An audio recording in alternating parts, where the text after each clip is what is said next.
exploration and trials. Adventuring is right up my alley.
No more lies.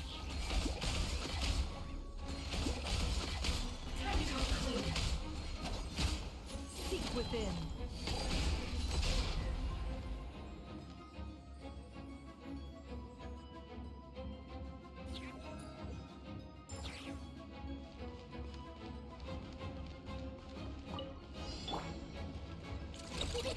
No flaw. Look, the rainbow. Shaken and stirred. Diana special.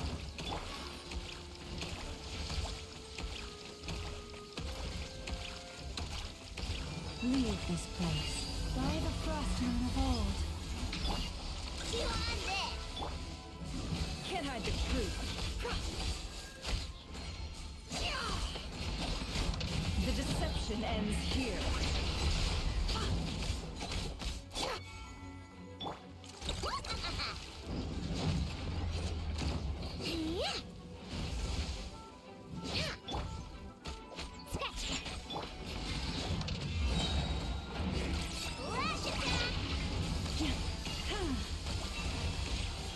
With one heart, we pray. It all adds up. Let's see tomatoes.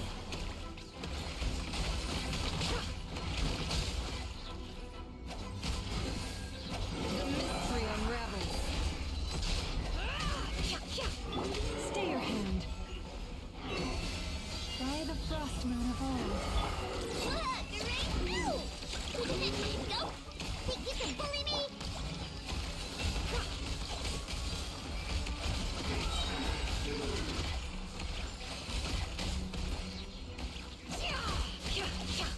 Seek within.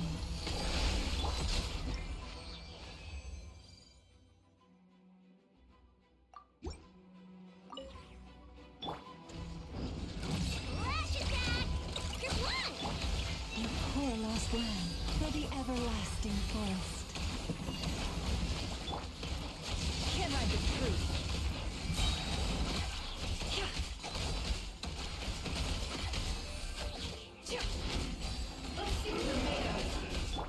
By the frost moon of old. Ding dong water bomb! Chew on this! The deception ends here. It all adds up.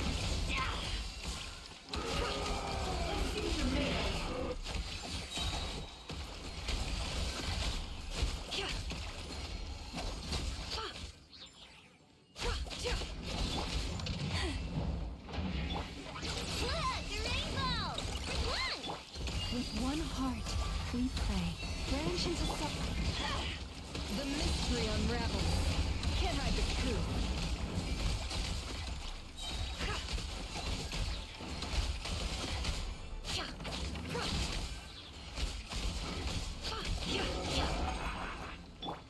Ding dong water bomb! For the everlasting forest.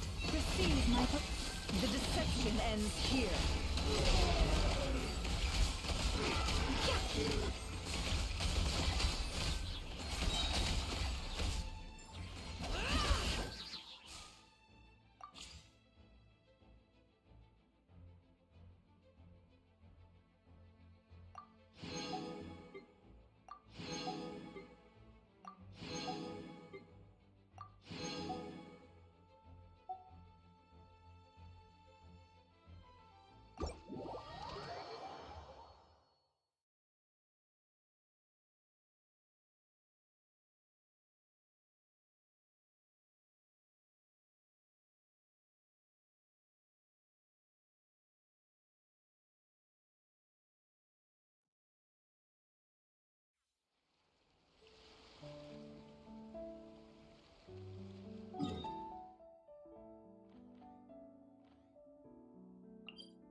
Even when darkness falls, the faithful shall not stray from the righteous path. Let's go get ourselves some answers.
It's been a few days since we said bye to the others in Nasha Town. Still no news about Rarer, though. Where could he have slunk off to? If only he was gone for good. But with all the trouble he stirred up before, there's no way we've seen the last of him. Hello! You must be the traveler in Paimon? Mr. Flint has been looking for you.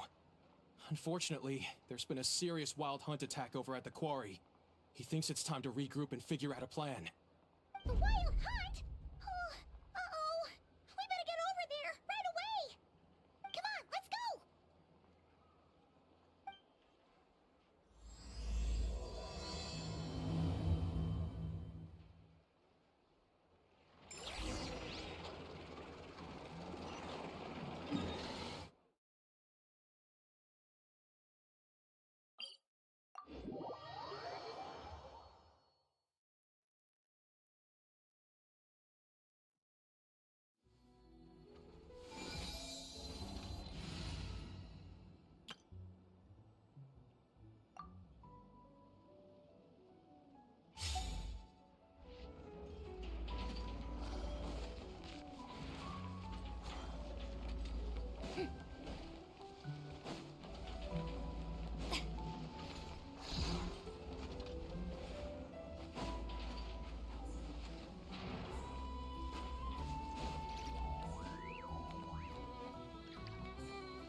I can barely sense any Kuvaki at all.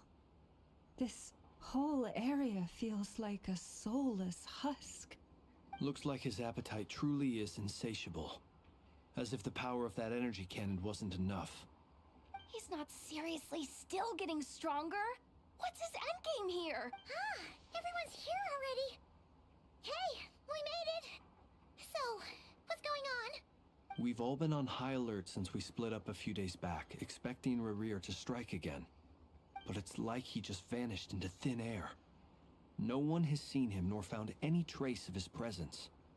That is, until this morning, when a ratnik found signs of wild hunt activity while out here on patrol. As you can see, the Crystonite itself is physically intact, but the Kuvaki it contained is all but completely diminished. And we're sure that Rarir did this. Who else? He's the only one who could pull off a stunt like this. Kuvaki loss has reached critical levels. Reiki of Solnari set to maximum threat level. Warning, unless de-escalation measures are taken soon, he will pose a threat beyond our ability to contain. The consequences could be catastrophic. Traveler, do you remember when we encountered Rarir just after regaining his body? There wasn't a shred of sanity left. Nothing but madness and rage. Yeah, didn't he shout out a bunch of names? Then he started raving about how nothing in this world mattered to him. Oh, Paimon gets chills just thinking about it. Oh, but the thought that he's still out there, lurking somewhere in Notcry, waiting for his chance to strike? Oh, even chillier. Last time we fought, we were already at a disadvantage. If he has such overwhelming strength, why would he suddenly go into hiding? Yeah, if I were him and I wanted more Kuvaki, I'd just take it by force. No point staying in the shadows. Unless something went wrong. His whole resurrection thing didn't exactly go smoothly. The other thing is, how does someone who's completely lost their mind still have the wherewithal to cover their tracks so perfectly? Beats me. According to certain medical studies, insanity does not always entail a complete loss of rationality. It may be that he is simply living in a world of his own. That actually sounds about right. He was ranting away to himself the whole time, like he had zero interest in talking to us. There are many unanswered questions here. He could be right under our noses, and we'd still be in the dark. Besides his name and title, we know little about him. Certainly nothing about his past, or what he might be hoping to achieve. Exactly. And we wouldn't even know where to begin looking. Even Boss hadn't heard of the Rahir of Solnari before all this. I'd be willing to bet that even if we gathered together every scrap of intel in Nodcry, we still wouldn't find more than, like, 3 useful facts about him. So, if we do nothing, he'll just keep getting stronger. And if we want to investigate him, we have no idea where to look. Last time we had Marionette and her big robo-buddy to help us, and we still barely held our ground. If we had to face him alone... Oh, Paimon's head hurts just thinking about it. What are we supposed to do against a threat this big? Well, I do have a little hunch about his next move. Given that he attacked the quarry, I'd say it's likely he'll target other places rich in Kuvaki. Somewhere like the Eye of Krati, or the Pillar of Embla. One thing's for sure. If we just sit back and let him keep absorbing Kuvaki, we really won't stand a chance against him. A perfectly reasonable hypothesis. However, it is worth noting that these two locations are quite far apart. To investigate them both, we'll need to split up. I agree, we should split up. Right now, Rarir's goal seems to be gathering Kuvaki, not fighting us directly. Once we're done, let's regroup on Hisi Island. Wait, why Hisi Island? If I recall correctly, your largest goddess statue was carved from Kuvaki-rich ore, was it not? That's right. Yes, it could well be a potential target of his. I should head back and start evacuating the pilgrims.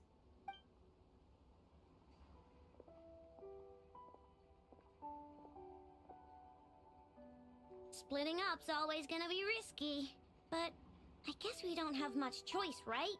We're in a race against time here. And if we do run into Rarir, what then? That's when you follow the third rule of treasure hunting. Run like the wind. Didn't you say the third rule was go with the flow? I don't know. Did I? Anyway, whatever. In this situation, go with the flow means go find backup.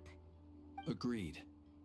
If anyone finds so much as a trace of Rarir, do not pursue him. Get out of the area and alert the rest of us as soon as possible. We need to put safety first. All right, we'd better get moving. Come on, Nefer, let's go.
Being too popular can be such a hassle. Who knew the people would adore me so much?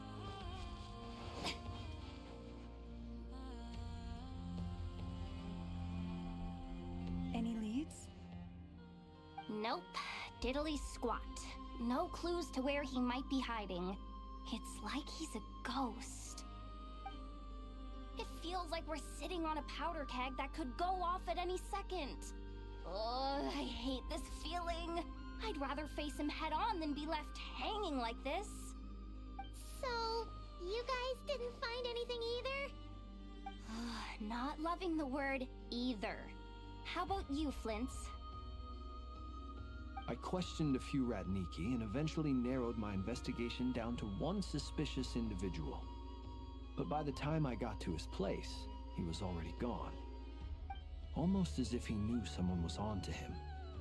Either that, or he's just extremely cautious and doesn't stay in one place for long. He's been biding his time for a while now. The question is, where or what is his next target? No idea.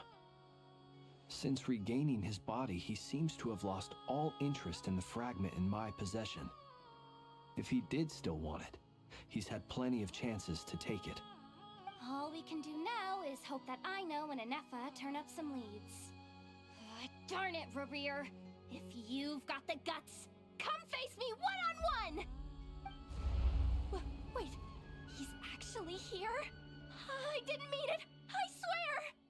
No, it's coming from Silver Moon Hall. The Lady Kutar might be in danger. Let's get over there! Quick!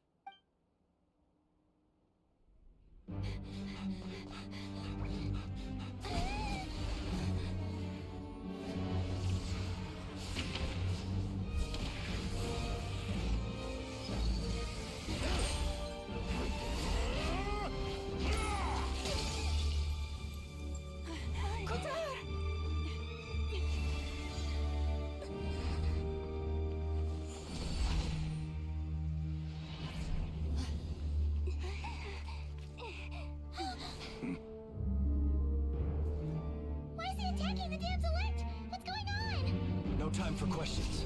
Stop him!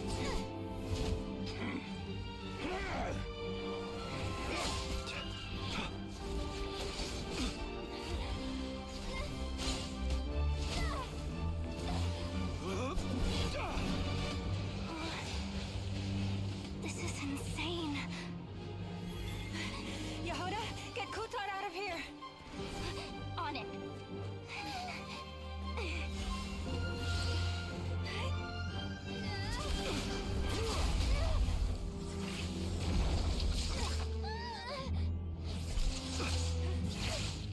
Look where your feeble light has gotten you. Now you shall plunge into darkness. Felindus, soon I will find a way. Watch out!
Find them, even if it means turning this place to ashes.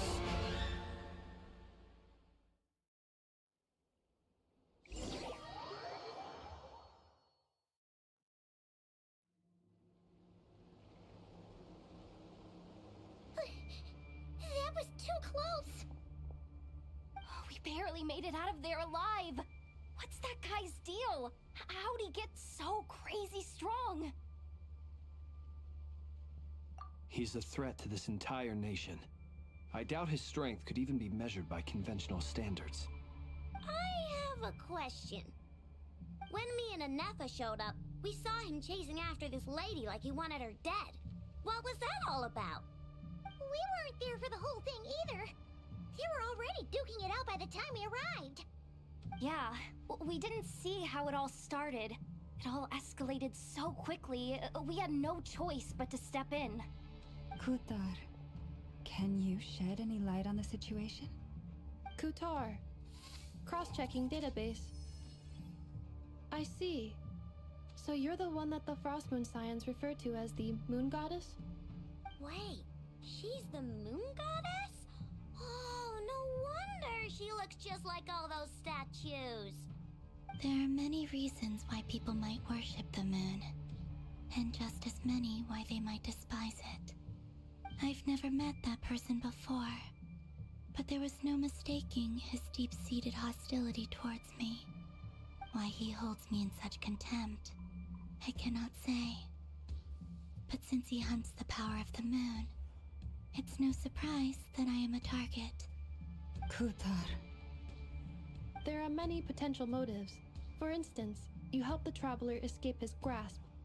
This could be his way of taking revenge. It is also possible that he covets the Kuvaki inside you, and seeks to take it for his own. The list goes on. But, right now, devising a counter-strategy should be our #1 priority. The likelihood of this location being discovered is close to 100%. A counter-strategy? But we don't stand a chance against an enemy like this. Surely our only option is to run. He's not gonna chase us to the end of the world, right? So as long as we can sneak out of Nodcry undetected. No, I can't say that. Come on, Yehoda. This is serious stuff. You can't suggest we all just chicken out. Running is our only option. Huh? You seem surprised, but what other choice do we have? We are facing an enemy we cannot possibly defeat in battle. Well, I mean, yeah, but still. It's not too late. I can distract him, so you have plenty of time to make your escape. Wait, what? You're gonna act as bait? Doesn't that make sense? I'm the one he's after. There's no need for you to risk your necks on my behalf. A coyote doesn't stop for bypassers while it's howling at the moon. What is it, Loma? The Frost Moon Scions have already grown accustomed to life without their goddess. My presence here is no longer essential, and this is not my home, so you needn't ask me to stay. We can't just roll over and let him get away with this. That's not our style. Yeah, we can't just call it quits after everything we've been through together. Besides, she'd pretty much saved my life back there. If I just ditched her now, I'd never forgive myself. We can't overlook that you have saved our lives multiple times now. To talk of returning the favor would be a little crass for my liking.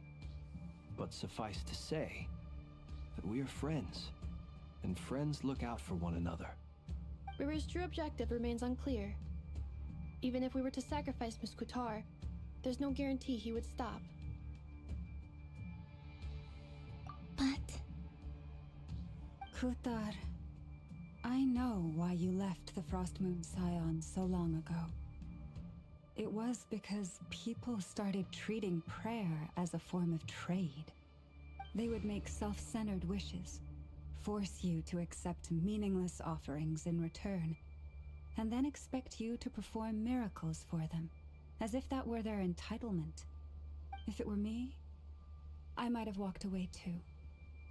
But I believe that time can change everything, and that sometimes it takes losing something precious to appreciate its true worth.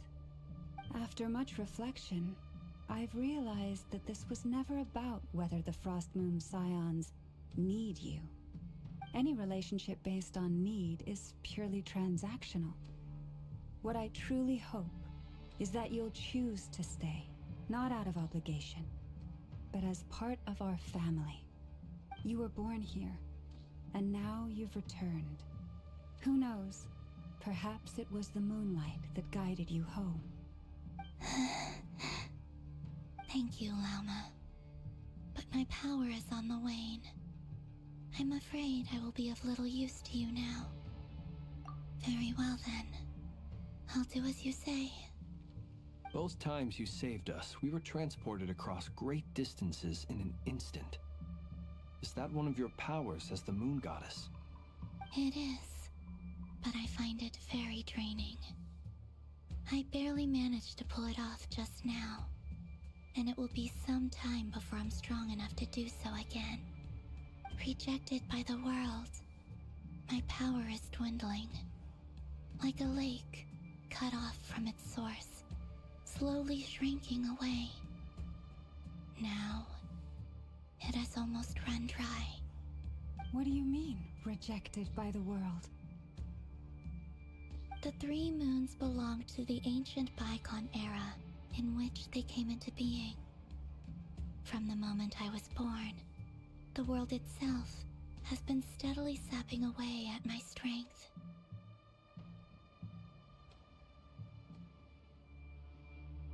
The 3 moons are not one and the same. As the goddess of the Frost Moon, I cannot wield the powers of the other 2. Yet moonlight has a way of blending together. Each can reflect the other's glow. So when our fingers touched, I was able to restore my strength by drawing Kuvaki from the eternal moon's marrow.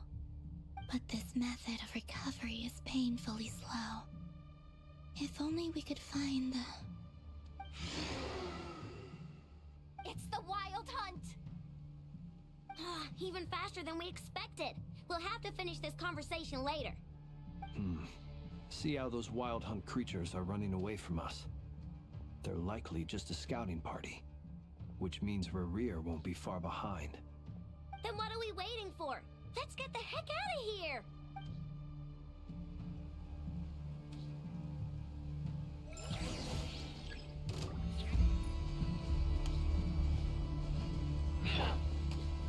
Flash attack! Annihilation mode. Installation chamber. Close. Oh, they just keep coming! This is driving me nuts! Rerir's closing in on us. We need to pick up the pace. There's too many of them! And this time, we can't fall back on Guitar's house to escape! This goes on much longer. Preparing for dust up.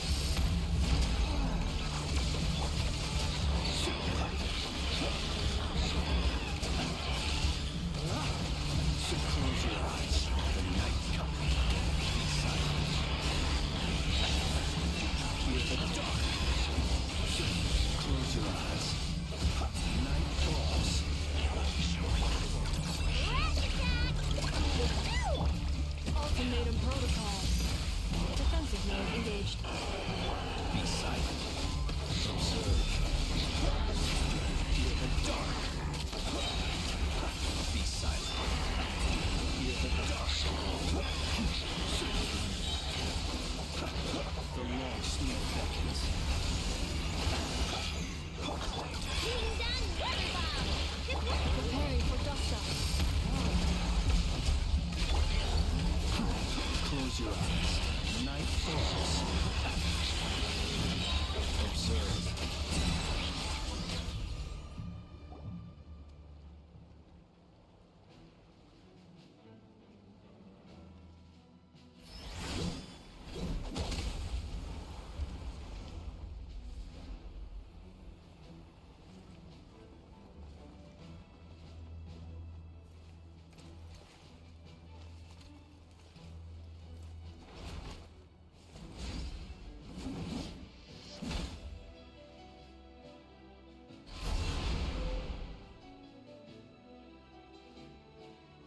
What's the matter? Bit off more than you could chew? Who are you? Uncle Varka! You're back from Amsvartnir? Oh, you're Varka? Grand Master of the Knights of Favonius? We could save the intros for later. Right now, let's get you all out of this hellhole. Follow me. I know somewhere you'll be safe.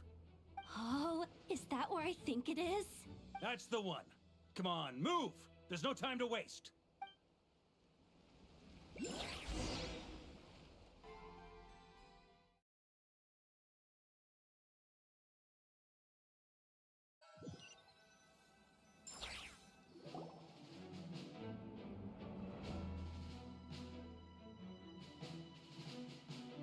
Wow! Where are we? This is so well hidden. Well, that goes without saying. This is the Knights of Favonius' meeting place in Nodcry, and a contact hub for the Northern Intelligence Network. AKA, the black market of intel. No matter what faction you're with, it's the place to buy and sell information. Their headquarters are in Nodcry, but they've got contacts in every nation. As an expeditionary force on foreign soil, working with them has offered us the most effective way of getting our hands on reliable local intel. This is where we meet, so naturally, it's secure. Anyway, where were we? Folks from Nodcry should be pretty familiar with me by now, but I believe this is the first time we've met. Allow me to introduce myself. I am Varka, Knight of Boreas, and Grand Master of the Knights of Favonius. We've heard all about you. This meeting's been a long time coming. You look way younger than Paimon expected. But you definitely have that Grand Master vibe. Well, I'm no spring chicken. Just not showing my age yet. Definitely feeling some of that back pain today, though. Rushed back from Amsfartnir without a wink of sleep, only to get right into another fight with that freshly revived maniac. Another? You mean you fought him before? Yep. He wasn't nearly as strong back then, but he was still a formidable foe. I brought some of the knights along to give him a little surprise, but he saw us coming from a mile off. My squad took heavy injuries, and I barely made it out alive myself. We knew it might have been our last chance, so we staked everything on it. But still, it wasn't enough to stop him. I tried tracking him down afterwards, but he didn't leave a trace. Even in his unhinged mental state, he's as cautious as any trained operative. So, I decided to come find you. And as luck would have it, turned up to find you being ambushed by the Wild Hunt. The rest, you already know. Is that why he's been frantically absorbing Kuvaki these past few days? Because he sees you as a threat? Maybe I'm part of the equation, but even if I weren't, I'm sure he'd still be gathering power. He's clearly working up towards something. Note to self, Uncle Varka's strength rating officially upgraded. Guess it's my turn to ask questions now. So, what exactly has been happening in Nodcry? Why has the Wild Hunt returned in humanoid form? And why is it after you? That's a long story, but I'll try to make it quick.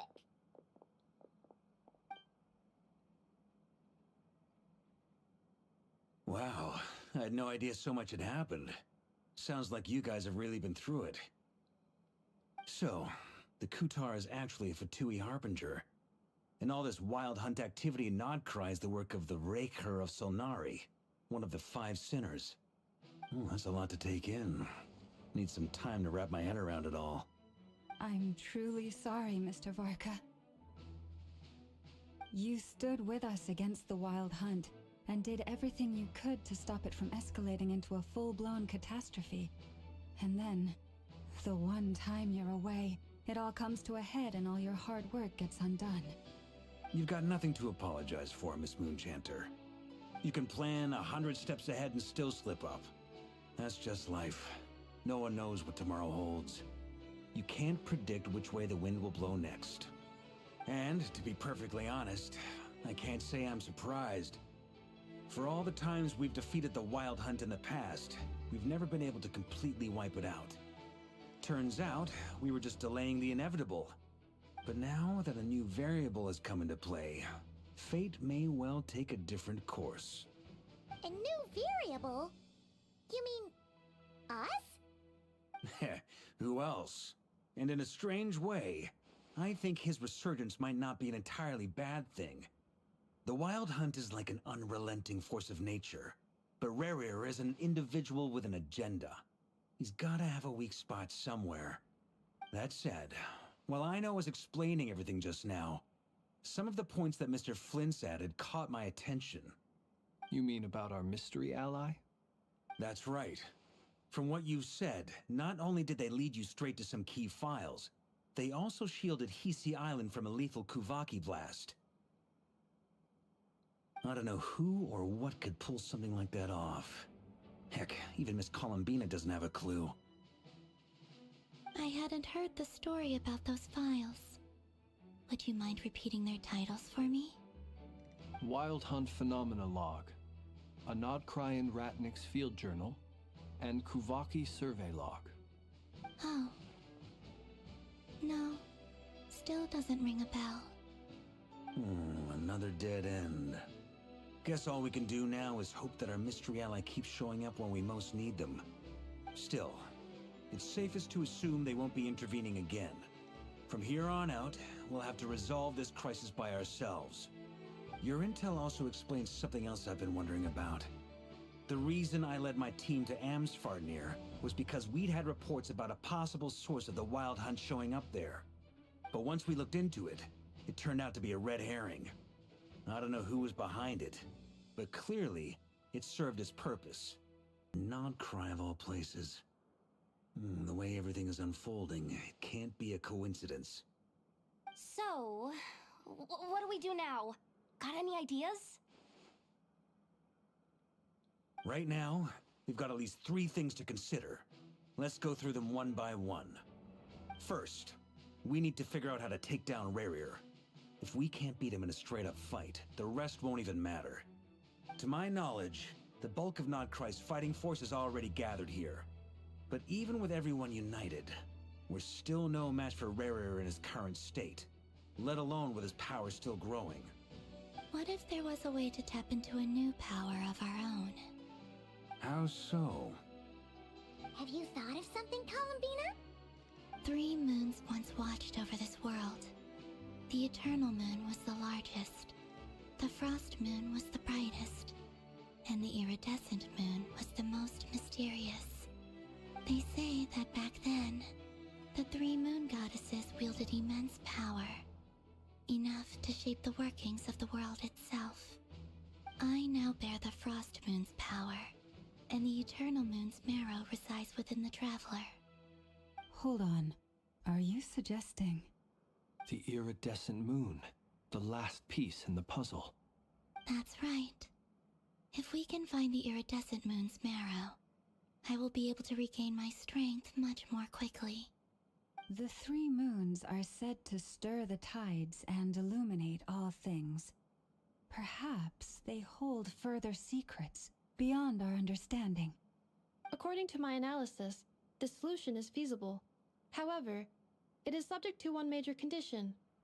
How do we locate the iridescent moon's marrow? I know a way, but we will need to visit the Fatui's Experimental Design Bureau. The Experimental Design Bureau? Are you saying we need to involve Marionette? Yes. I must speak with Sandrone.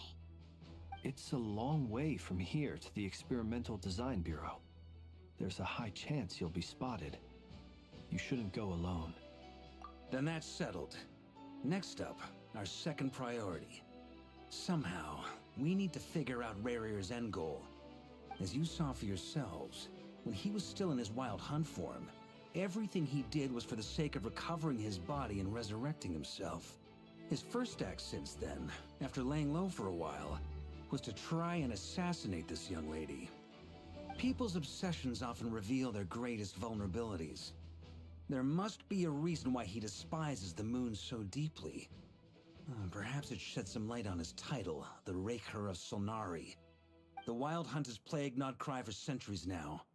If we want to stop it for good, we have to get to the root cause of what's driving it.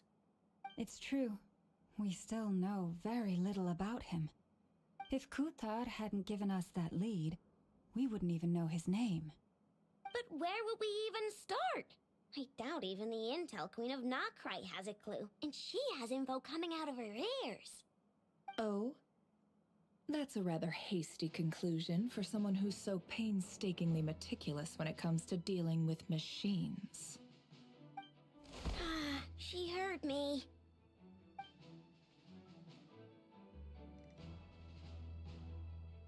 Boss!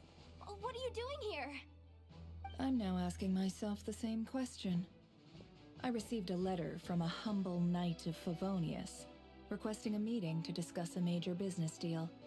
But it looks like this humble knight had something else in mind. Details. Miss Nefer, the important thing is that you've arrived at the perfect time. Since his failed ambush, I've been racking my brains trying to come up with a plan to fight Rerir. Given the severity of the situation, I think it's fair to say that our only chance lies in uniting as one. And I'm talking all the factions in Notcry. We can't do this without the Curatorium, but I knew it'd be a tough job to win you over. So, I took the liberty of reaching out for a little chat.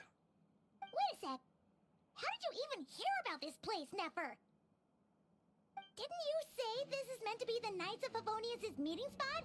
And a contact hub for the Northern Intelligence Network? And isn't it supposed to be super hidden? You really think he could have gotten settled in Nodcry without my help? Besides, I'm the one running this gig. Of course I know where the meeting place is. Allow me to introduce the current head of the Northern Intelligence Network. If it's intel you're after, she's your woman. Pretty much seen and heard it all. Please spare me the flattery. Let's cut to the chase. Seems like you've run into some trouble, huh?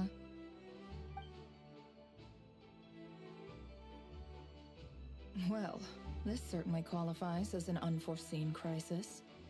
On behalf of the Curatorium of Secrets, I wish you all the best of luck. So you're just going to sit this one out? Why should I get involved? What could possibly be in it for me? What if we told you we can't do this without you? Oh? Then I'd say you'd better make it worth my while. I don't work for free. I can't put a price on something like this. It's just not in my nature. But then again, you and I have always been polar opposites in this regard. So I can't exactly say I didn't see this coming. If you insist on compensation, I will pay you. Consider this a formal commission. Sound fair? You just don't give up, do you? Too bad. I know you well enough to know you can't afford my prices. The riskier the job, the more it'll cost. And a Moonchanter's stipend isn't exactly generous. Unless you're planning to start passing the donation box around among the faithful. Boss, just a thought. If they come up short, maybe you can take the difference out of my next few paychecks. Things got really dangerous during the fight with Rerir. If this girl hadn't saved me, I'd be ley line fodder by now.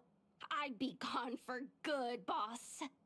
If there's any way we can make this work, I'd really like to help her. Please? I'm begging you. This is why I'm always telling you never accept favors. They are the hardest debts to repay. You have to be careful who you get involved with, or you invite all kinds of misfortune.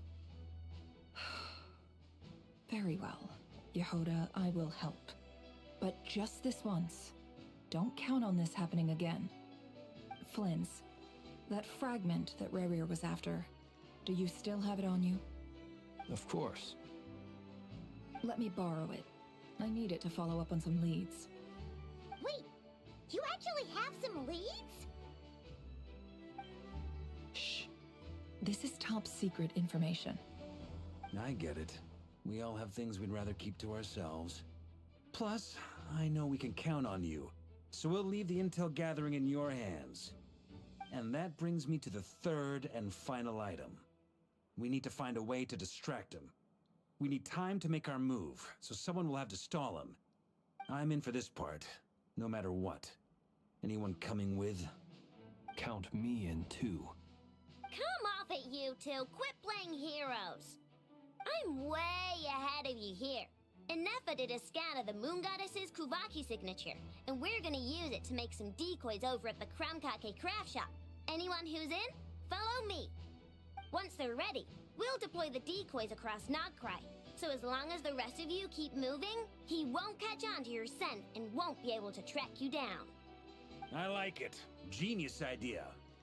No biggie. All right then, we'll split into 3 teams. Once your team has finished their mission, return here and wait for the others. Dismissed!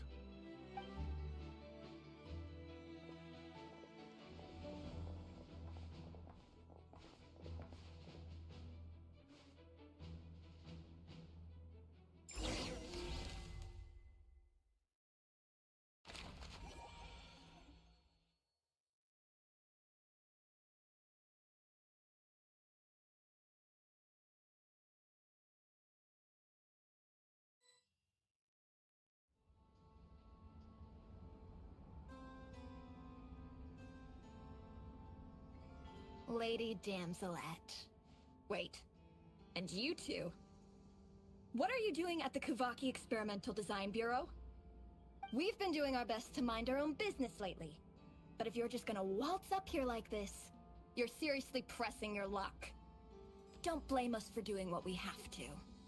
Huh! You really think that's gonna scare us off? We're not looking for any trouble. I just want to see Sandrone. Do I need to remind you that you're still a wanted fugitive for deserting us? Out of consideration for our former ties and the crisis we're all up against, we'll let you leave in one piece. But don't even think about trying to get inside. Let them in. But... Are you going to make me repeat that? no, my lady. Sandrone seems to be in a good mood. Must be maintenance day.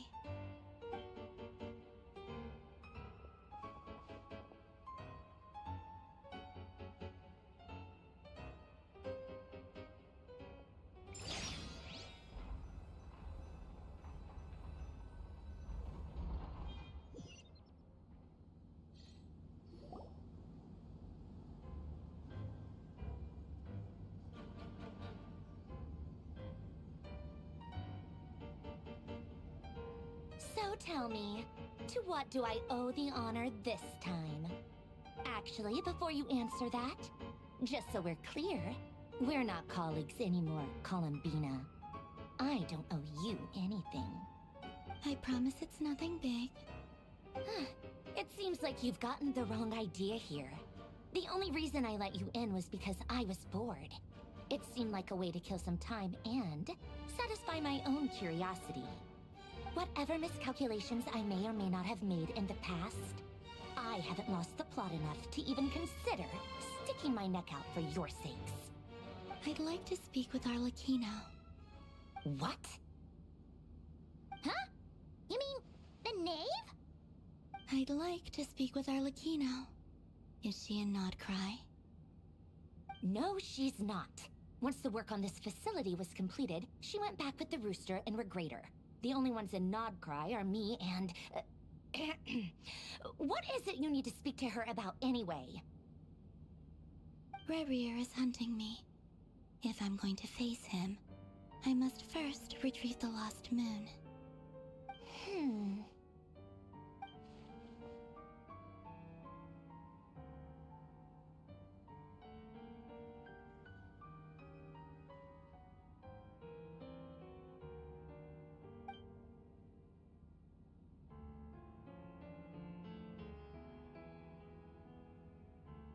Is that a no, then?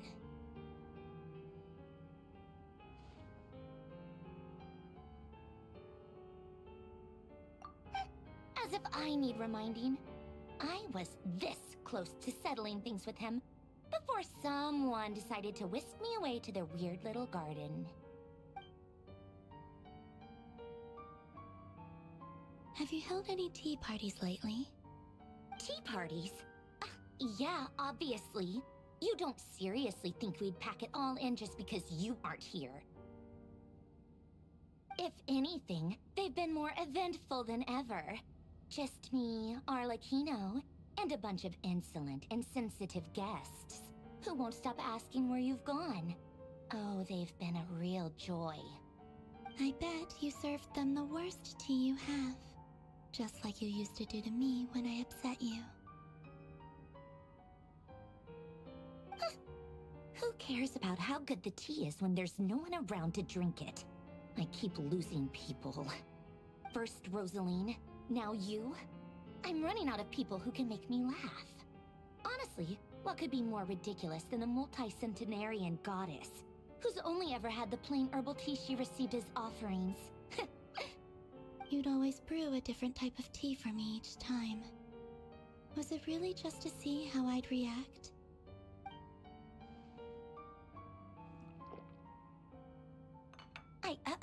Well, duh. Why else? Watching you squirm was practically my only form of entertainment.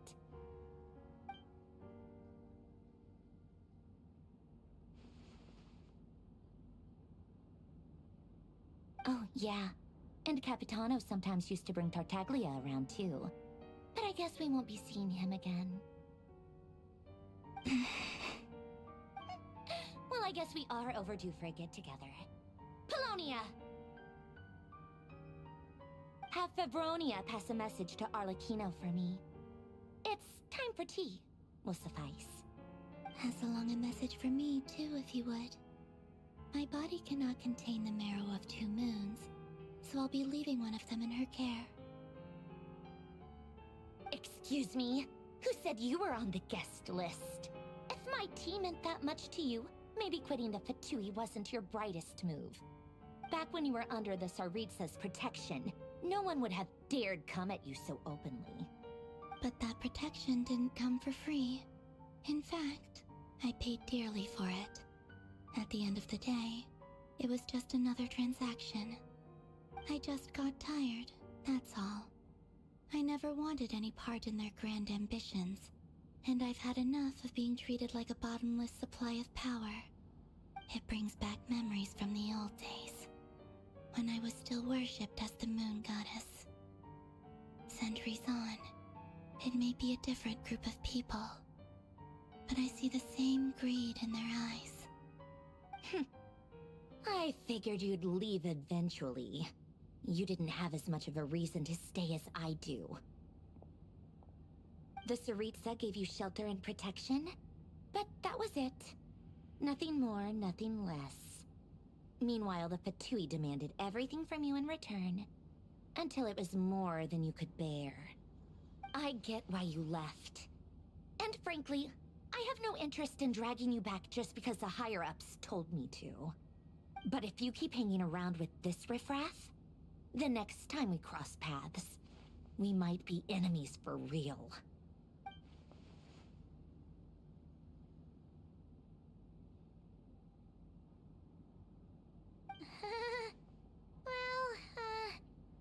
Guess that's our cue to leave.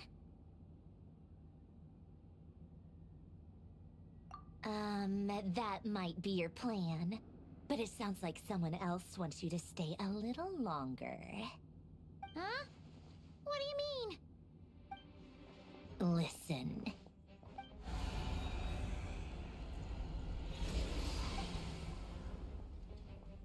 My lady, it's the Wild Hunt. A horde of monsters is headed straight for the facility. Another uninvited guest trying to crash my tea party. Clear the area. I'll handle this. Wait, what? You want us to leave you here by yourself? Huh, you'll be lucky to make it out of this alive. You really think you can afford to worry about me? Go on, get out of here. You may have stopped Polonia from crushing him last time, but I've made sure that won't happen again. The entire Experimental Design Bureau is rigged for war. Stay and watch if you want, but it'll be at your own risk. You're not flagged as friendlies in the weapon system. Don't tell me what to do! Look, If you're leaving, make it quick. Or you'll just get in my way. There's a secret passage on the second floor. It'll take you right to the plains out back. Stare all you want, Columbina. You're not getting another invitation to my tea party. I know. But thank you anyway, Sandrone. This is exactly why you shouldn't hang around with those people. All their melodrama and sentimental nonsense is rubbing off on you.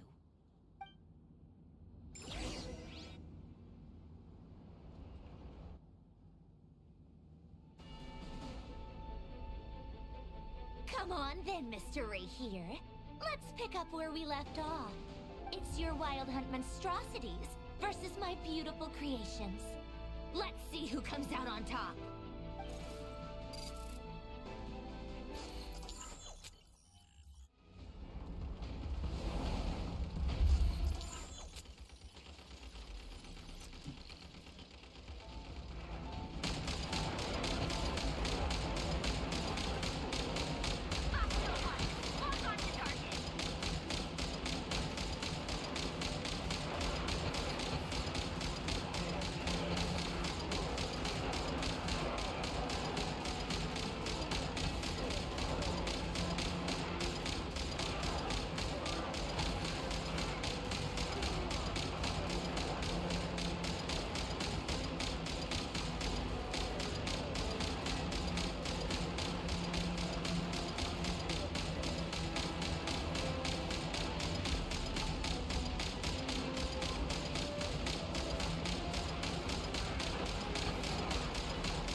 Get him!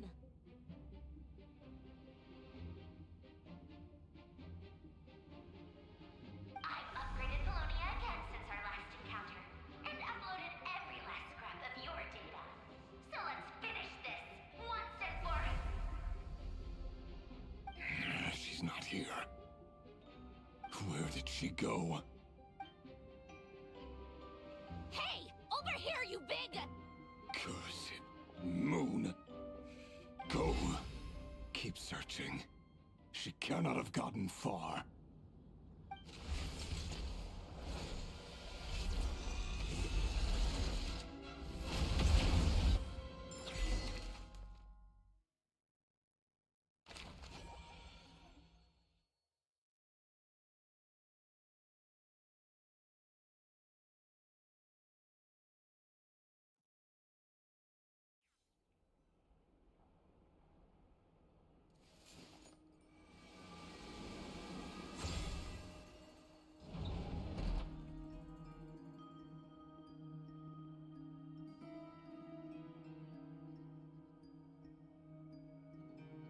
So this is your method for investigating Rarir's past. It almost looks like some kind of ceremony. Good deduction. But it's quite a different affair from what you're used to with the Frost Moon Scions. Whoa! First time I've ever been in here. Boss always said it was off limits, so I pictured some kind of creepy dungeon. But it's actually kinda nice. Oh, I guess this must be Sumero decor? That's where Boss is from. And that nice shopkeeper who sold me my treasure compass. I'm not sure exactly what you've got planned, but it looks like you're all set. When do we begin? Whenever we wish. But for some reason, I've got a feeling this isn't going to end well. I've never faced Rarir myself, but from what you've told me, his power is beyond anything I could imagine. I, on the other hand, am just an ordinary businesswoman. Our paths should never have crossed, yet here I am, forced to make an enemy of him. If you ask me, you're about as far from ordinary as it gets. So what are you saying? You're getting cold feet? Once I take a job, there's no backing out.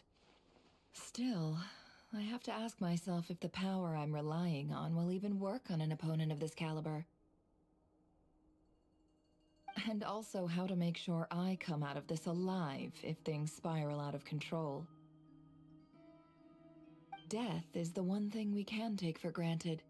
It is the great equalizer, however fortunate or unfortunate we may otherwise be. So it's important to consider how to spend what lifespan we have left. Come on, boss. Lighten up. Quit talking about death. It's bad luck. For once, I agree with you. When you're up against a foe like Rarir, there's no such thing as being too prepared. Is there anything I can do to help? That won't be necessary. I've already made up my mind. Time to cash in a precious favor I've been saving for a rainy day. Yehoda, I need you to find someone for me. The sooner the better. Eh? Find who? That shady merchant who sold you an overpriced treasure compass the other day. Come on, boss. You're pulling my leg again. In what way is she shady? She showed up when I was completely lost and sold me a neat little gadget that was exactly what I needed. Trust me, she's a good person. Anyway, I know who you're talking about. Don't go anywhere. I'll be right back.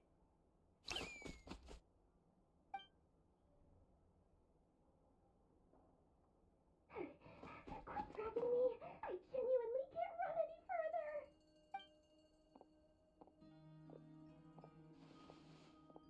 Hey, aren't you? What is it? What's the big rush? You dragged me out of a dream where I was literally swimming in Mora. I'm charging double my usual attendance fee. See, See, look how easygoing she is. After that rude awakening, she could have completely snapped at us. But instead, she kept it together and just asked for an extra fee. Dori Sangama Bay? I never would have pictured you two doing business together. If you want to make it big in Nodcry, it's all about connections. Lady Nefer just so happens to have a lot of intel that interests me. And she also did me a big favor in the past. It was back when I first arrived in Nodcry. My trusty assistant, the genie in my lamp, had an adverse reaction to the Kuvaki and fainted. And when you know it, that's when I suddenly find myself in a life-or-death situation. Good thing my compatriot was there to swoop in and save the day. I've been giving her a 30% discount off all of my goods ever since. Now, so that no one here feels left out, I'm willing to extend a 20% discount to fellow friends of Boss Nefer. Plus, any other friends you send my way will enjoy 10% off. What can I say? The great Lord Sangama Bay is nothing if not generous. So, let me guess. You've run into some trouble? I've got everything you could possibly need. And the more you buy, the more you'll save. You guessed correctly. What have you got in the way of survival gear?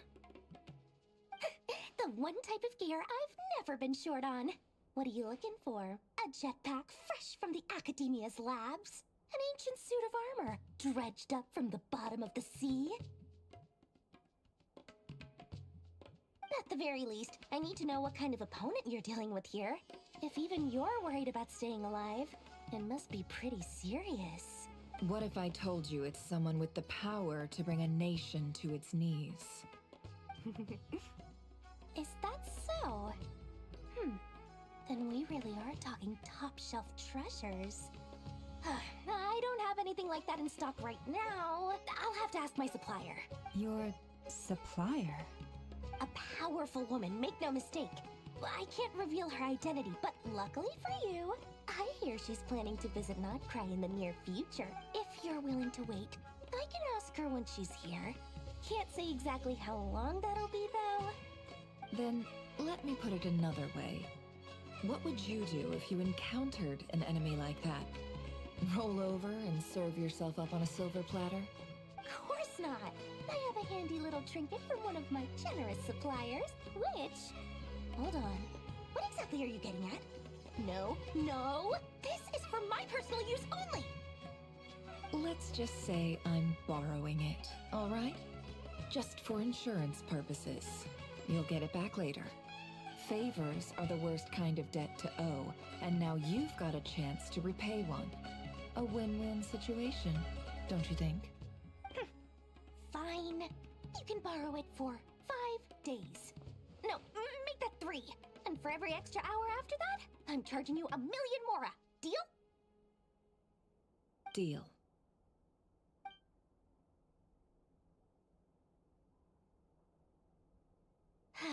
What a way to start the day. Now, was there anything else you wanted? Or can I go back to bed now?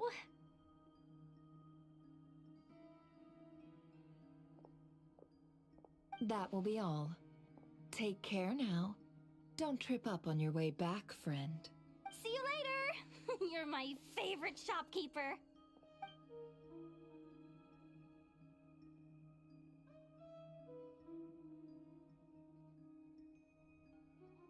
Excellent. Everything is well and truly ready. The ceremony can now begin. After initiating the ceremony, your minds will follow me wherever I go. You will see many strange things in your mind's eye. So remember, don't be frightened, and don't make a sound.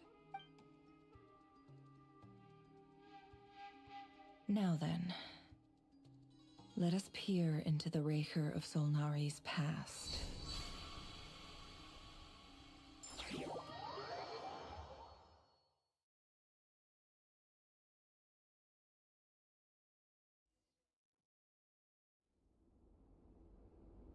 I made it. I don't recognize this style of architecture. Must be Conrian. Simple furnishings, table and chairs. It's a more ordinary house than I might have expected. Looks like the fearsome Raker of Zolnari came from surprisingly humble beginnings. Unless this passed for luxury in Conria. Unlikely. It was said to be a very prosperous nation in its heyday. Anyway, I'll keep exploring.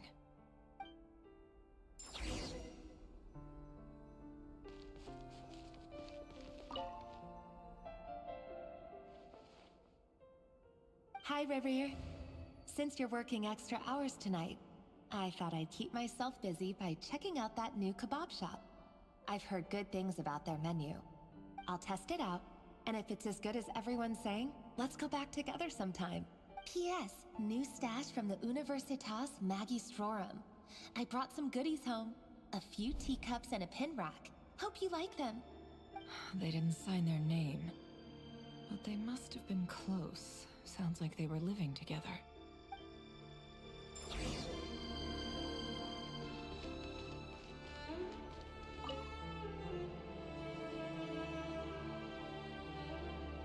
I went over to Joseph's for drinks today.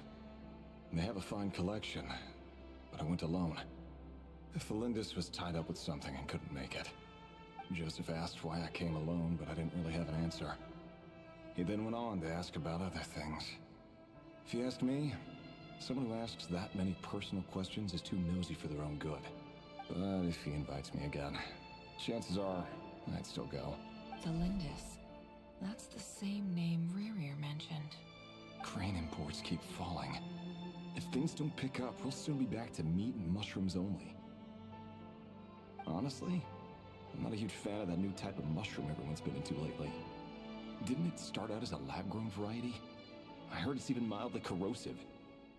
Seriously, why would you even eat something like that? I don't care if it's an impressive feat of alchemy. That just isn't the kind of thing I like to eat. Grain has to be imported, and they're eating a diet of mostly meat and mushrooms. Could it be because Conria is underground, so it doesn't get much sunlight? That would explain why they use so much stone in their buildings. They even use alchemically modified strains for food. Seems like the people of Conria don't have many options when it comes to dining. I've just about saved up enough now. Time to buy it and keep it somewhere safe.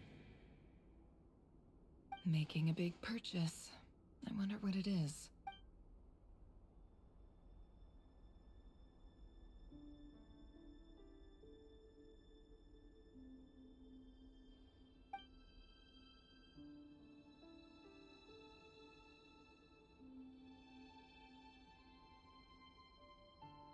He really is a professional. No wonder he's so good at covering his tracks. Despite what he's become, it seems like he's retained certain habits, at least in this regard.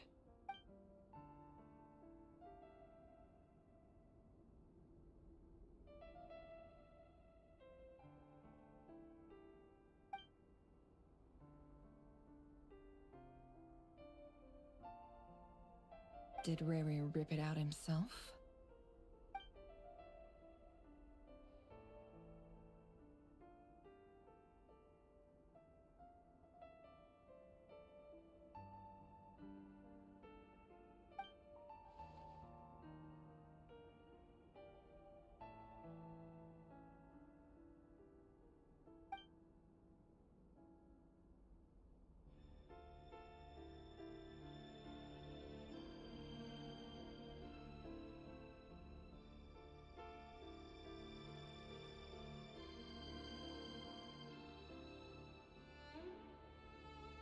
Before I met you, I was convinced that my heart was nothing more than a stagnant pool.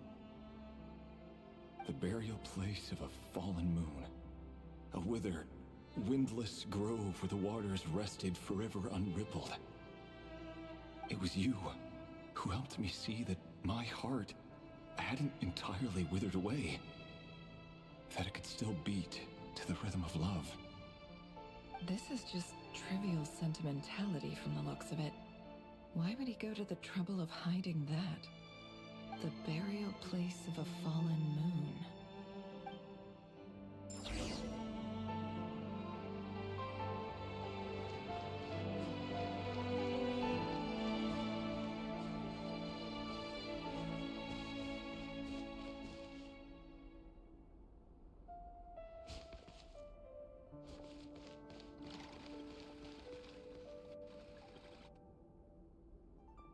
Reverie, over here.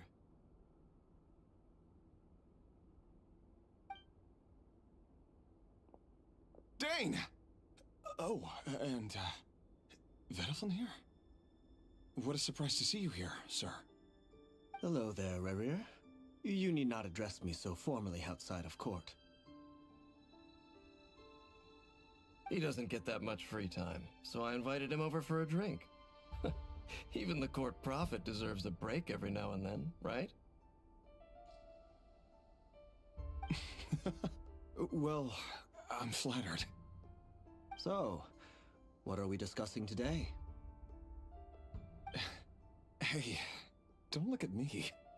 As far as I see it, we don't need an excuse to have a few drinks. Come on, don't give us that. Didn't you say you were about to pop the big question? How's that coming along? Who'd have thought the great Twilight Sword was an even greater gossip? I just didn't expect you to be the first one to settle down and get married, that's all. Yeah. If you told me that a few years ago, I wouldn't have believed you either. So, are you planning to come clean about your job then? I'm guessing you still haven't told her. Sure, I'll have to tell her at some point. But I'll need to pick the right time and place. To be honest, I have no idea how she'll take it. Come on, stop being such a pessimist. For all you know, she could be thrilled. I bet she'll be much more impressed by your actual job than the one she thinks you're doing now. A member of the King's Guard. Quite the cover story. Does the king himself even know? Of course he does. Anyway, enough about me. How have you been? Me? Same old, same old. Nothing much to... Huh? What's up, Ved? It's nothing. Vediflin, Dainsleif's elder brother. Renowned throughout the court of Conria as the Visionary, and said to possess a wisdom far beyond the reach of any ordinary man. And yet, despite the gulf between us, he seems to have something to say about me. Does he even know me? Does he see me as a friend of his brother, or just another of the Vinster King's blades? Why did he react so strongly? Was it really to do with what we were talking about? Brown, curly hair and brooding blue eyes. So this is what Rerir looked like back in the day. Perfectly normal. No different from anyone else. As frightening as this monster is in the present, there's something even more unsettling about seeing the human he used to be.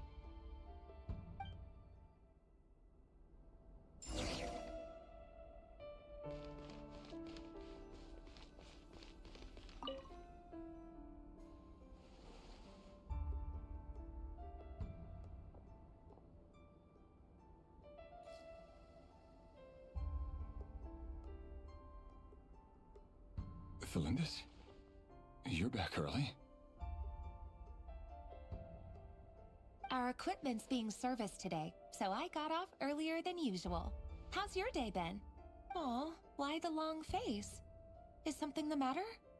Has your boss been giving you a hard time again? Went for a drink with Dane and the others after work. Isn't that a good thing?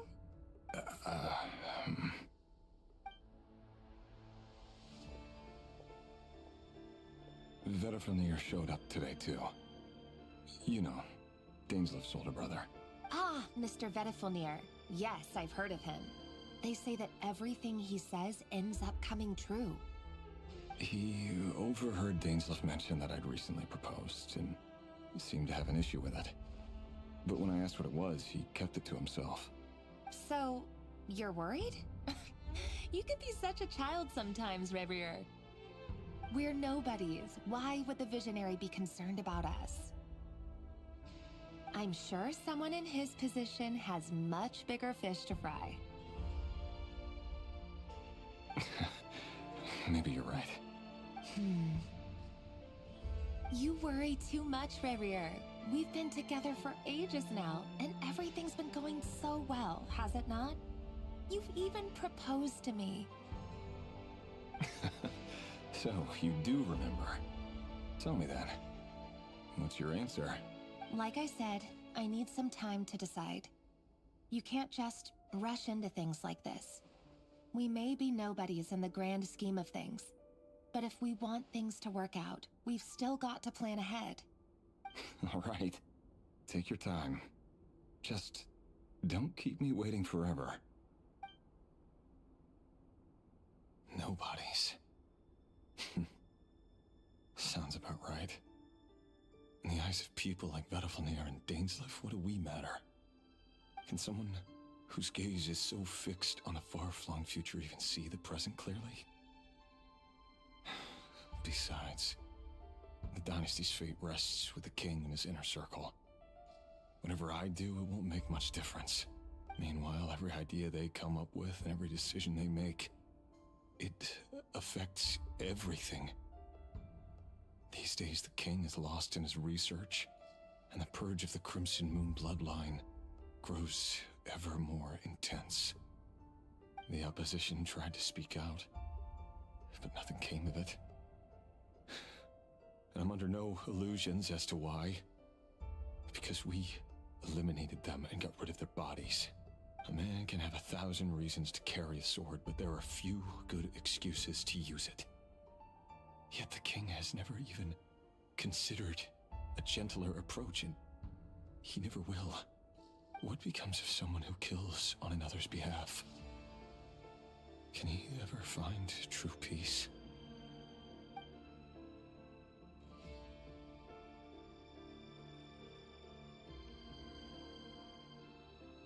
Thelindis,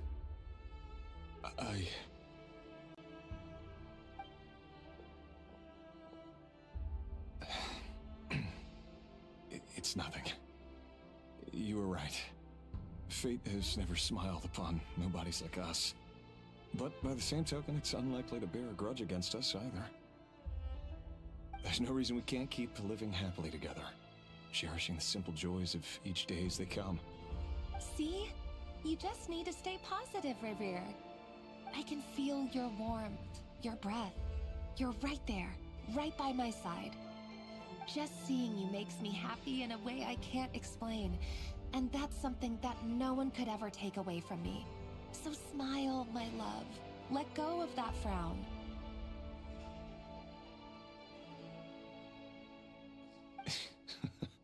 You're right, Thelindis.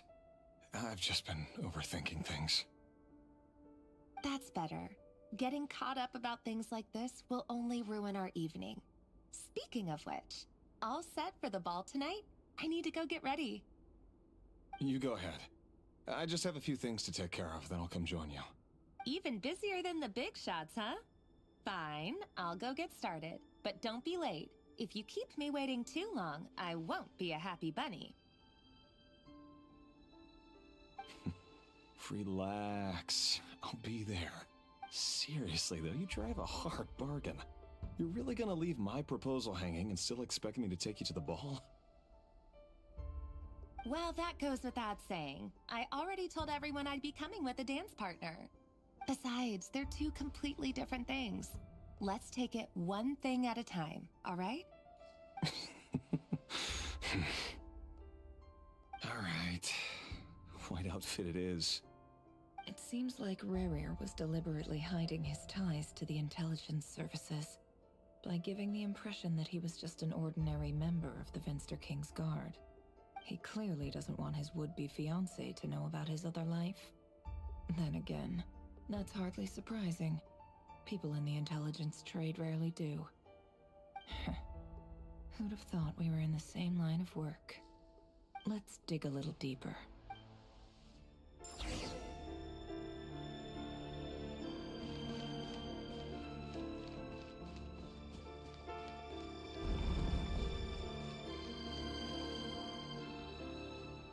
Our last operation was a resounding success, and all thanks to you, Rehir of Solnari. In total, we apprehended 32 dregs of the Crimson Moon, and 67 accomplices. After all these years since the dynasty's fall, so many of them still linger on. Indeed, it cannot be denied. Yet it was destiny that the Crimson Moon should be overcome by the eclipse, and that His Majesty, the all-seeing Vinster King, now guides our nation on the path to prosperity. Conria has no further need for a dead moon. But alas, there will always be those who refuse to see the truth, choosing instead to romanticize the past. That's not entirely true. Much about the Crimson Moon era was worthy of remembrance. And that's exactly why they keep trying to see it restored. Many of its secrets remain unsolved to this day. As it happens, that's precisely the field of study my partner is devoted to. You still haven't told her what you really do for a living. Where would I even start? How do you tell someone that you're one of the king's hand-picked executioners? That your hands are steeped in blood? You didn't choose this life, any more than I did. Orphans like us don't get a say.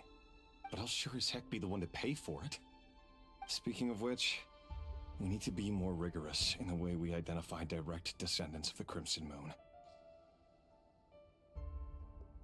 Someone, it seems, has strong opinions about my future plans. Most likely my marriage in particular.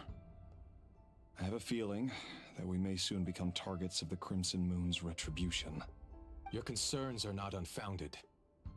They've taken out many of our colleagues these past few years, and for that very reason. These are no helpless lambs we're leading to the slaughter. They're wolves in sheep's clothing. Take care, Rahier of Solnari.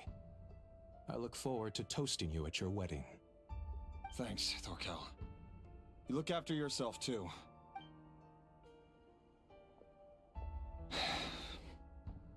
Thelindis, I never wanted to keep this from you. You're the last person I would ever want to lie to. But that's exactly why I can't tell you everything. There are things you shouldn't know. Things you cannot know. The moonlit dynasties are a thing of the past. Yet even now, with the sun shining high in the sky, there are those who would call forth a dead moon's ghost. Could that be why Vedalfnir held back? Or was it because of some court secret he's not at liberty to share? I have to get a clear answer from him. No matter what happens, I will protect Thelindis. Rerir seems to be very concerned by Vedalfnir's reaction. Vedalfnir and Dainsleif, the Visionary and Twilight Sword. So that's what they were really like. I've investigated this whole area now. There doesn't seem to be any other memories here. Should I try somewhere else? Wait a second. What's this black smoke?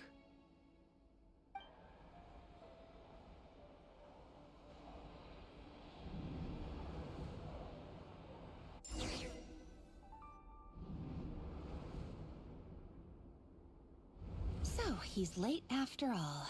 Just you wait, Rerir. You're in for it. Big time. Are you waiting for someone, ma'am? Could I tempt you into buying some flowers?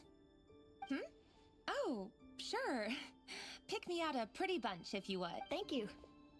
But I'm afraid none of them are as pretty as you. For someone so young, you sure have a way with words, don't you? I'm only telling the truth. Look me in the eyes. You'll see I'm not lying. May we have a word in private? Who are you? And what do you want? It doesn't matter who I am. Too many of our kind have fallen lately, so I decided to take the risk of reaching out. Not long ago, the Rahier of Solnari led an assault on one of our strongholds. We suffered many casualties, and many who came to our aid lost their lives as well. Sorry, I don't know why you're telling me this. And I don't want to get involved. Wait, hear me out. This time we finally got a clear look at his face and learned his true identity. His name is Rerir, and he claims to be one of the King's guards. What did you say? A cruel irony, isn't it?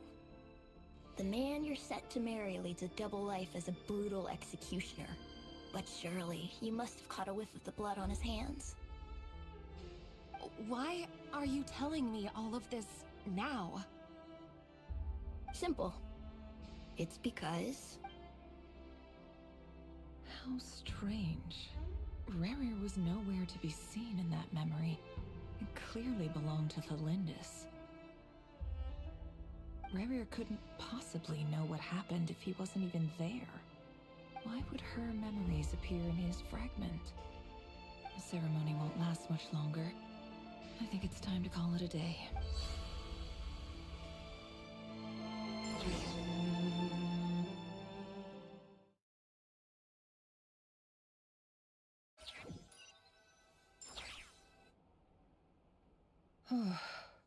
So that was your doing? Did you just pull us inside Rerir's fragment to spy directly on his memories? Any more questions, and I'll have to start charging. I had no idea you could do that, boss! Seriously, that was amazing! We're not worthy. I gotta admit, though, I'm itching to see what happens next. Feels like we barely scratched the surface. I'm just as curious as you are, but the ceremony only allows for limited time inside. That's all we can see for now. Luckily, we managed to learn quite a lot. So far, so good. I just hope the others are doing okay too. Especially the group with the Traveler. Their mission is a risky one. Let's hope it's all going smoothly. If you're worried about them, go see how they're doing. If I know boss, she's gonna need some time to write up all the details and make sure it's all coherent. I'll stay behind to lend a hand, but feel free to head back and meet up with the others.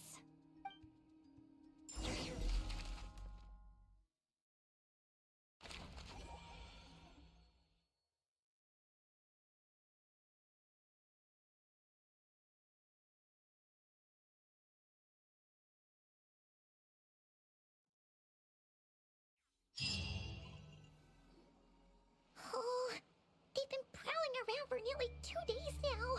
These things just won't quit. Oh, they might not have seen us yet, but them constantly sweeping the area, our way out is completely blocked. Oh, that's never gonna work. One little slip up and it's game over. If they spot us, they'll run straight back to Rerir. And once he knows we're here, it won't be long before he's breathing down our necks again. Oh, guess you're right. All right, time to zip it.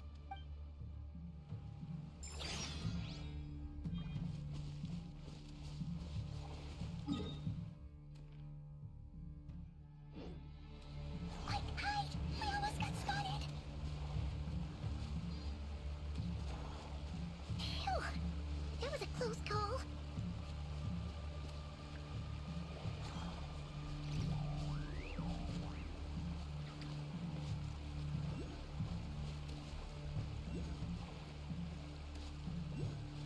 Watch out! He's coming this way!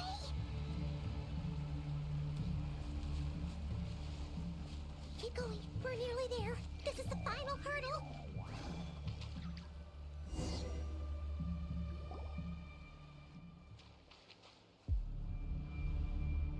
Oh, there's no end to these things.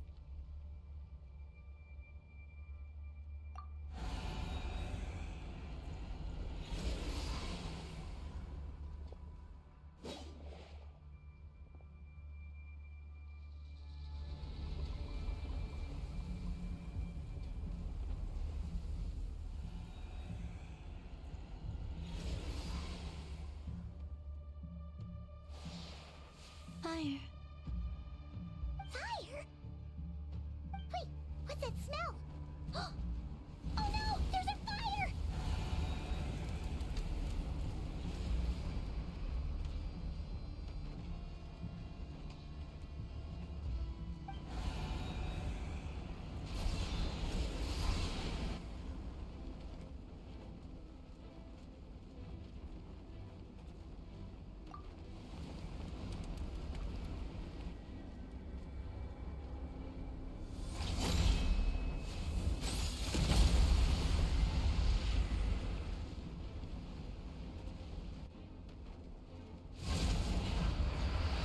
was right. You look weak, Columbina.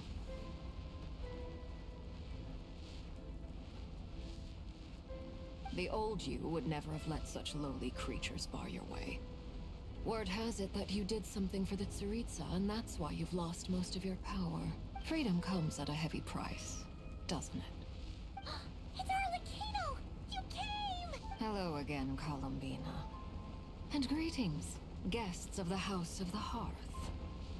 It's been a while, Arlecchino.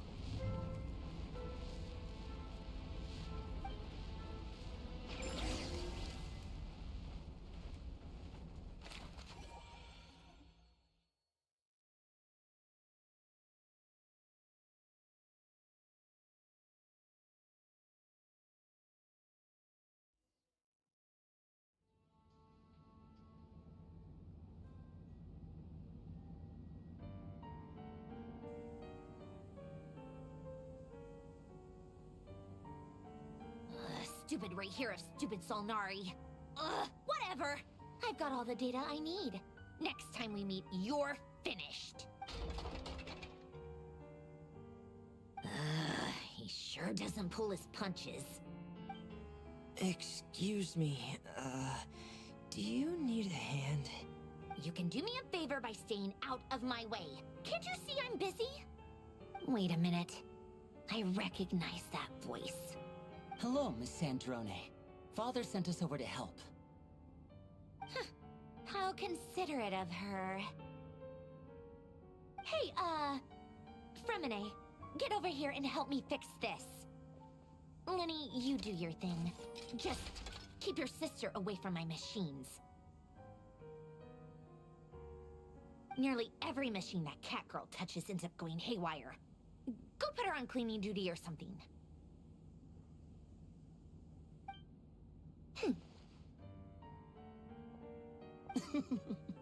Then let's start downstairs. Fremine, we'll leave this place to you. You've got it. Wait a second. Pretty sure there's still some tea in the cupboard. If you want some, you'll have to make it yourselves.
It's a relief to see you all made it back in one piece.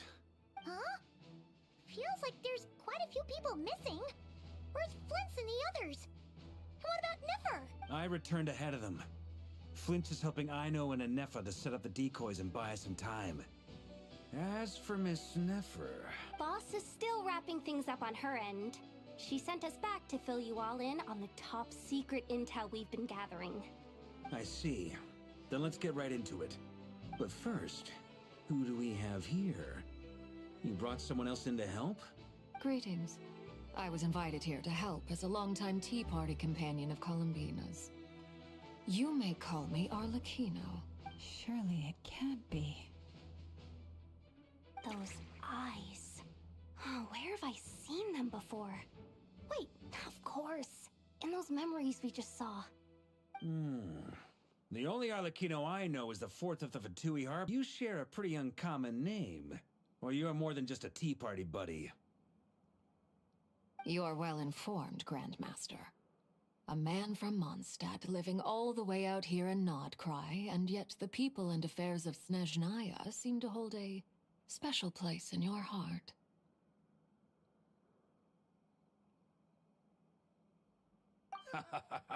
Oh, the feeling's mutual. Sounds like you know all about who I am, too. A Fatui Harbinger. The atmosphere in here just got really tense. Guess we can't just start trusting Fatui Harbingers, even at a time like this. I must admit, though, I'm a little curious. Seeing as the Moon Goddess no longer belongs to the Fatui, what makes you so willing to put your neck on the line here? Nor does Nodcry belong to Mondstadt, Mr. Varka. Yet still, you're fighting for it all the same. Things don't always have to have a tangible payoff. Sometimes, stopping things from spiraling out of control is a higher priority than chasing the spoils of victory. Of course, I can't say there's nothing in it for me at all. But that's between Columbina and myself. Forgive me. I don't mean to doubt you. It's just that the Fatui really have been the source of many of our troubles. We have our own way of doing things here in Nodcry. But ever since they arrived, the Fatui have treated us with nothing but hostility. I know there's been a lot of bad blood between us in the past. I've done my utmost to avoid friction whenever I could. But sometimes fundamental conflicts of interest simply can't be settled amicably. That's why I'm here solely in a personal capacity. This has nothing to do with the Fatui. As a gesture of good faith, I'll be frank.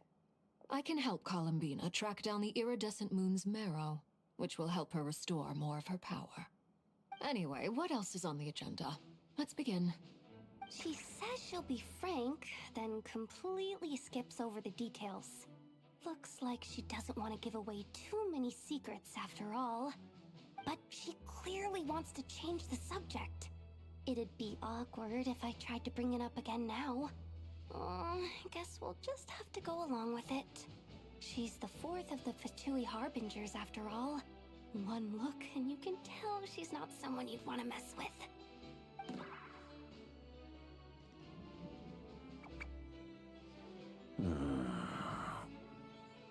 Well, since Miss Arlecchino sounds confident in her ability to handle that, we'll proceed to the next topic. Yehoda, time to share that top-secret intel. Alright, listen up everyone. First, we now know that Rerir was originally a Conrian secret agent whose primary mission was to hunt down and assassinate the so-called Dregs of the Crimson Moon. The Dregs of the Crimson Moon? In the memories, there was a lot of talk about the Crimson Moon and Eclipse, and a whole bunch of other stuff from the time of Conria.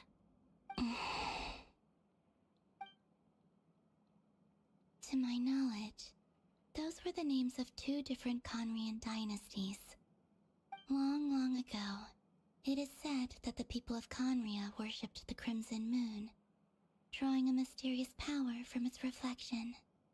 But one day, a coup saw the Crimson Moon eclipsed, hence the name of the new dynasty that replaced it, and how it became the new emblem of Conria. Still, long after the Crimson Moon dynasty had fallen, the last ruler of the Eclipse dynasty, the Vinster King, still coveted the secrets it left behind. So, he sent the Rehir of Solnari to secretly hunt down the Crimson Moon's few remaining followers. In those days, Rerir showed no signs of madness. In fact, he was as normal as any other person. Oh, and he had a fiancé, or at least a would-be fiancé, called Tholindis. What's the matter?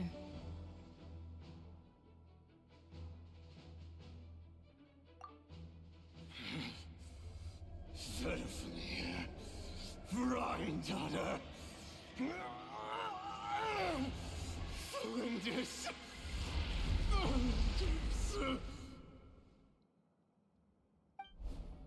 Interesting. Anything else? What about this would-be fiancée of his? Do we know anything about her?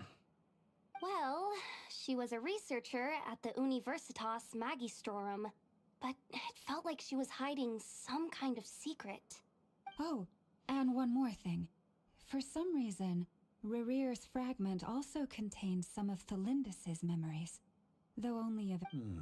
Well, no shortage of potential leads, I'll give you that. In any case, it sounds like we can conclude that while Thelindis was still around, Rerear appeared to be lucid and quite normal. Thelindis, it seems, must have been the one thing in this world that he couldn't let go of. Tell me, though, were these pure-blood Conorians we're talking about here? Why do you need to know that? Hold on. If she was a pure-blood Conrian... Oh yeah! Just like how it was with the captain! If we could somehow find her, do you think there's any chance Rerear might regain some of his sanity? It's possible, but it would take a miracle. We can't pin all our hopes on that. That merchant who Nefer knows, Dori Sangama Bay. Maybe we could hire her to look into it. All right, then. Let's keep working in our separate teams. Traveler, Paimon, Kutar, and Miss Arlecchino will go look for the iridescent moon's marrow. As for the others... On the way over here, I noticed that the wild hunt monsters had grown even more frenzied in their search for Kutar. At this rate, the people living here will be in grave danger too. So I'm thinking of gathering together some of our followers to go wipe them out. I'll head back to the curatorium and meet up with the boss. Feels good knowing we've all got something to be getting on with. Given that the Wild Hunt has been a lot more active lately, the Lightkeepers have likely begun their own operations too. If that is the case, someone will need to pass the news on to Flint's. I'll hold the fort for now, then discuss our next move with Flint's, Aino, and Nefer when they get back. Alright then. Well, the clock's ticking. If that's everything, we'll be on our way. We'd better get moving too. We'll try to buy you as much time as we can. Relax. Just do your thing. Now, I decided to call in some backup since things are getting so hairy. Our reinforcements should be here any minute now. Stay safe, everyone. Dismissed.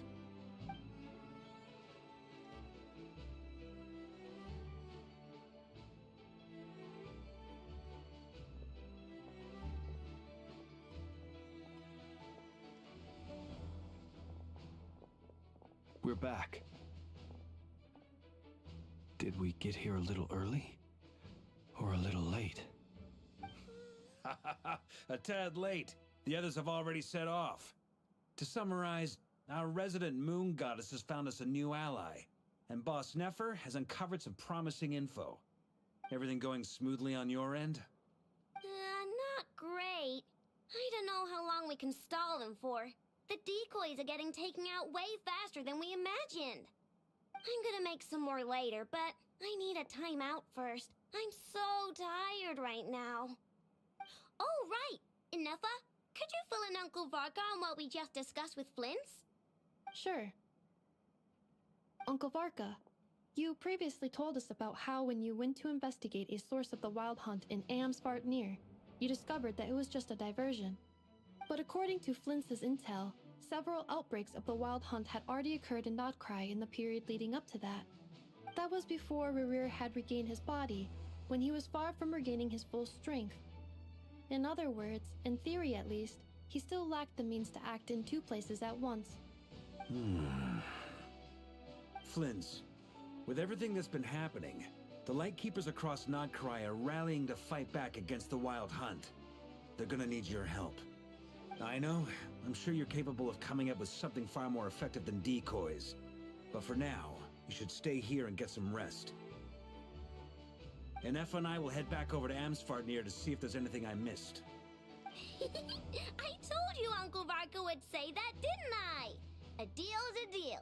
Not a word about my snack intake for the next week. Database updated.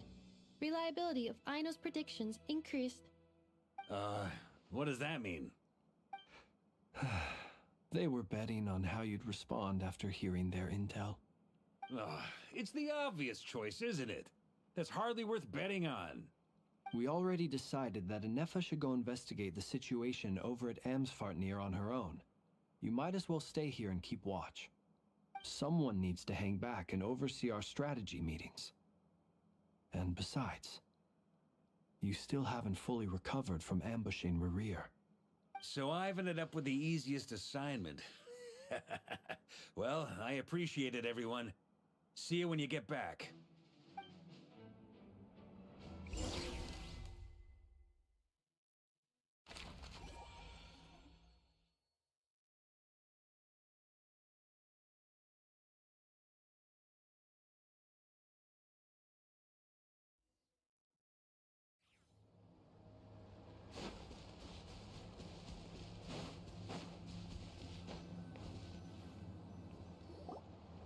Here, this will serve as a good spot to cross over. Arlecchino, hold up a second. Since you brought us all this way, would you mind telling us what you've got planned? We still haven't got the slightest idea what's going on here. And if even Columbina doesn't know where the iridescent moon's marrow is, how do you? Simple. Because I am an inheritor of the royal bloodline of the Crimson Moon. And one of the last surviving embers of the Two Worlds' flames. Huh? Are you serious? Isn't you're a descendant of that Crimson Moon dynasty we were just talking about? The one from ancient Conria? Your surprise is understandable. I was also taken aback when I first learned of it. But the more I thought about it, the more I realized the signs had been there all along.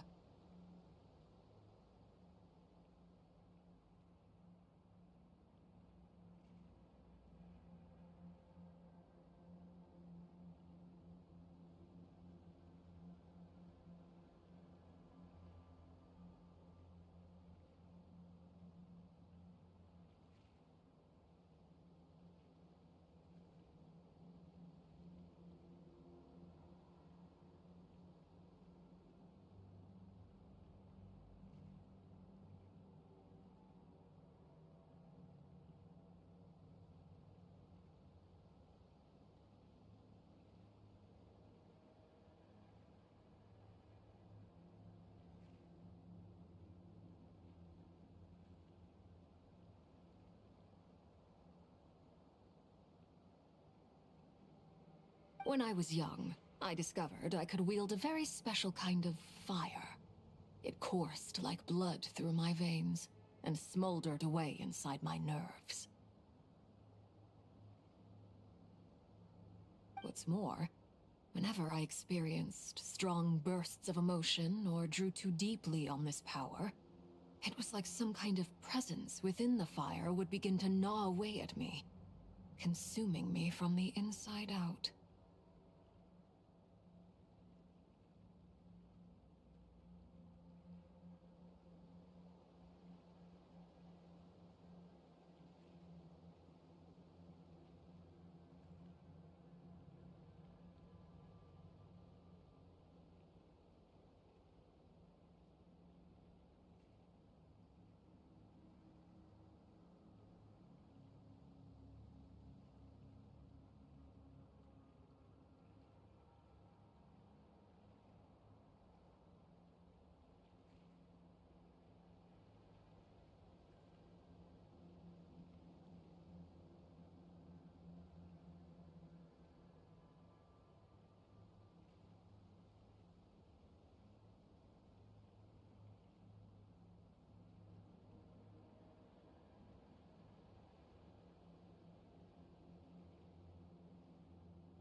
Exactly. That is why my hands are like this, too. At first, I saw it only as a curse, but once I became a harbinger, the Jester apprised me of the truth.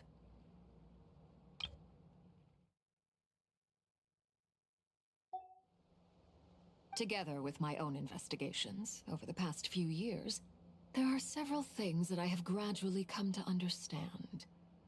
For instance, take the so-called Crimson Moon. In truth, it is nothing more than the shattered remnants of the iridescent moon, fused with the abyss to prolong its lifespan.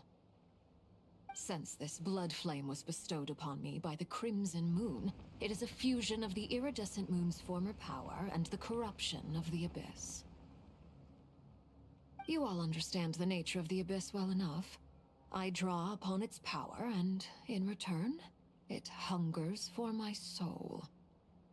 This strange blackness is the mark of corruption it has left behind.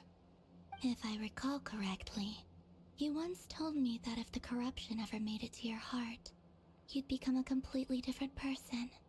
Yes, and that's the reason I'm always careful not to push my power too far. It's essentially a never-ending tug-of-war. Oh, sounds intense. Anyway, the rest of my story can wait. Is there anything else about the Crimson Moon or the Iridescent Moon that you're unclear about? Paimon has a question. So, the Crimson Moon that the Karians used to worship was actually the Iridescent Moon, right? Which was one of the three Moon Sisters. Does that mean that the Karians were to the Crimson Moon as the Frost Moon Scions are to the Frost Moon? So much of that history has been lost. We have no way of knowing exactly what they were like. But I would suspect that the Conrians weren't as devout in their moon worship as it might appear. The iridescent moon's remains simply served as their link to the Abyss. Later on, perhaps someone discovered a way to make direct contact with the Abyss. Or maybe there was some kind of ideological divide.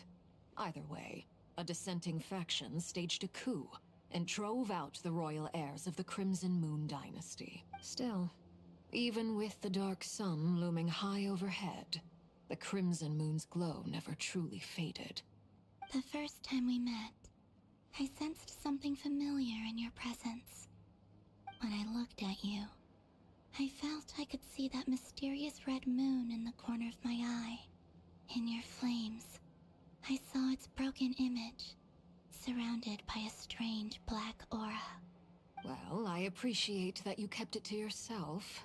Much about the Crimson Moon is still a mystery, and I'd prefer not to end up as the object of an insane research project. Anyway, time is against us here, so if there's any other questions, they'll have to wait. I just want to make sure I've got one thing straight. In her letter, Sandrone mentioned that since you are unable to contain the iridescent moon's marrow yourself, you intend to leave it in my custody, correct? That's right. For now, it's the only way I can pay you back for your help. The iridescent moon is already part of who you are, so with its marrow in your possession, you'll be even more powerful than before. Deal. Then let's get started. Get what started? What does this place have to do with the Crimson Moon? When I first became a Harbinger, the Jester gave me a book called Paranhari, also known as Leobranto Inamorato. You should be able to buy a copy next time you're in Fontaine. It's a love story set in the Crimson Moon era. But setting aside the tangled romances of its characters, it also records a few interesting details. In the Crimson Moon era, or so the story goes, there was an orphanage that received children from beyond the bounds of this world, and subjected them to a peculiar induction ceremony. Beyond the bounds of this world? For real? And what kind of induction ceremony? The Crimson Moon Sages looked beyond this world for beings with powers that surpassed the gods.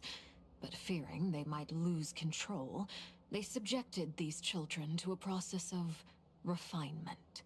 They made these children crawl up a fireplace and kept asking them, "Have you died? Did you see it?" Until They finally admitted to having died and seen a crimson moon. The adults embraced the children who passed the ritual, telling them, "Within the fireplace, you have traversed the flames between two worlds. Here and now, you are born anew." The book leaves much unsaid, but I suspect that this was their way of branding the children they had enrolled, leaving an indelible mark upon them so that they would forever live in the Crimson Moon's light. That explains why I can't sense the Crimson Moon's marrow in this world. It makes sense that it would be sealed in a special space that can only be accessed temporarily through some kind of ritual. But there's no fireplace here. Do you see a chimney anywhere? Oh, are we supposed to build it ourselves? Okay, fine. Paimon will go find some bricks. That won't be necessary. The fireplace is purely symbolic. The key to the ritual is crossing the flames between two worlds. In other words, the flames that burn within me.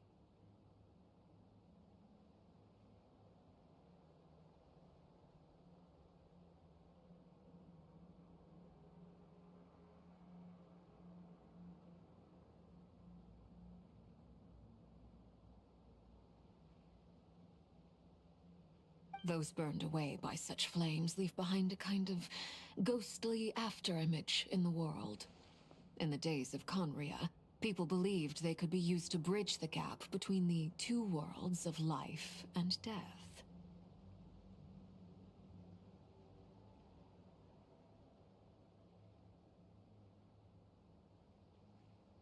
In short, I can open a passage to that space for you.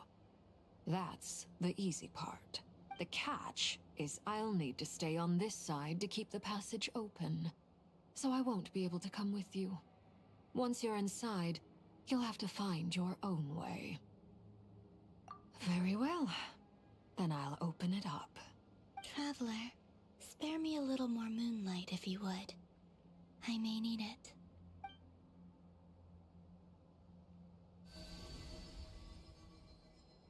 Thank you. I feel like I've recovered some of my strength now.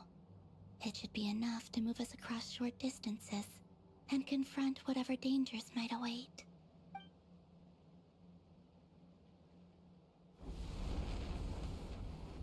Mistress of the seven hues of ages past, great mother of the present, crimson-clad sovereign of the two realms, by fire severed, by fire renewed, I offer myself now and beseech your descent.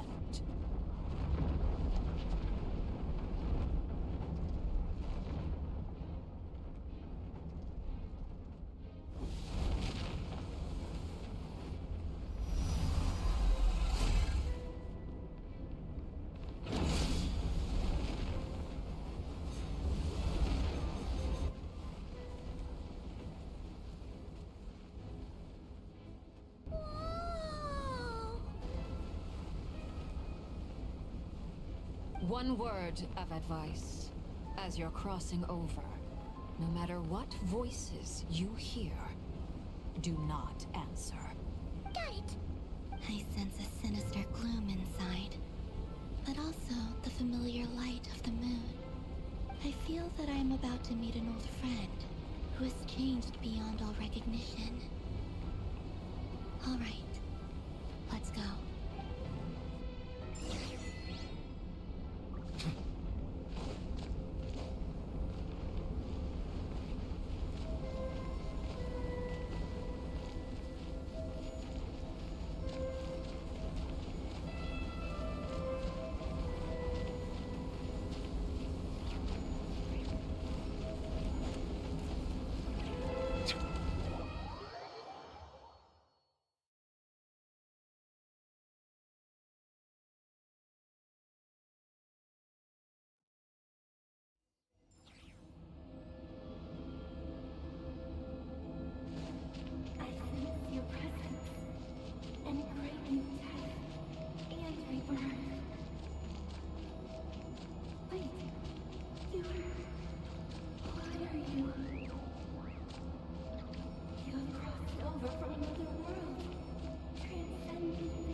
abyss. It's practically filled the entire place. What a tragic sight. Fragments of your broken body, seized by the abyss, and hung up aloft like mummified remains. Iridescent moon, was this truly what you wished for?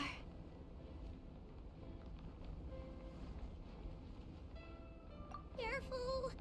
There's something spooky about this place. Feels like something is lurking in the fog. Paimon's right behind you.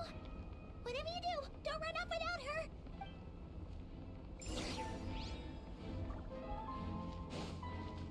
By the way, Columbina, didn't you tell us that the iridescent moon had shattered into pieces? The moon up there looks pretty whole to Paimon. How is that possible?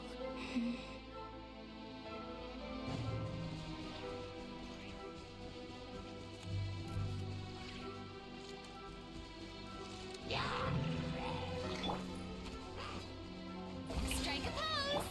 Bow your head.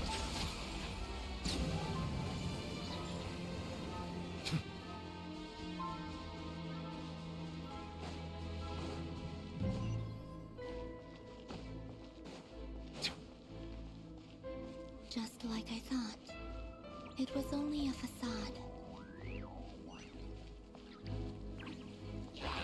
Settle down!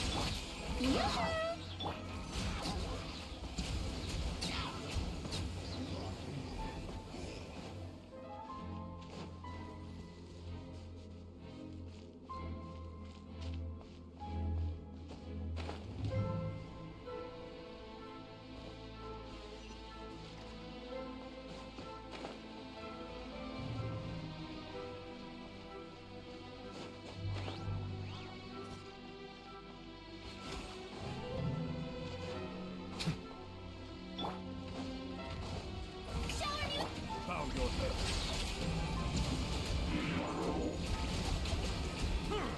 Be sanctified.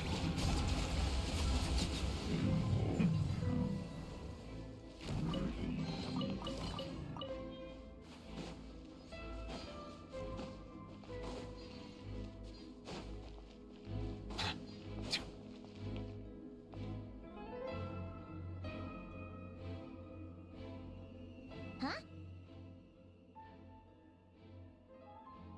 Huh? For real? That's way too high! There's no way we'll be able to reach it! No. I'm not sensing anything up there. It's coming from under the mountain. Let's see... Ah! There's some kind of weird shadow over the water! Wait, see that? Looks like a mechanism of some sort! Let's check it out!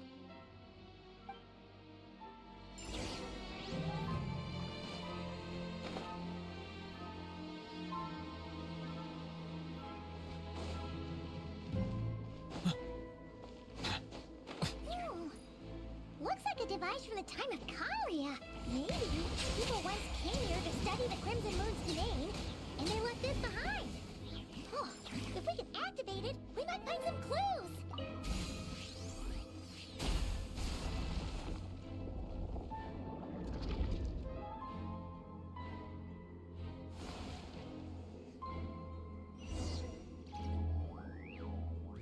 Hey, look at that! Now that the mechanism's running, the shadow in the water looks different. Do you think these mechanisms might be the key to unlocking the secret? Let's try to find more of them! Felindis, we'll leave the rest of the research in your hands. We'll be heading back now. I hope this isn't ruining date night. Ugh. Mind your own business. Just leave me some snacks on the table. Felindis? Is that Rere's girlfriend? How come we're hearing her voice here? Oh yeah! So, do you think she was studying this strange space all along? The Abyss has made this space extremely unstable. Maybe that's why some of the things she said and did were preserved here. Like echoes. Or after images. Whenever I see this view, it takes me back to a poem from my childhood. Waning moon, oh lifeless damsel, weeping on the mountain crest. Mourning still in wistful tone, her fragile soul now laid to rest. For me, of all people, to be here investigating the mysteries of the Crimson Moon space. Is it a coincidence or something more?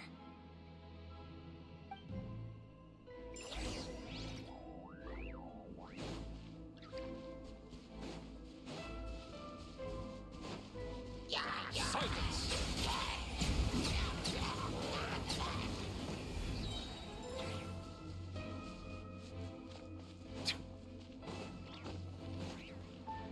Oh, looks like the Abyss has messed up this mechanism. We need to find a way to get it working again. Let's see if there are any other devices nearby.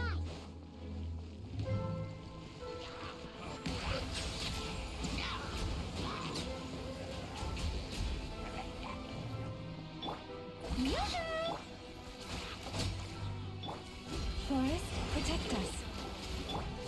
Silence!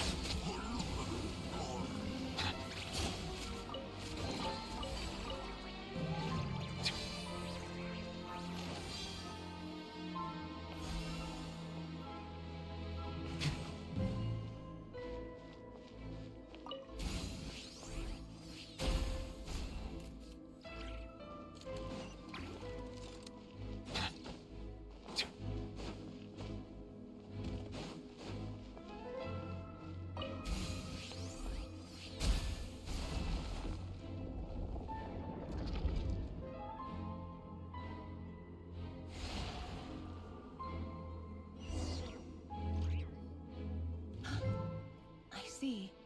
So the moon marrow, or rather the power of the three moons, is the key to unlocking. If it really does exist, then maybe this madness can finally be put to an end.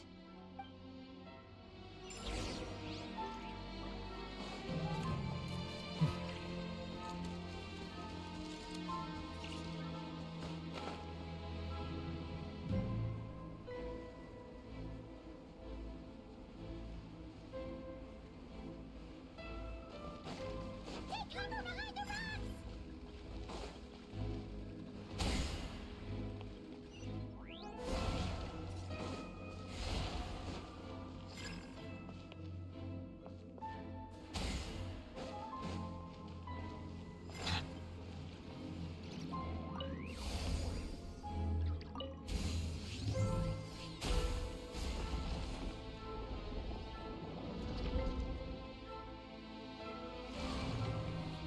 Melusines are beautiful creatures.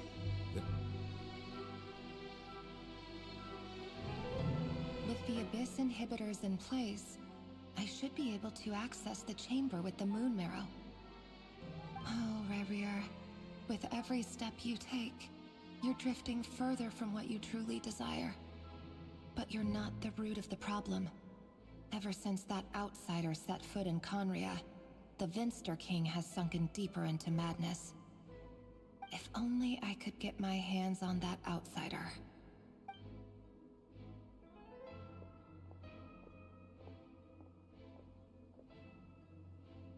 Hey look! The moon's reflection is back to normal! Belindus's voice mentioned a chamber with the moon marrow. Do you think maybe it's hidden in the moon's reflection? It must be. For within it, I sense the fragile aura of a dying soul. Then there's no time to lose!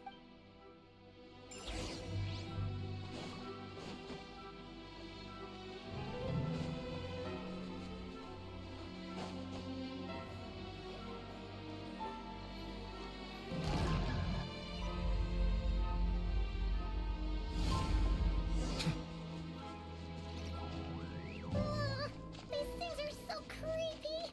Oh, looks like we'll have to destroy them if we want to get to the iridescent moon's marrow.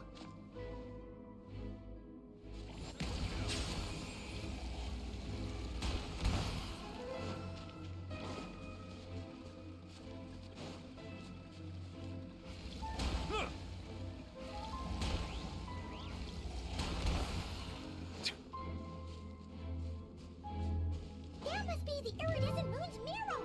Oh, we'll need to destroy these things before we can reach it!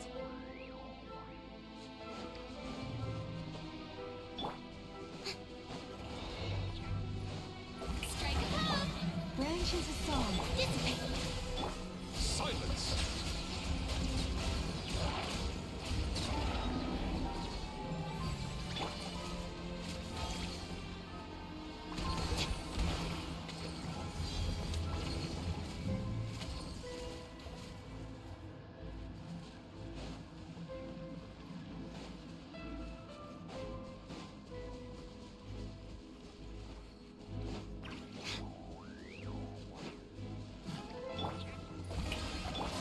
Lush as the moon. Bow your head.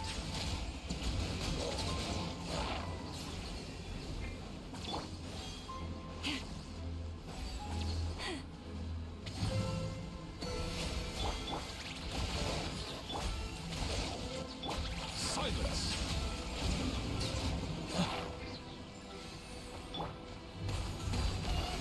We're so close!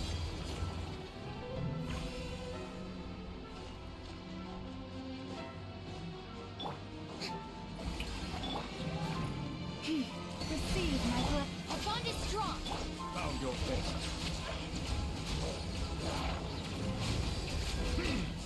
Let the mighty be humble!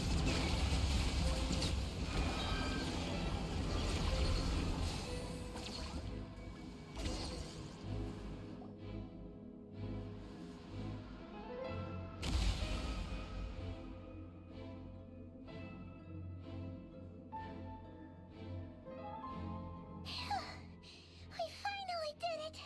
The iridescent moon's marrow. Still burning away like an undying flame, yet now contaminated by the abyss. It has taken on a new form entirely. If we can purify the abyssal power within, we should be able to obtain its untainted essence.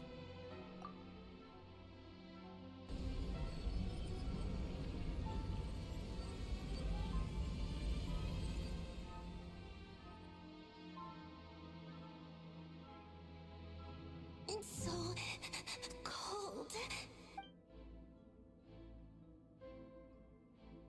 Is it you? Are you here? Huh? Are you talking to us? At long last, I can see you once more. Our fates have crossed, and I am finally free. I'm sorry, I lied to you. Even knowing what was to come, I still couldn't let go of the fear in my heart as death drew near. The moment the moon shattered, my body began to split apart piece by piece. Like I was being cut into pieces by 1,000 blunt blades. My thoughts scattered as the cold crept in. But I could not bear to fade away like that. Tell me, what was it that brought you to us all that time ago?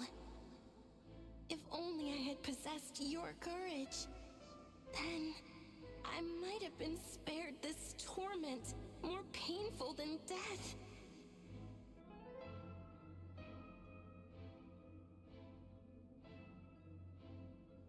You look so puzzled. That's how I felt too when I first saw you. But trust me when I say that everything happens for a reason. Farewell, Hypo.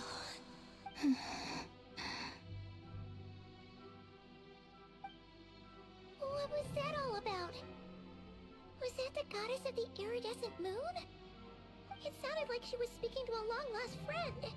But none of us have ever met her before, right? Perhaps.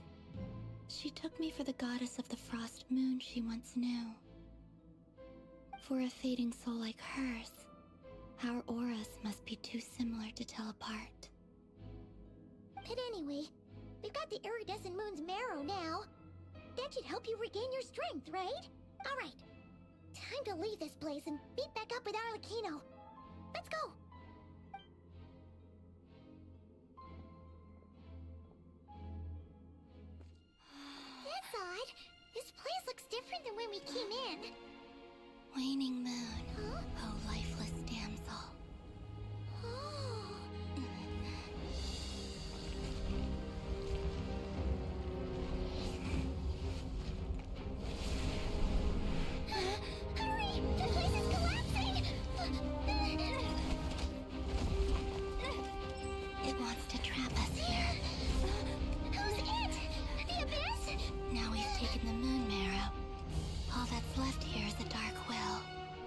will show us no mercy.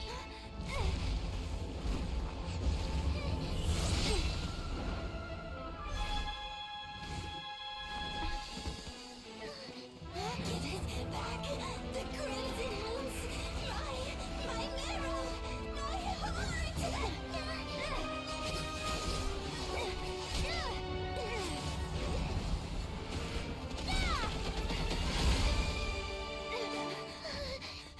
Finally! Huh? Oh no! The exit's blocked! They're back! Now what do we do? This is where you fall. Witness my rise. What are you waiting for?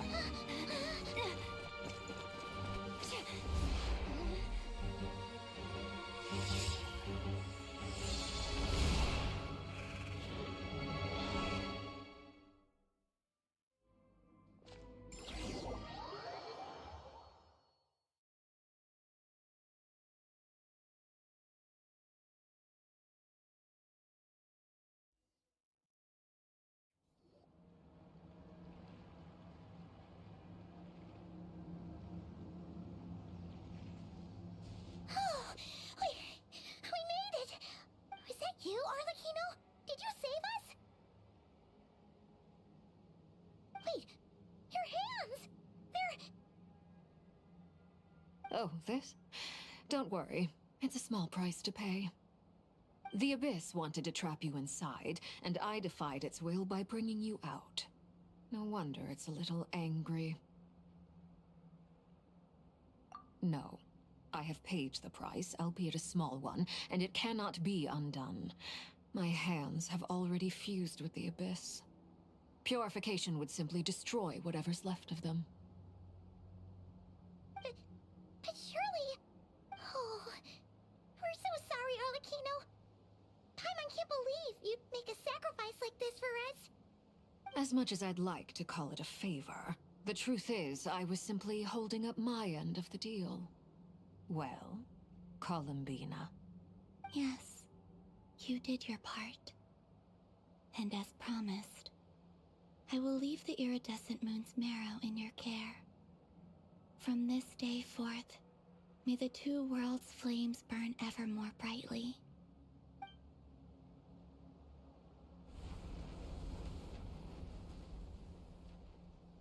I'll take that as a blessing. Now, Columbina, give me your hand. Accept this moonlight I offer in return.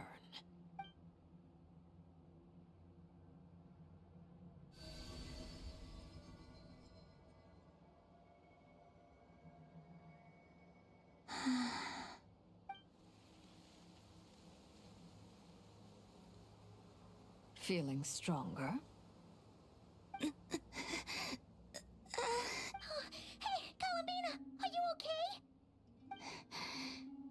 I'm fine. Our powers are a little at odds, that's all. By the Frost Moon's authority alone, wielding the power of the other moons was always going to be a stretch. Still, I think it's fair to say that your strength has returned, at least to the level it was at as Third Harbinger. It's still not enough. There's no way I can hope to challenge Rayrier like this. Just one more ray of moonlight, if you would. It's okay. I can take it.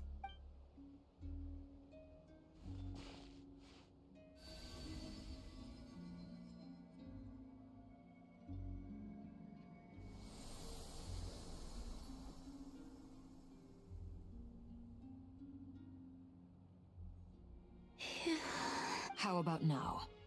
Fighting fit? At the very least, I won't have to stay hidden like before. I want to see him gone from Notcry. The Rayheer of Solnari and his wild hunt must be sent back where they belong.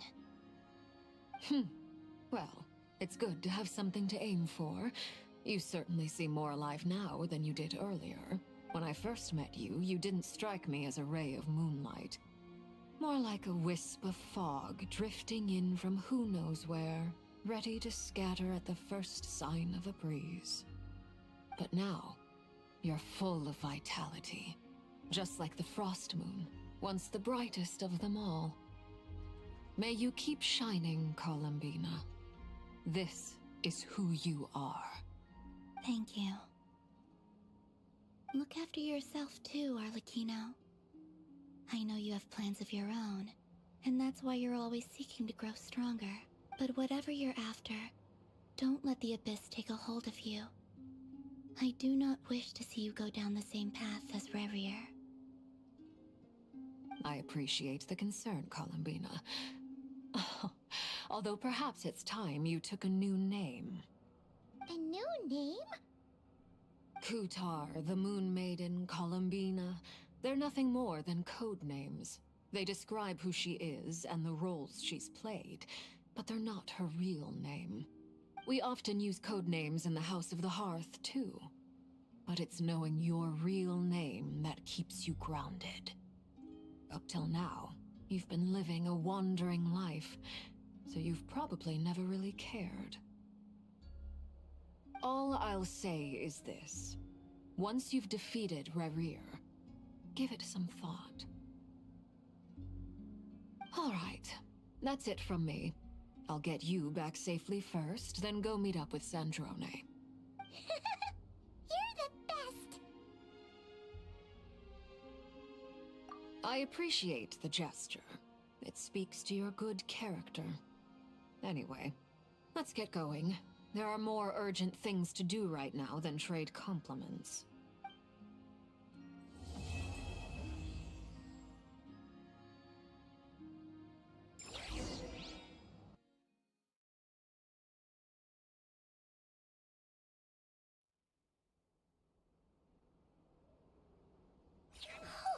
It was a close call, but we got the iridescent moon's marrow and restored Columbina's strength, and that's all that matters.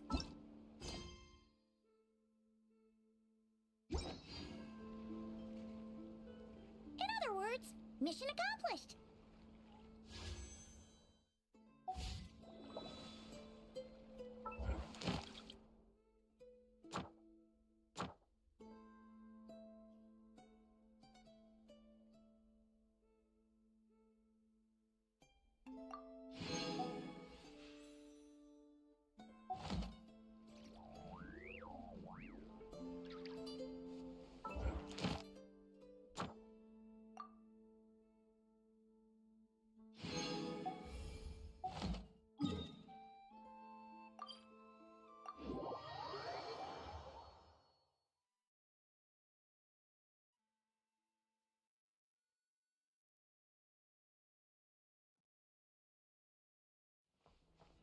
Add Astro.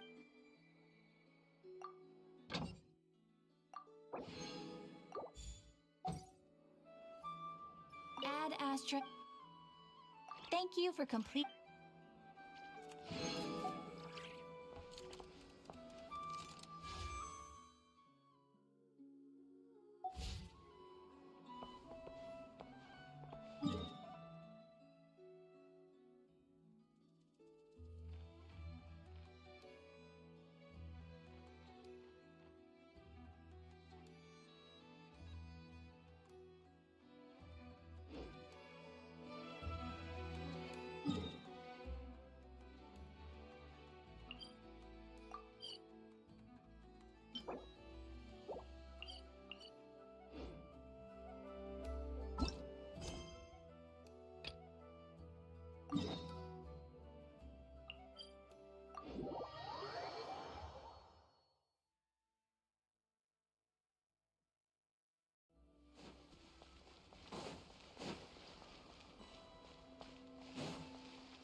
Do you think the others are making good progress?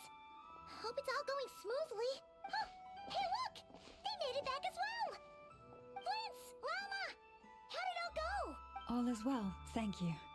Nefer and Yehoda had to stay at the curatorium to wrap things up, so they won't be joining us for now. I ran into Miss Nefer and Miss Aino on the way back. Their work is still in progress, so I suspect they won't be back for a while either. You seem rather cheerful today, Mr. Flintz. I certainly am. I achieved what I set out to do and came away with more than I bargained for. Fighting alone can get quite tedious, but I had the good fortune to run into a pair of brave young warriors. We meet again. How have you been? Albedo! What are you doing here? That would be a natural assumption to make. It's also the correct one. These two courageously lent me a hand while I was fighting the Wild Hunt. When they told me they were Servarka's colleagues, it all made sense. And given how people of outstanding talent tend to cross paths, it's no wonder you're already acquainted. So, who's your travel buddy, Albedo? Why don't you come and introduce yourself?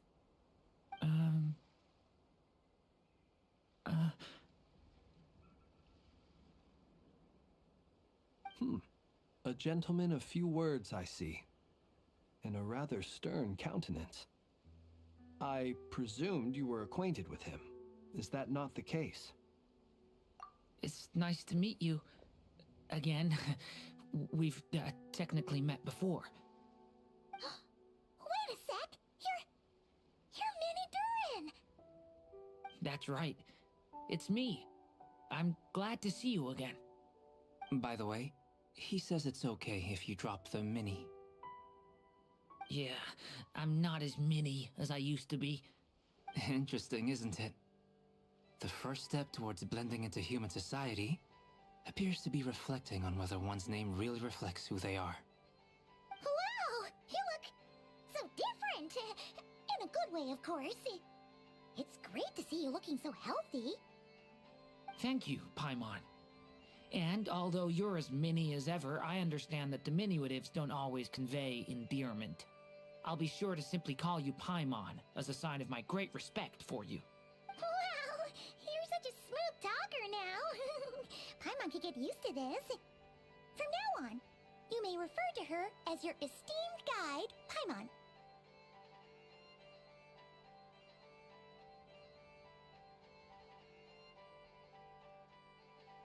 Personally, I think our little Paimon is the perfect size. When people call her Little Paimon, it's just because she's so adorable that they can't help themselves. If that's not a sign of endearment, what is? You're absolutely right, Miss Lauma. My brother still has a long road ahead of him when it comes to understanding human relationships. Anyway, speaking of long journeys, didn't Columbina leave with you? How come she isn't back yet?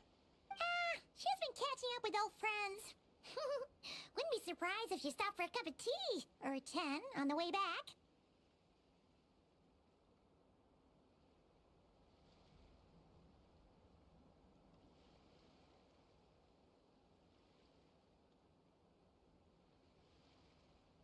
Uh-oh.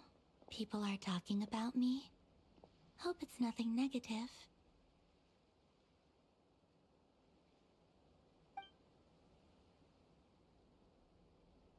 Judging from your expressions, I'm guessing it all went well? It's getting crowded here. I'll go grab some chairs. No need. This is a job for an alchemist. I'll whip some up momentarily.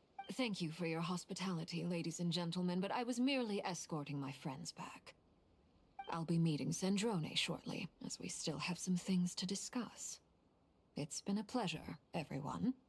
But this is where I'll say goodbye. We really appreciate your help. Oh, come on. Spare the formalities. I'm just glad I could help out some true friends. I understand. Well, bye for now, Harlequino.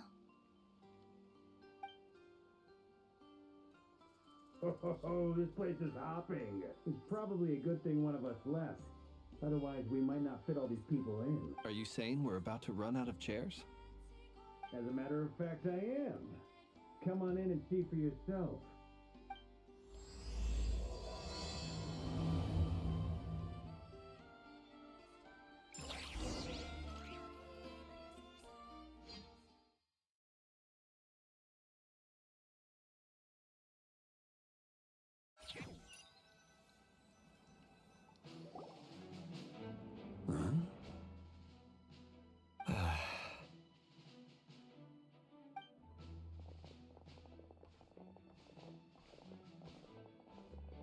I overheard your little chit-chat outside, by the way. With Miss Columbina's colleague gone, we should be back to the original crew plus the other colleagues I brought in. Though, it looks like we have another new face. Someone else managed to rope in a colleague too? Frankly, you and Paimon are the only people I know here. This here is Deansliff, colleague of Teyvat's greatest guide, Paimon, and greatest adventurer, the Traveler. Well, not exactly colleagues, more sort of friends. When someone else jumps in to do the announcing, you know you're speaking to someone important. Let's hear what he has to say.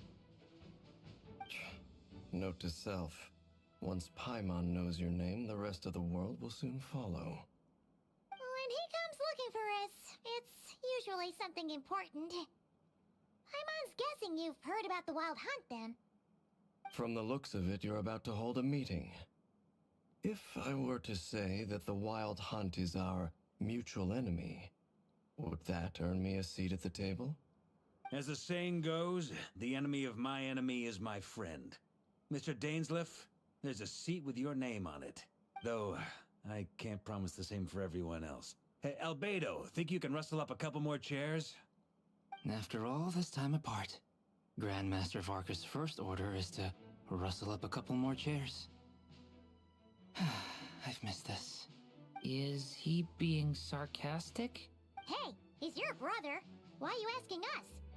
I've still got a lot to learn about the nuances of human conversation. Trying to decipher Albedo's way of speaking has been like jumping in at the deep end. Oh, good point. Paimon gets you now. Don't sweat it. There are people who go their whole lives without getting the hang of it. You're ahead of the game already.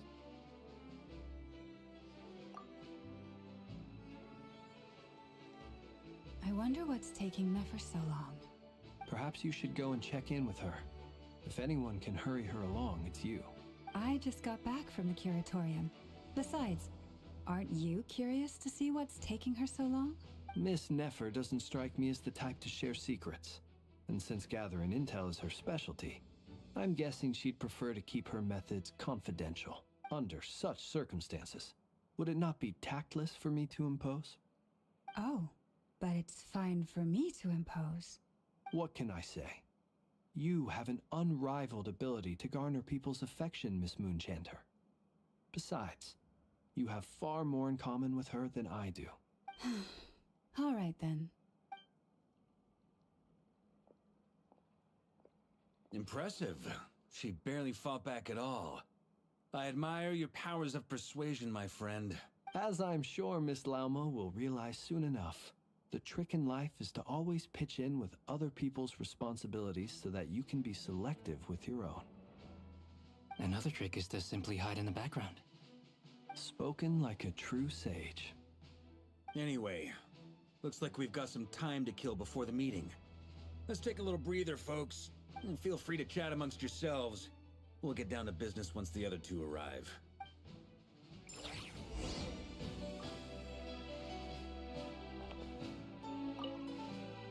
You're both awfully quiet. Why don't I start us off with an icebreaker? Much obliged. Have either of you ever had your portrait painted? If not, I'd be glad to help. That sounds like a lovely idea. You know how to paint, then? I dabble occasionally. He's an excellent painter. Tables, chairs, people, dragons, you name it. He'll paint it for you. I'm flattered. If I ever get the chance, I'd like to give it a try myself. I'll bear that in mind. Anyway, how about you, Durin? What sort of portrait would you prefer? Oh, I'd be fine with anything. Whatever style feels best to you. Very well. Then I'll play it by ear. You can replicate any style I want? I can try. If you show me a sample, I'll do my best to match it. Thank you. In that case, I'll dig up some reference material for you.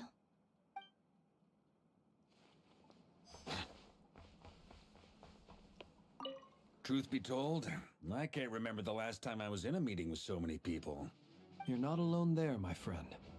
The Lightkeepers also struggle to bring everyone together for a serious discussion. I don't doubt that. I've only ever met two Ratniki, one being you, and the other being that young guy, Itlua. Itlua is a good apple. I'll give him that. He's kind, honest, and regularly delivers supplies to my lighthouse. A true Ratnik to the core. In that sense, he puts me to shame. So you're what? A fake Ratnik? That's what it sounds like you're saying. But I get the feeling that's not quite what you meant. Come on, why the awkward silence? Sorry. I'm not even gonna bother trying to hide it. You've known all along, haven't you, my friend? Now that was an awkward silence. Let's just keep this between ourselves. Probably best if Itlua doesn't know, huh? That goes without saying. Gotta be careful what you share with youngsters, after all. Anyone else in the know? Let me guess. The Traveler and Paimon? It's dangerous being too sharp for one's own good, you know. Then, in the name of the Animo Archon Barbatos himself, I swear, your secret's safe with me. When we went for drinks, you said that you and Barbatos were practically best buds. In the light of that claim, do you really expect me to take your oath seriously?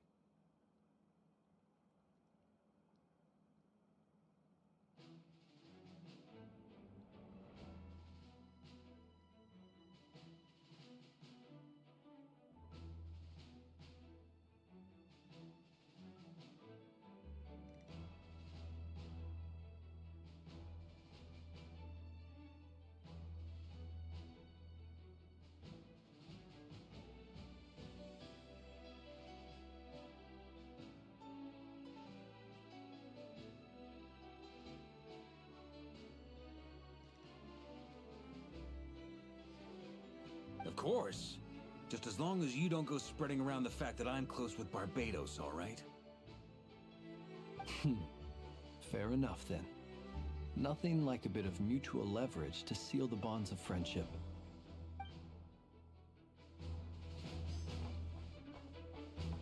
Is there something you'd like to say to me? Yeah! For starters, why'd you just show up here without even giving us a heads up? If you think back to our previous interactions, you may recall that that's hardly out of character for me. You do have a point there. Oh yeah! You'll need to find somewhere to stay the night too, right? Want to tag along with us? You never know. We might get a group discount. Sure, let's do that. Great! Paimon will handle it. And in return, we can get Dainslift to be our very own personal bodyguard. If that's what you had in mind, you should have said so sooner. I'd be happy to help. Oh, okay then. Paimon was only kidding, but good to know.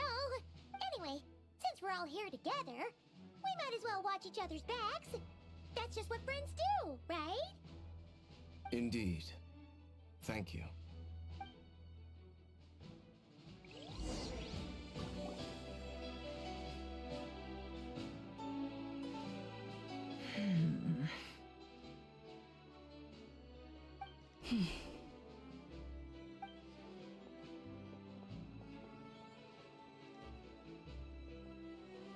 Ah, Miss Nefer. You made it after all. But what about Yehoda? I'm here to give you an update on how things are going on our end. Once this is over, I'll be heading straight back to continue my work. I left Yehoda back at the Curatorium to watch over things while I'm gone. Huh. So much for just this once.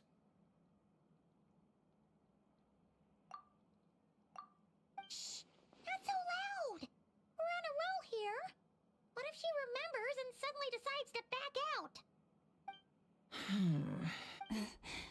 Did you say something, Mr. Varka? Huh? I didn't say anything. Right, Flints? Must have been a frog. They get so noisy around here at nighttime. It's like they're putting on a concert in the background. Anyway, before we begin, there's a few introductions to make. Let me start by saying that it's an honor to be speaking before so many distinguished colleagues and collaborators. First up, we have Miss Lauma. As Moon Chanter, she's the leader of the Frost Moon Scions, a local religious community in Nodcry. Then there's Miss Nefer, boss of the Curatorium of Secrets, an intel gatherer extraordinaire. Nefer is leading the investigation into Rerer's background, assisted by Yehoda and Lauma. From the little I've heard, they're making some great progress. Over here, we have Mr. Flintz, a ratnik and guardian of the abandoned lighthouse. In our last operation, he courageously distracted the Wild Hunt to buy time for the rest of us. For those of you who've never met, this is Mr. Albedo, a renowned alchemist and captain of the Knights of Favonius investigation team. By his side is a new face for us all, myself included, Mr. Durin, who's come to lend his aid. Next up, we have the Moon Maiden and former Fatui Harbinger, Miss Columbina.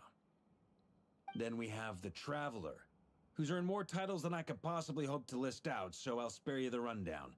And Paimon, the ultimate travel companion and quite possibly the best guide in all of Tevat. Wow! That's a lot of people! Great turnout!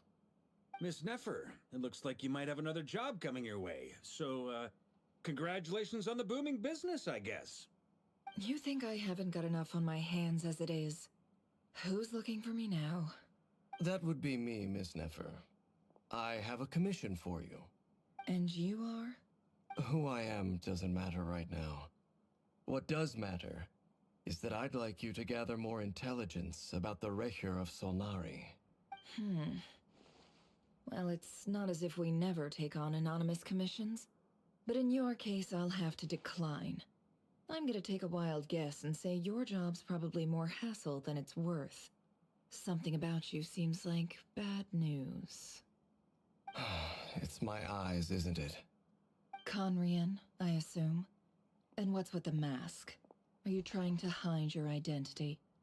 In any case, the fact that you're even still alive raises an awful lot of questions for me.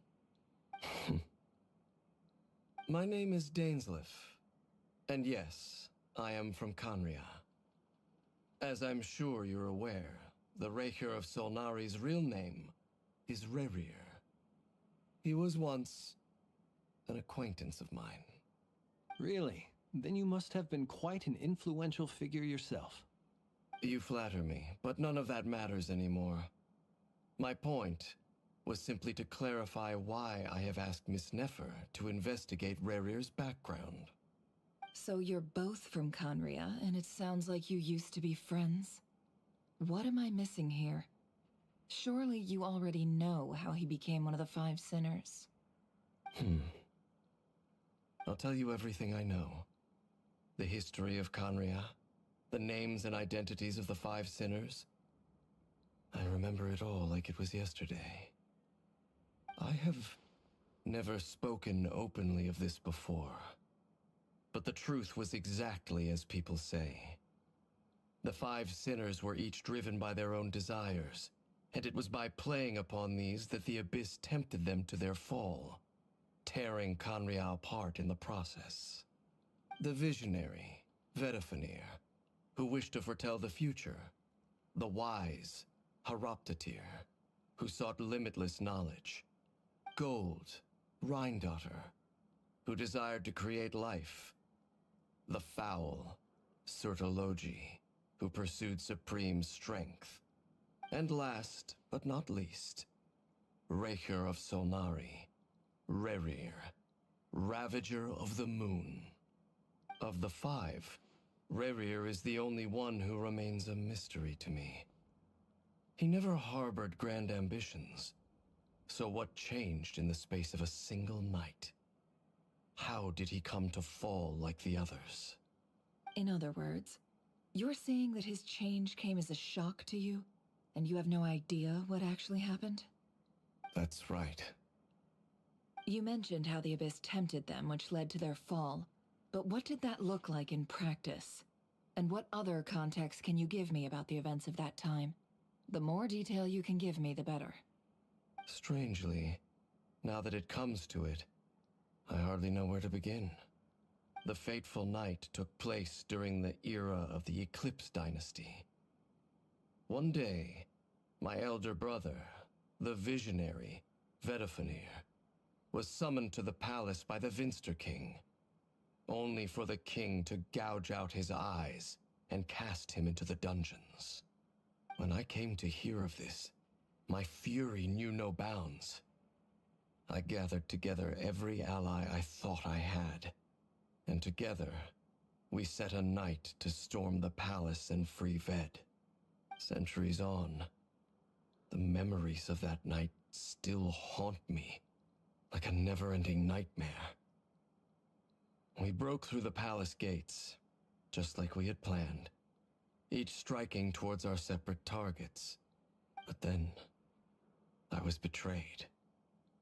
Even Vedifenir, the very person I had come to rescue, abandoned me and partook of the Abyss's power.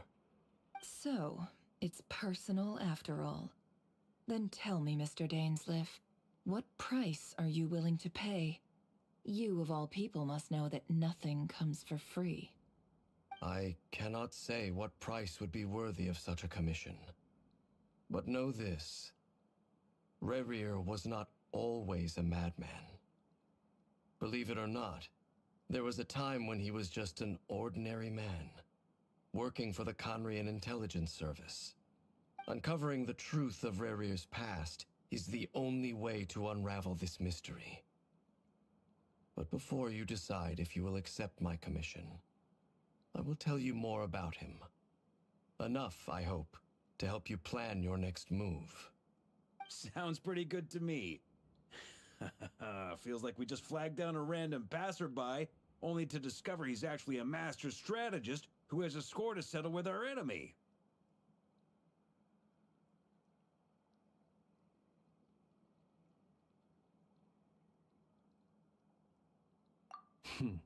Can I borrow your halo?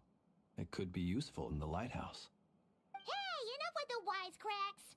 Besides, isn't that lamp of yours bright enough already? Relax. It was meant to be a compliment. If that was a little over the top for your liking, I'll make sure to tone it down next time. I'll give your proposal some serious thought, Mr. Dainsleif. Let's speak in private once the meeting is over. Before that, there's a few things I'd like to share.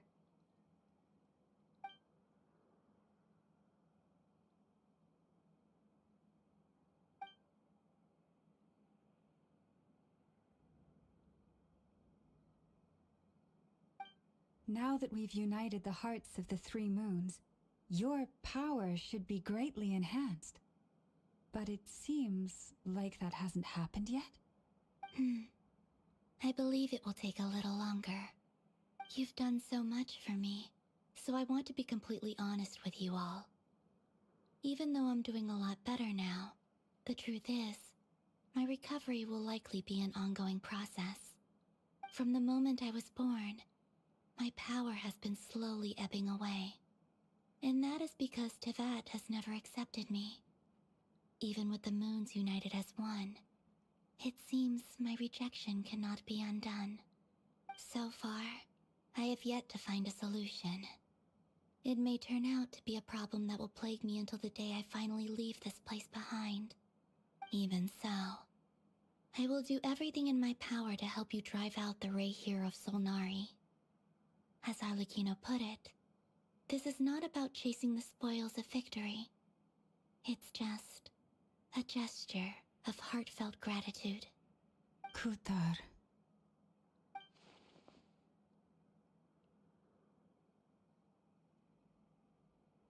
Defeating the Reihir of Solnari will be no easy task. While my strength slowly recovers, we'll also need to gather more intel. Naturally. We should take all the help we can get if we hope to defeat him. We've considered several viable plans now, but our choice hinges on the answers to a few key questions. Is it even possible to kill Rerir? What experiences shaped the person or monster he became? And what's he really after? Given Albedo's expertise in alchemy, I think we should leave him to try and answer the first of these questions. Understood. As for the other two, I'm afraid we'll have to count on you again, Miss Nefer. Believe me when I say it's not my wish to burden you. But right now, relying on your skills is our only option. So you're placing all your hopes on me, huh? We can't thank you enough for agreeing to help us. Honestly, I can hardly believe how lucky we are. You sure have a talent for changing your tune, Miss Moonchanter. Timid like Yehoda one moment, then flinches insincere flattery the next. Ladies, please. I must object to your portrayal of me. That's all. Feel free to keep bickering. Just pretend I'm not here. I almost don't want to leave this room. I'm curious to see how this plays out. I have faith in you, Miss Nefer. Something tells me you'll stand by us until the very end.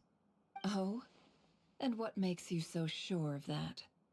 What if I suddenly decide that my compensation is insufficient? This isn't about the money.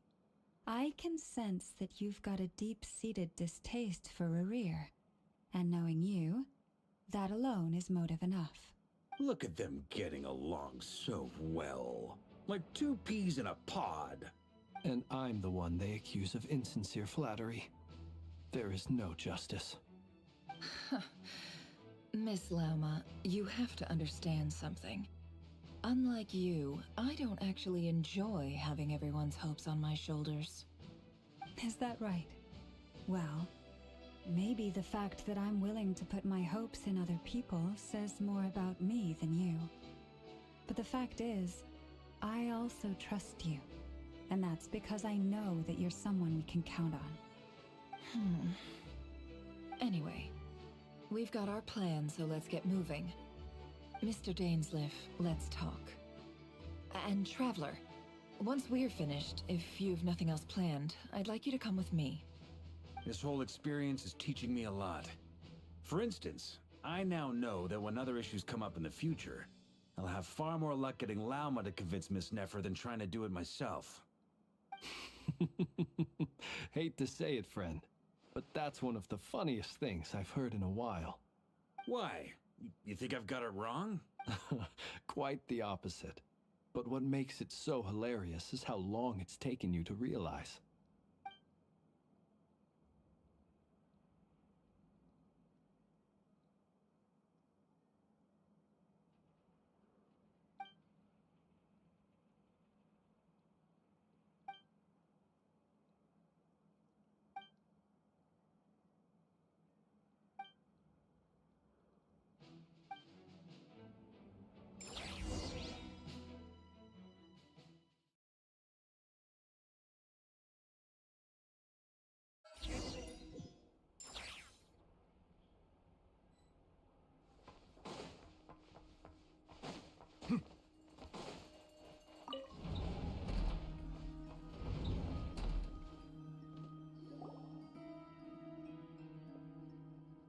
Thank you for waiting.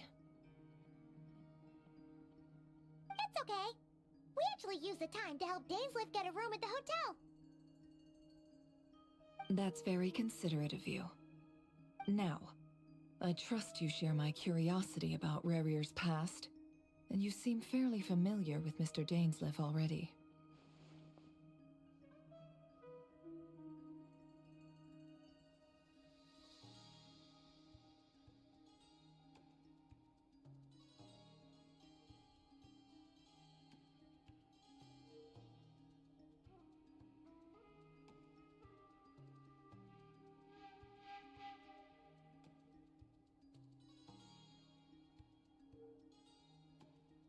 We spoke at some length after the meeting.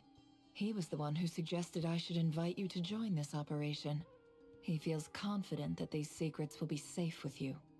Dane has a lot of faith in us, that's for sure. Likewise. I appreciate that you got right on board without interrogating me about why I invited you. It shows that you trust me to explain everything in due course. That's because we know what you're capable of. We appreciate you too, Nefer. You might have been forced to help in the beginning, but this time, it was your choice. That's one way to put it. Another is this, that once a decision's been made, it's set in stone. After that, my only goal is to see it through. Alright, so here's how it is. I'm going to access Rerir's thoughts again using my confidential method. Now, I'm sure you've seen things like this before on your travels, so you're surely well aware of how dangerous it can be. The reason I've gathered you all here is to ensure my safety during the proceedings. I plan for us to enter the fragment of his consciousness together, and once inside, I will focus on searching for information. Think of this as a diving expedition into someone's brain. If I'm the diver, you are my safety equipment, tasked with keeping me alive while I'm under the surface. Once the ceremony begins, we will all be spying on privileged information. But in the interests of safety, you must remain absolutely silent at all times. We will discuss our observations after the ceremony has concluded. Lastly, any individuals of a weaker constitution are advised not to partake in the ceremony. In any case, Paimon has her own job to do, which requires staying in the room but not joining the ceremony.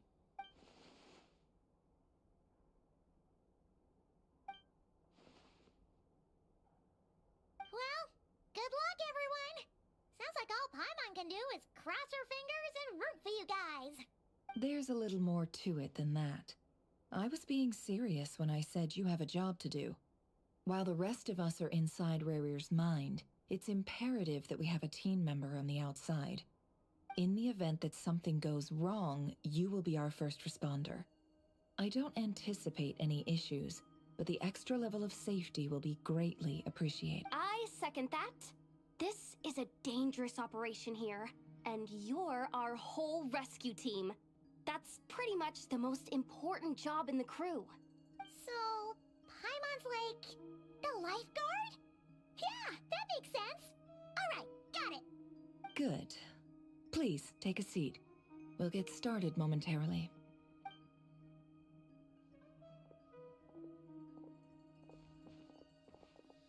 So, did Mr. Dainsliff tell you anything else? He told me that he believes Rerir kept some big secrets in his life.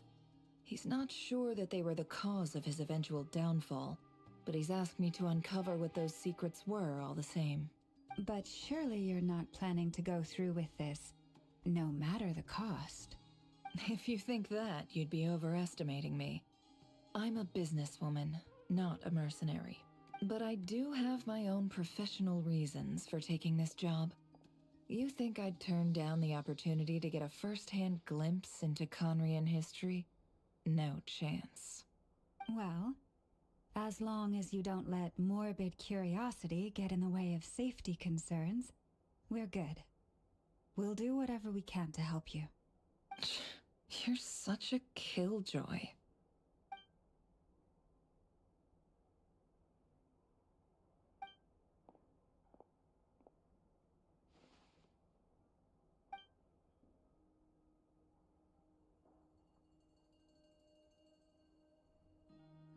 All right, I'm good to go. All set over here, too. Promise, Paimon, you'll be extra careful.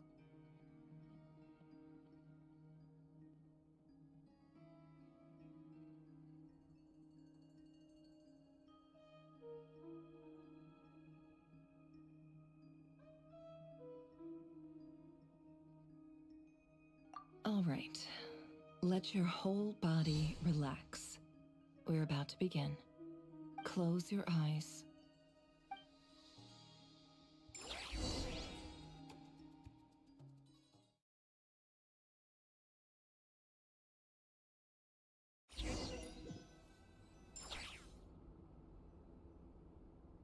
Phew.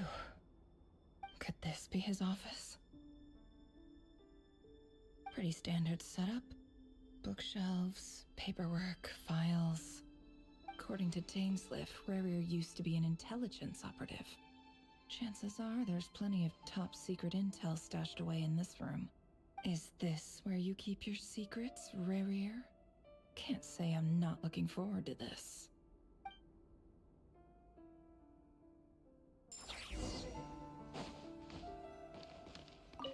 looks even gloomier than last time.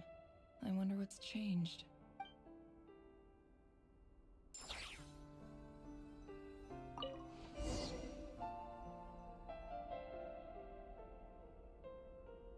Today's files are in. Time to wade through them, just like usual. Male, 51. Occupation, cook. Confirmed Crimson Moon descendant. Has maintained frequent contact with other descendants over the past year. Poses a threat to the dynasty. Neutralized.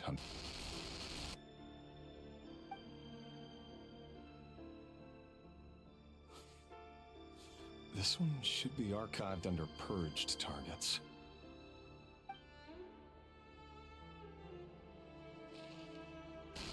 Female, 23. Occupation, office clerk. Confirmed Crimson Moon descendant. Has maintained frequent contact with other descendants over the past year. Poses a threat to the dynasty. Neutralized.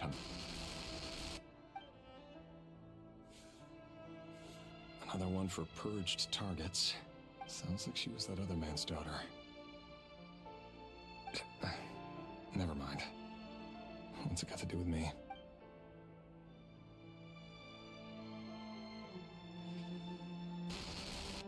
Male, 40. Occupation, teacher. Confirmed Crimson Moon descendant. Has been observed making contact with other descendants during the past year. Poses a threat to the dynasty. Neutralized on...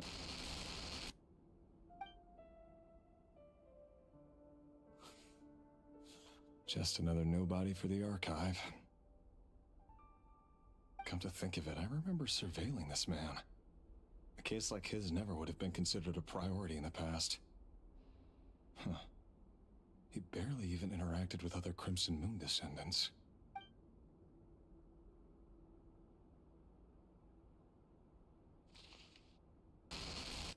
Female, 16. Occupation, none. Orphan and confirmed Crimson Moon descendant. Has been observed making contact with other descendants during the past year. Poses a threat to the dynasty. Neutralized on... Filed. I have no recollection of this girl. None whatsoever. She doesn't seem to be anyone important, but then again, how many of them really are?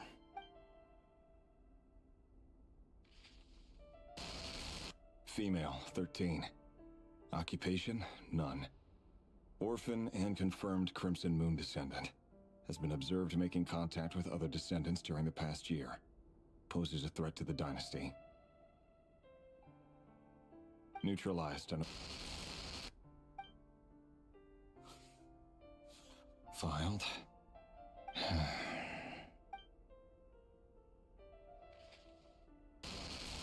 Male, 11. Occupation, none. Orphan and confirmed Crimson Moon descendant. Has not been observed making any contact with other descendants during the past year. Poses a threat to the dynasty. Neutralized on...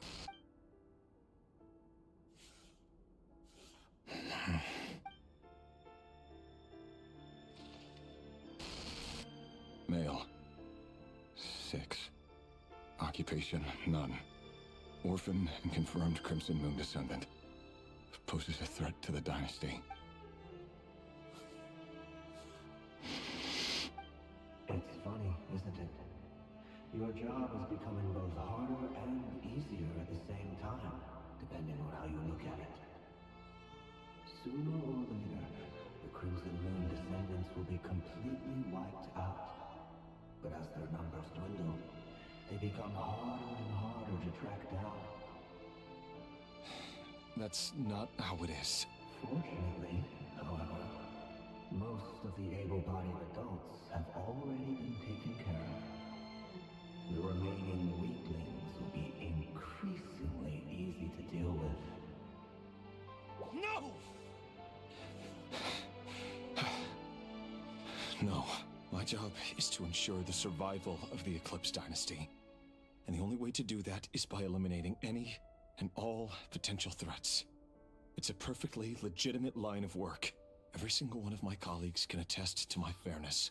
And if my friends were aware of the facts, I know they'd back me up too. Assuming, of course, that they were aware of all the facts. He looks even gloomier than...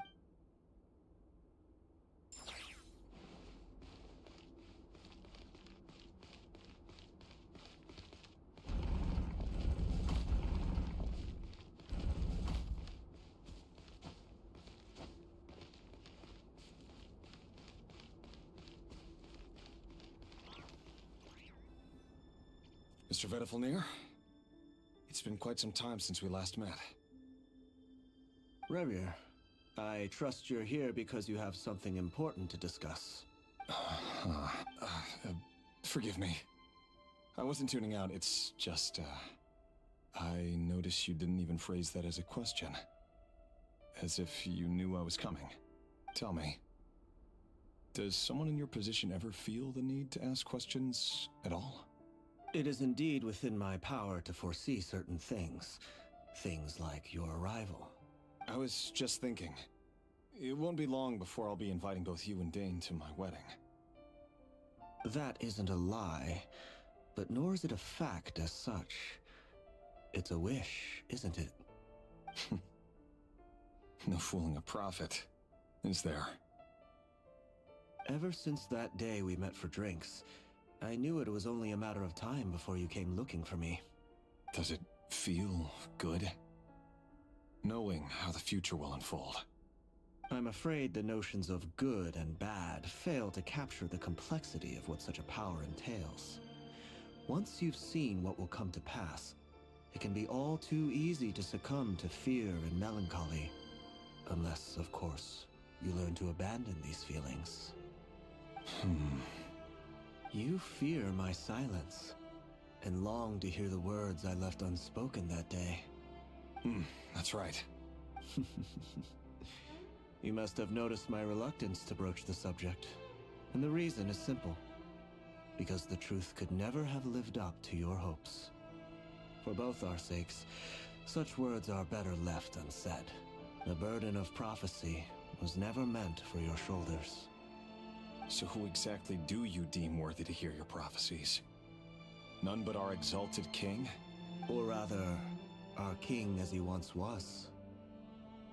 You're closer to his majesty than I am. You must know better than anyone how much he's changed. You say that as though it is to my benefit. Yet precisely because of that, I dare not speak rashly. A king can turn out to be the most virtuous of rulers, or a tyrant more terrible than the most vicious of dragons. You are so wise and far-sighted, yet still you would have me live in fear of the unknown? You make a fair point. Especially given my silence alone was all it took to send you spiraling downwards. Very well then. Let me offer you some advice. And I say this not as a prophet or a visionary, but simply as the brother of your friend. For many reasons, there is very little chance of your marriage ending in happiness. If happiness is what you seek, you should find another fiancé.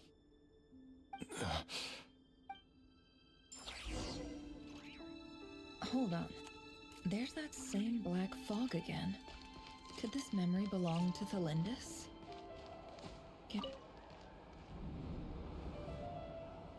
Wait. Hear me out. This time we finally got a clear look at his face and learned his true identity. His name is Rerir, and he claims to be one of the king's guards. What did you say? A cruel irony, isn't it? The man you're set to marry leads a double life as a brutal executioner. Why are you telling me all of this now? Simple. It's because I want you to kill him. You are the only person he would never suspect. No, absolutely not. I would never dream of doing such a despicable thing. So you'll just stand by and watch him slaughter us to the last? Do not forget that the blood of the Crimson Moon flows in your veins too. The blood of the Crimson Moon? What does that matter now? The dynasty has long been dead and gone. You think that alone is reason enough for me to throw away everything I have? Why wouldn't it be? You too were once a child of the Crimson Moon, just like me. Don't tell me you've never felt so much as a flicker of fury for the way we were trampled into the dust. As long as you promise to abandon this pipe dream of restoring your dynasty, I can try to persuade him. Or have him persuade the Vinster King. Persuade the Vinster King? Do you even know why he's so obsessed with hunting us down? Why he keeps trying to force us to hand over our secrets over and over again? Or why we refuse to give up on restoring the dynasty? The Vinster King. A blind fool. His eyes clouded by powers from beyond this world. A petty little man with a miser's heart. And he dares to sit upon the throne? Mark my words. Sooner or later, Conria will fall. And it will be his doing. If you can't bring yourself to do it, so be it. Just you watch. It won't be long before calamity descends upon us all. The Reihir of Solnari. That really is quite a secret you've been keeping from me, Rerir. But who am I to talk? Am I really any better? I've kept my own past a secret this whole time, too. Love should be built on honesty. But ours was born from lies. And yet, is it really so wrong to hide things that would only make life harder? If we don't cover up the parts that no one else should see, how can we go on pretending to be normal? Vedifulnir must have known all this. And that's why he made his prophecy. In the end, nothing stays hidden forever. But I won't just sit by and watch this disaster unfold. I'll do everything in my power to protect what I cannot afford to lose, no matter who I have to face.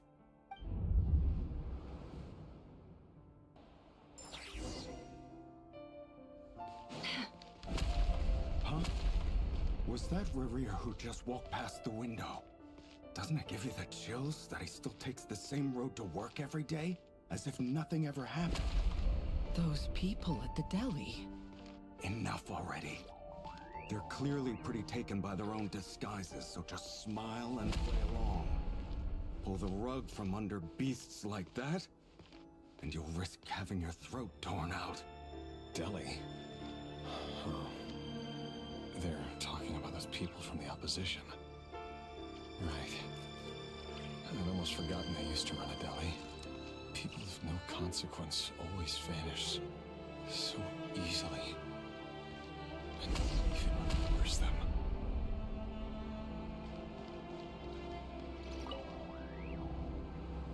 But surely you can see he's not the man he pretends to be! So many have died already, and they say that the king's madness grows with each passing day. We're not going to survive this, are we? But why does it have to be this way? Do we really deserve to die just because of the blood that runs through our veins? Kalendis, are you even listening? Sorry, Freether. My mind was off wandering. I heard you, though. You're talking about what Rerir said. He's just following the king's orders. He's a secret agent, and it's his job to hunt down rebels and dissidents. By the time you first met him, he'd already taken lives. Maybe he was using you from the very beginning. No. Rerir has no idea I have anything to do with the Crimson Moon. My family are only distant relatives of the main lineage, and besides, my eyes are perfectly ordinary. Truth be told, apart from my teacher, pretty much no one knows I have any connection to any of it. It's been a long time since my family severed ties.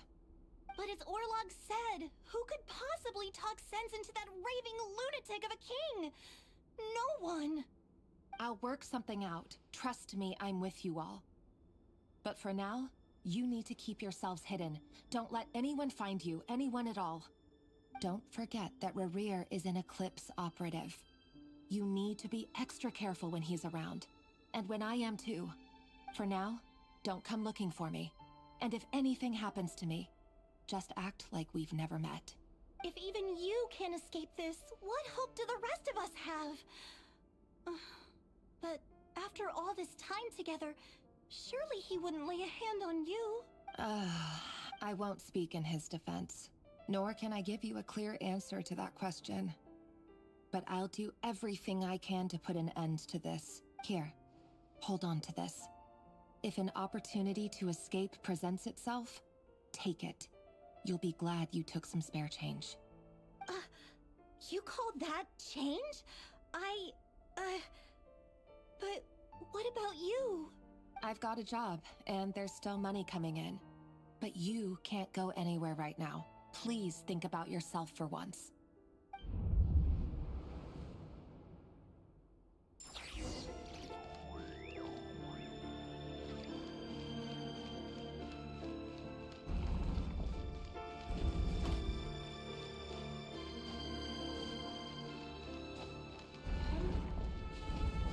Another day, another round of assassination training. Training ground is just beyond this hidden passageway. When you kill a person, doesn't it bother you when you end up covered in their blood? Why would it? Aren't we all just walking blood bags? But not everyone is accustomed to hunting down others like prey. You've been a hunter for so long now, you seem to have forgotten that most of you people just go around killing one another. Leave me alone.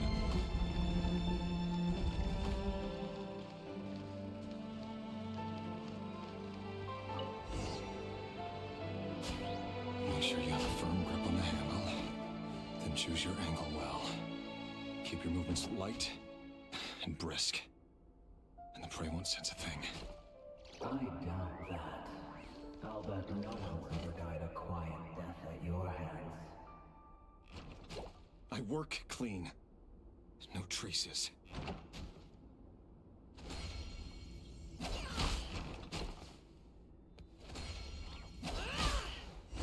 That doesn't make it open and above board, though.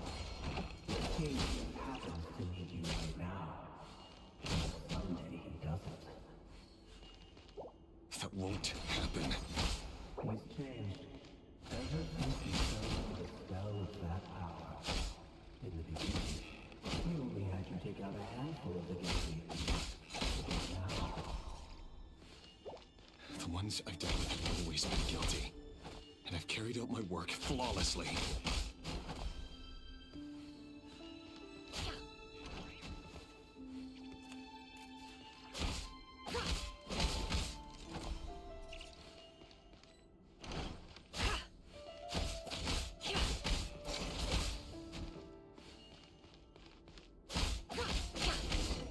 you know why Fernandez didn't accept your proposal, don't you?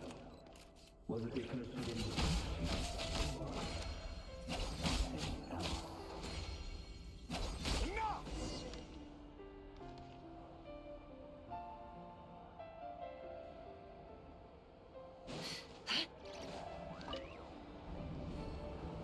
Delindis, do you still remember Orlog? Orlog. The boy who was pretending to sell flowers. You spoke for quite a while, didn't you? Yes, we did. What about him? He was arrested 2 days ago. Chances are he's already dead. He... I just don't get it! After everything he's done, why do you still stand by him? Or does it mean nothing to you that people keep dying? No, that's not... Just hear me out. I need to go now, Thelindis. They're looking for us. You take care too. If you ever need a place to hide, come find us.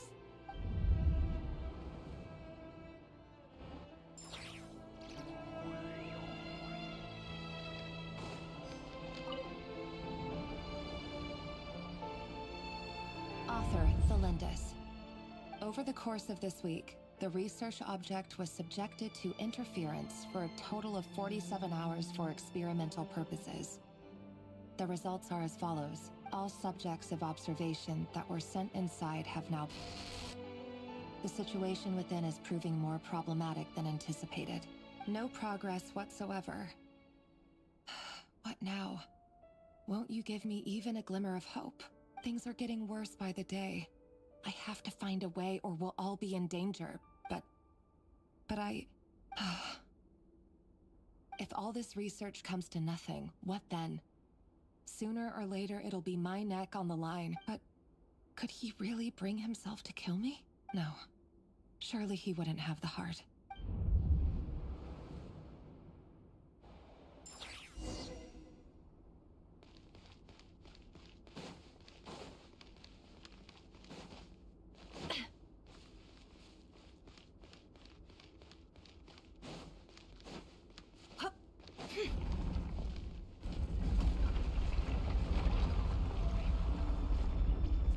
Why won't you just let us go?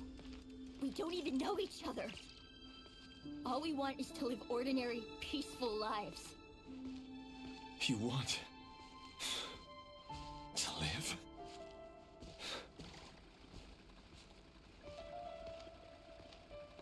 Yes. I just want to go on living. Is that really such an unforgivable crime?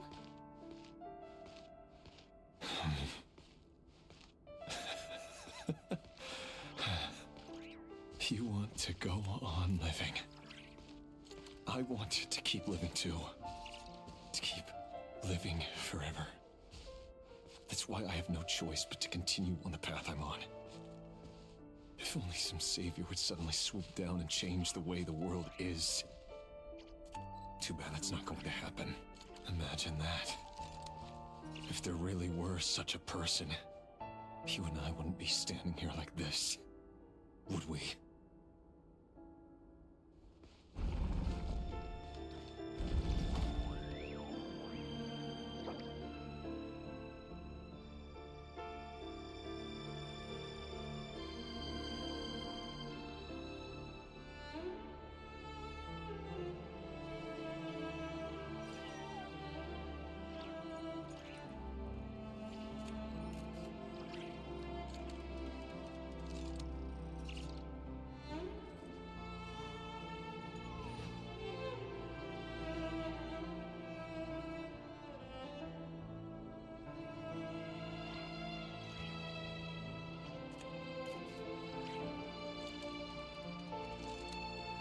Don't trust your eyes uncritically.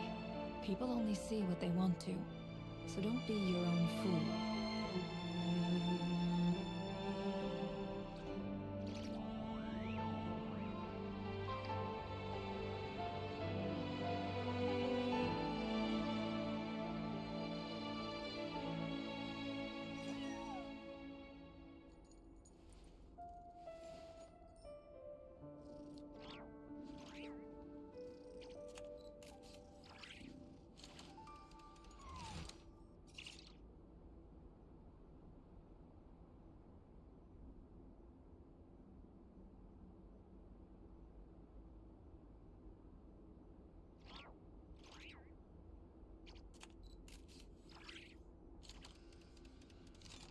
Why does Ashru sit up on the counter? To welcome our clients, of course. A kitty's gotta earn his kibble somehow.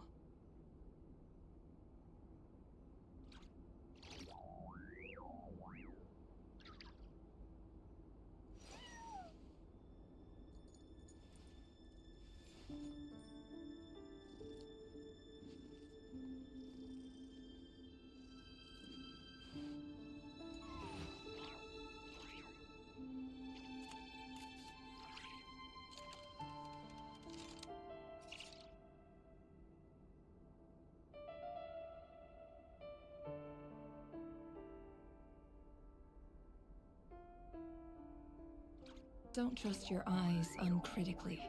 People only see what they want to, so don't be your own fool.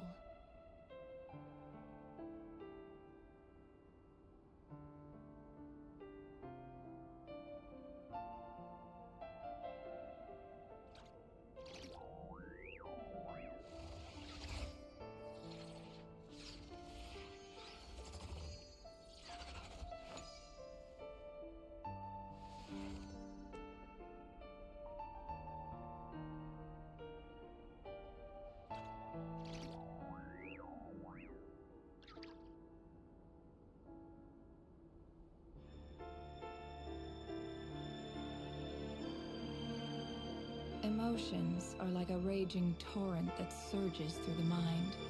More often than not, if you try to hold them back, you'll be swept away by their unstoppable force. And if you try to ignore them entirely, you'll end up tearing yourself to pieces.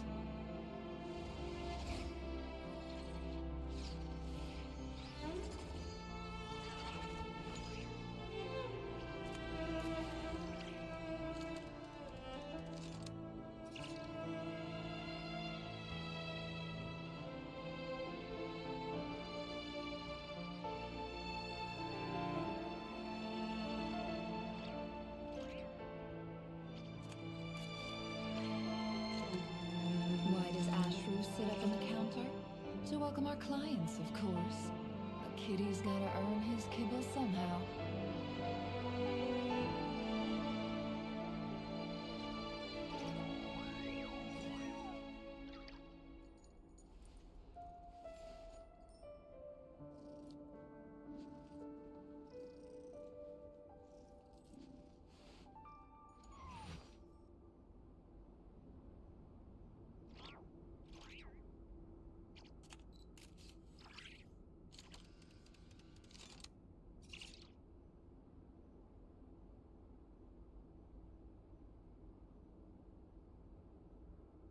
Emotions are like a raging torrent that surges through the mind.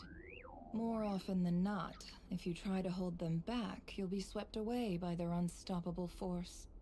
And if you try to ignore them entirely, you'll end up tearing yourself to pieces.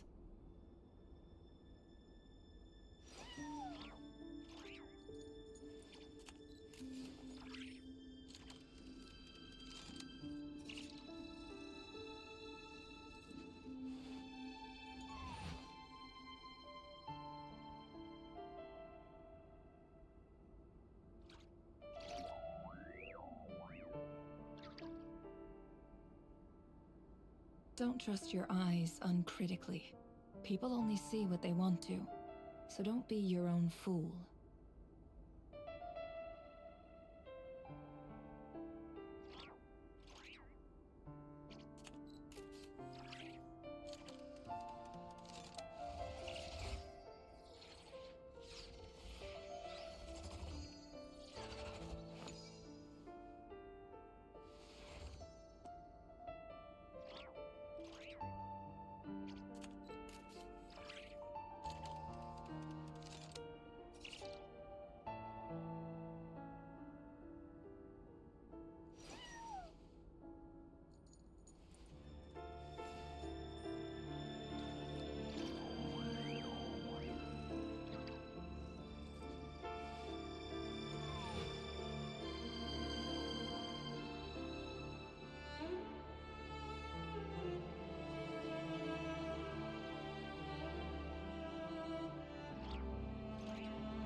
Why does Ashru sit up on the counter?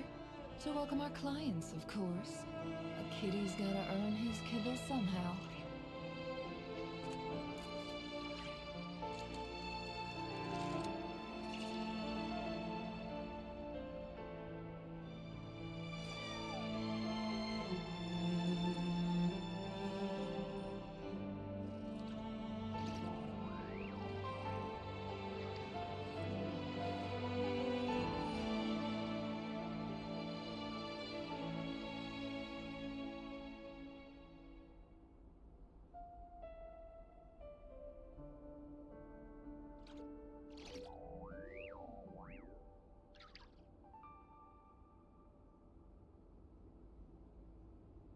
Emotions are like a raging torrent that surges through the mind.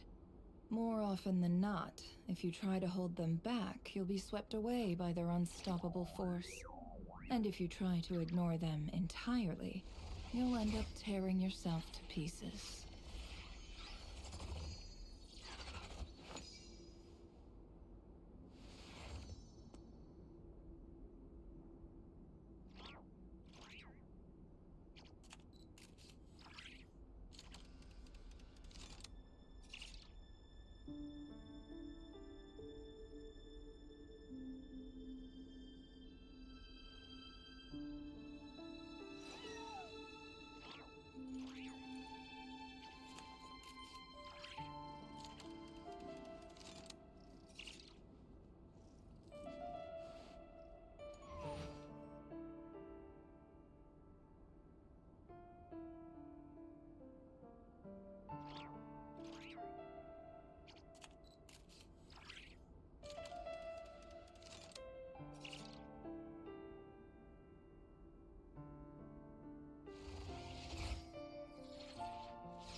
Why does Ashru sit up on the counter?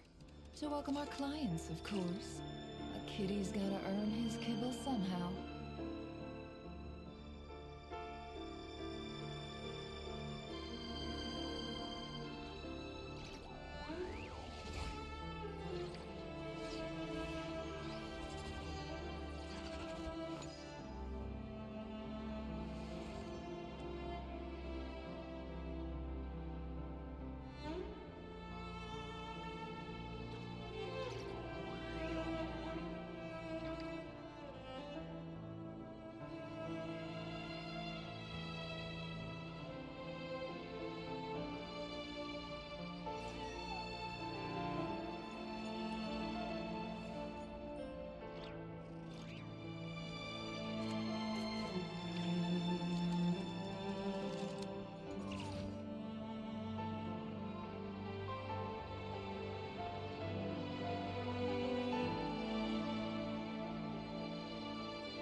Emotions are like a raging torrent that surges through the mind. More often than not, if you try to hold them back, you'll be swept away by their unstoppable force. And if you try to ignore them entirely, you'll end up tearing yourself to pieces.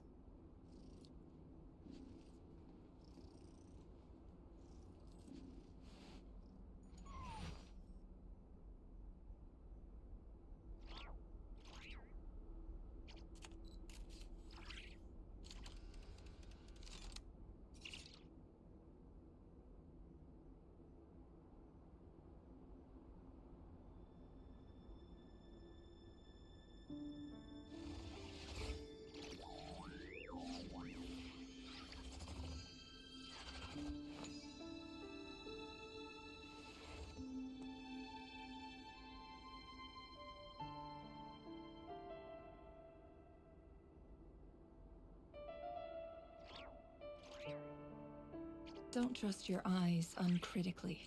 People only see what they want to, so don't be your own fool.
Why does Ashru sit up on the counter?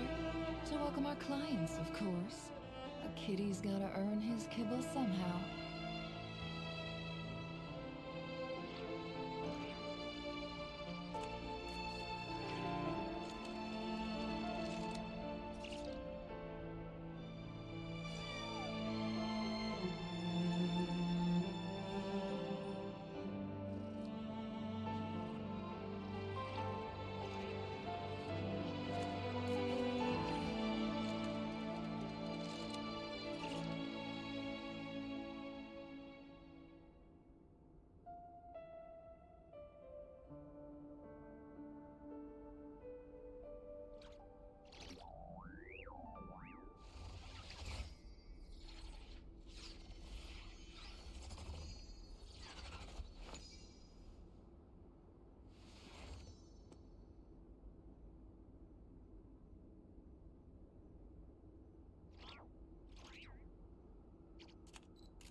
Don't trust your eyes uncritically.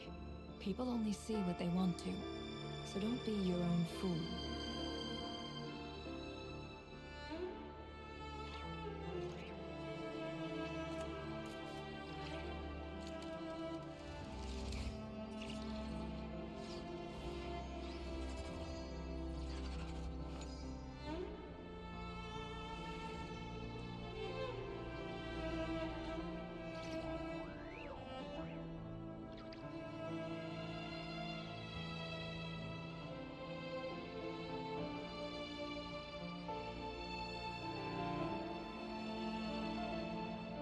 Emotions are like a raging torrent that surges through the mind.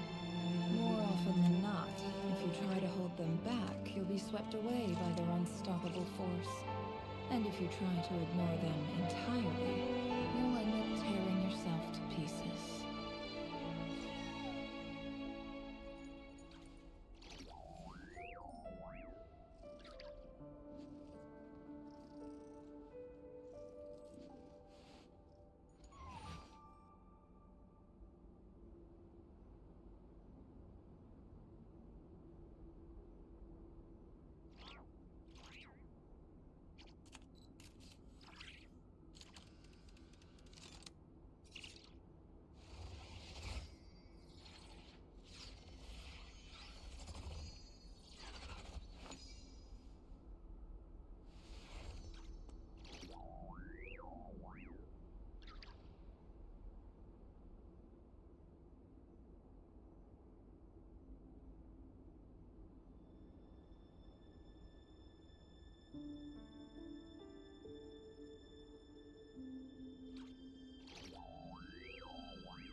Don't trust your eyes uncritically. People only see what they want to, so don't be your own fool.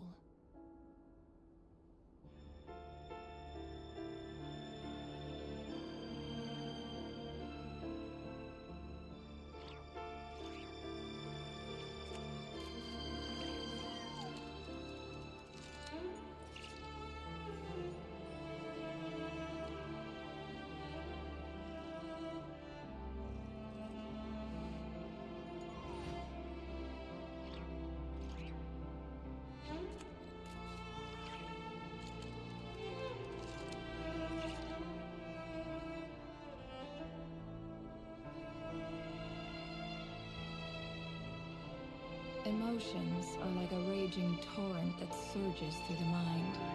More often than not, if you try to hold them back, you'll be swept away by their unstoppable force. And if you try to ignore them entirely, you'll end up tearing yourself to pieces.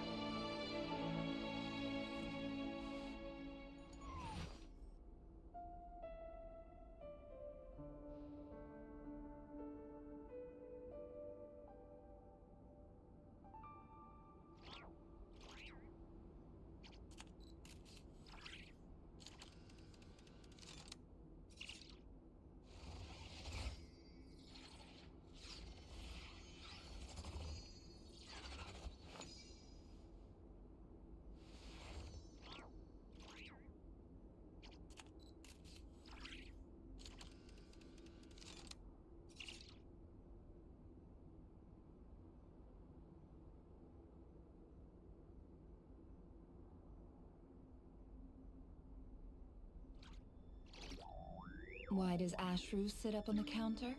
To welcome our clients, of course. A kitty's gotta earn his kibble somehow.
Emotions are like a raging torrent that surges through the mind.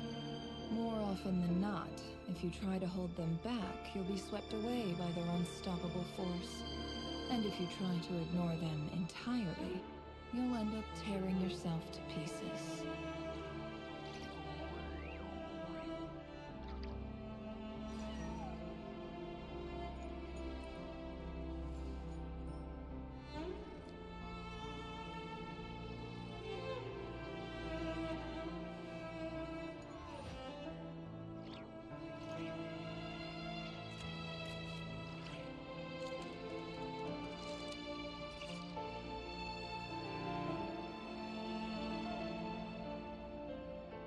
Don't trust your eyes uncritically.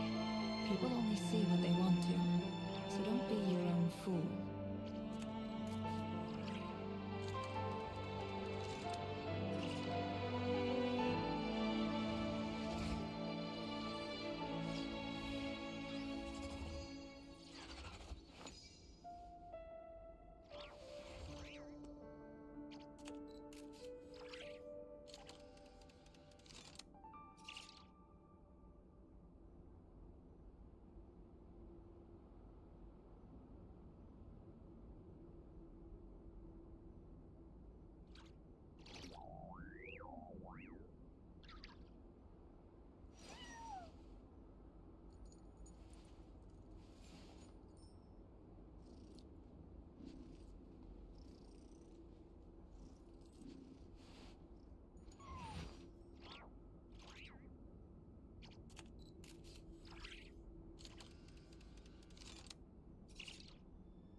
Why does Ashru sit up on the counter?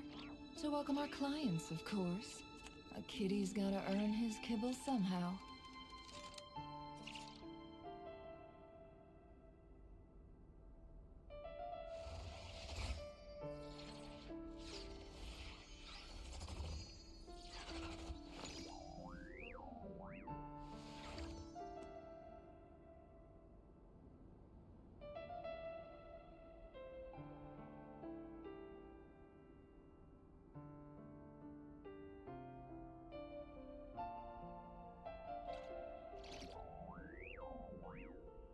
Don't trust your eyes uncritically.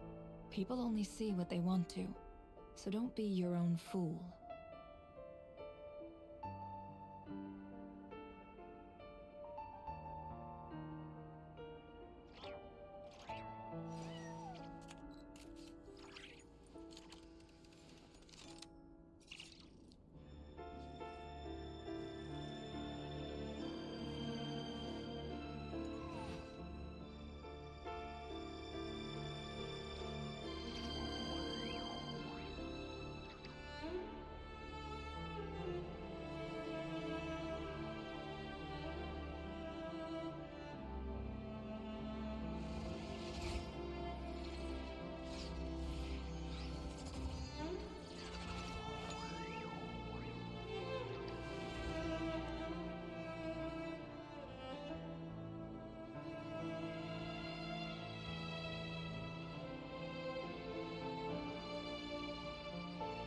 Emotions are like a raging torrent that surges through the mind. More often than not, if you try to hold them back, you'll be swept away by their unstoppable force. And if you try to ignore them entirely, you'll end up tearing yourself to pieces.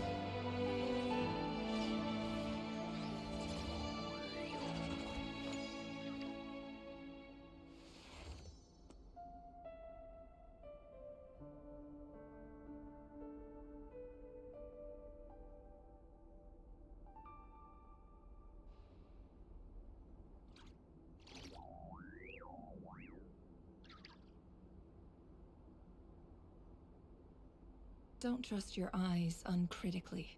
People only see what they want to, so don't be your own fool.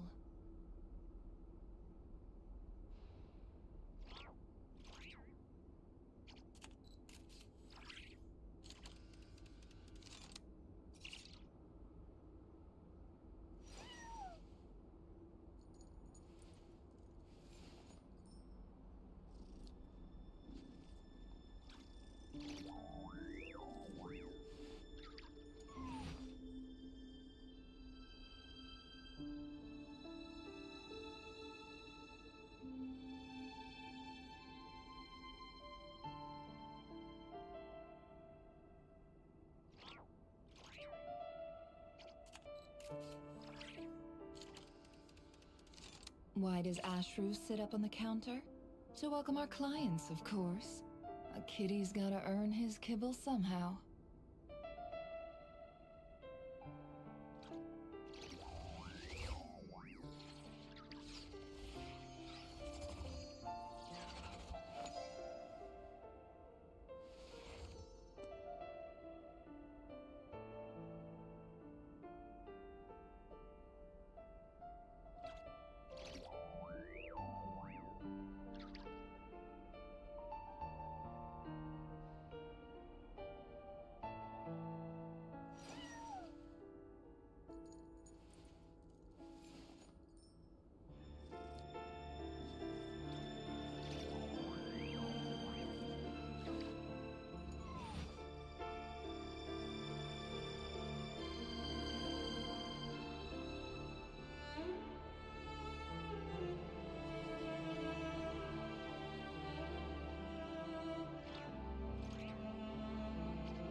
Don't trust your eyes uncritically. People only see what they want to, so don't be your own fool.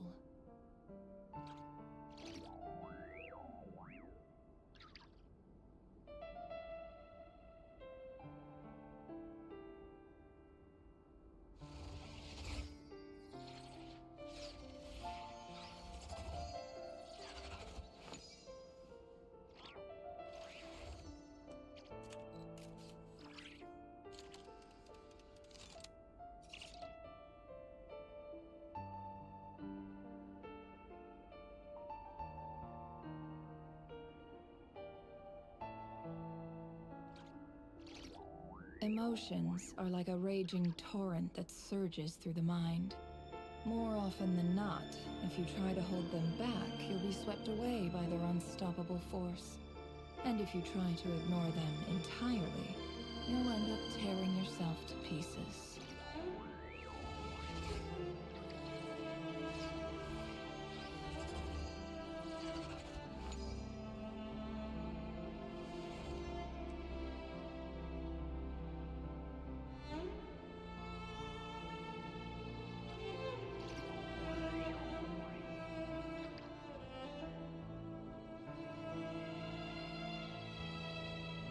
Don't trust your eyes uncritically. People only see what they want to, so don't be your own fool.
Emotions are like a raging torrent that surges through the mind.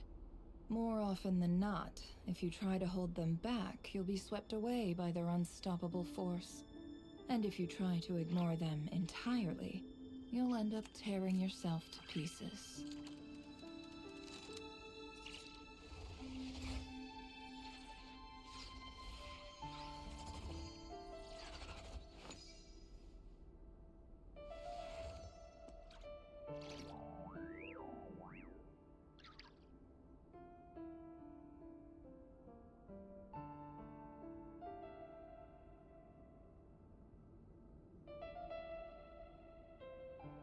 Why does Ashru sit up on the counter? To welcome our clients, of course. A kitty's gotta earn his kibble somehow.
Emotions are like a raging torrent that surges through the mind.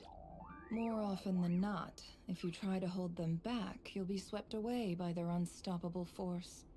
And if you try to ignore them entirely, you'll end up tearing yourself to pieces.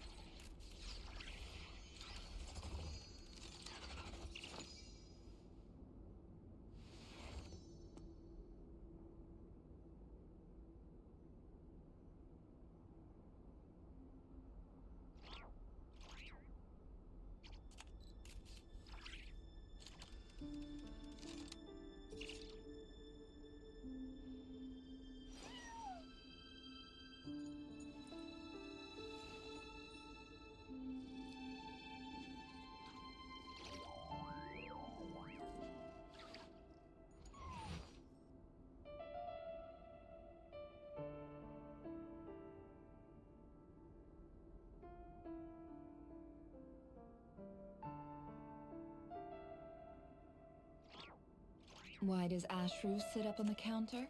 To welcome our clients, of course. A kitty's gotta earn his kibble somehow.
Emotions are like a raging torrent that surges through the mind.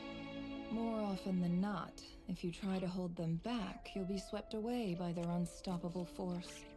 And if you try to ignore them entirely, you'll end up tearing yourself to pieces.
Don't trust your eyes uncritically.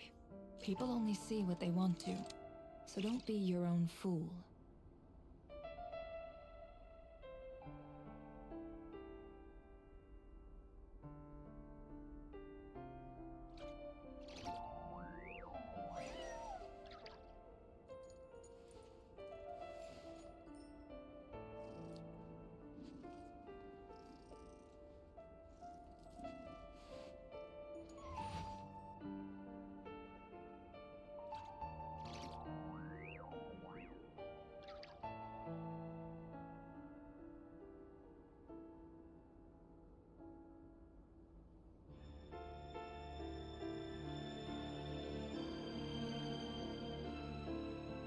Emotions are like a raging torrent that surges through the mind. More often than not, if you try to hold them back, you'll be swept away by their unstoppable force. And if you try to ignore them entirely, you'll end up tearing yourself to pieces.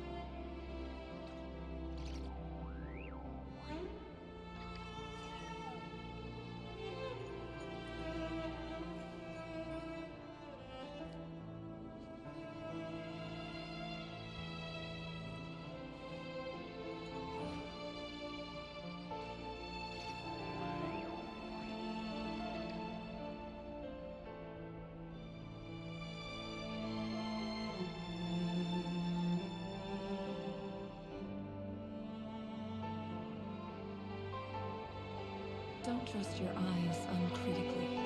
People only see what they want to, so don't be your own fool.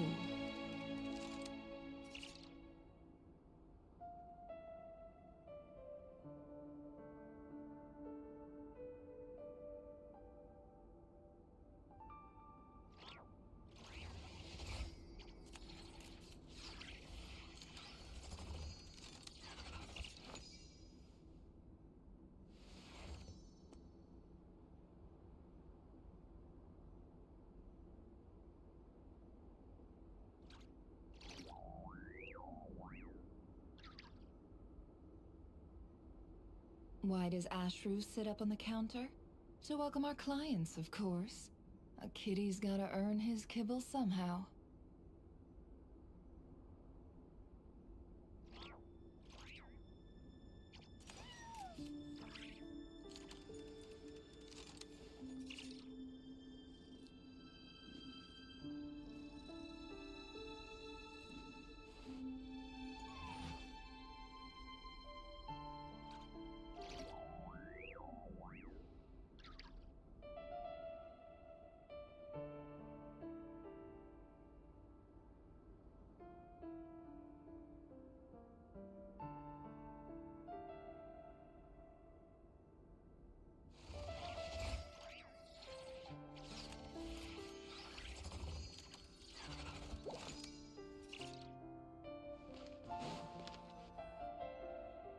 Today's files are in.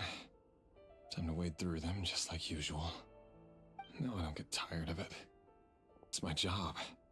And not only am I lucky to have it, I'm good at it too.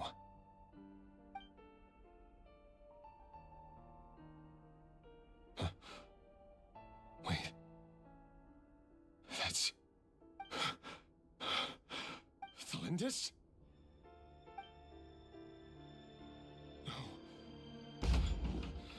No. Why? But you bear no mark of the Crimson Moon. How could you possibly have anything to do with them? It cannot be. A diluted bloodline. Carefully concealed. I see it now. You've been living in the shadows just like me. What a fool I've been. Numbing myself with talk of justice. Even imagining my friends would back me up. But in the end, Irminsul. Finster King! How far are you going to take this? From the direct bloodline to secondary offshoots? And then what? Today it's the descendants of the Crimson Moon. Who will it be tomorrow? Will you not rest until everyone down here is dead? No. This cannot go on. This is where it ends.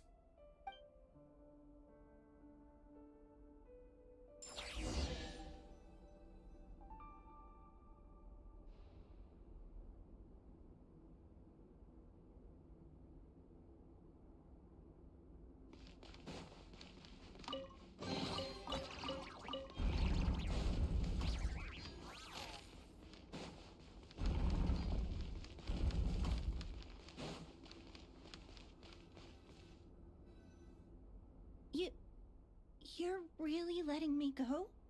I am. As long as you can guarantee that no one will find you. Don't worry, I'll be extra careful. No one will know I was here.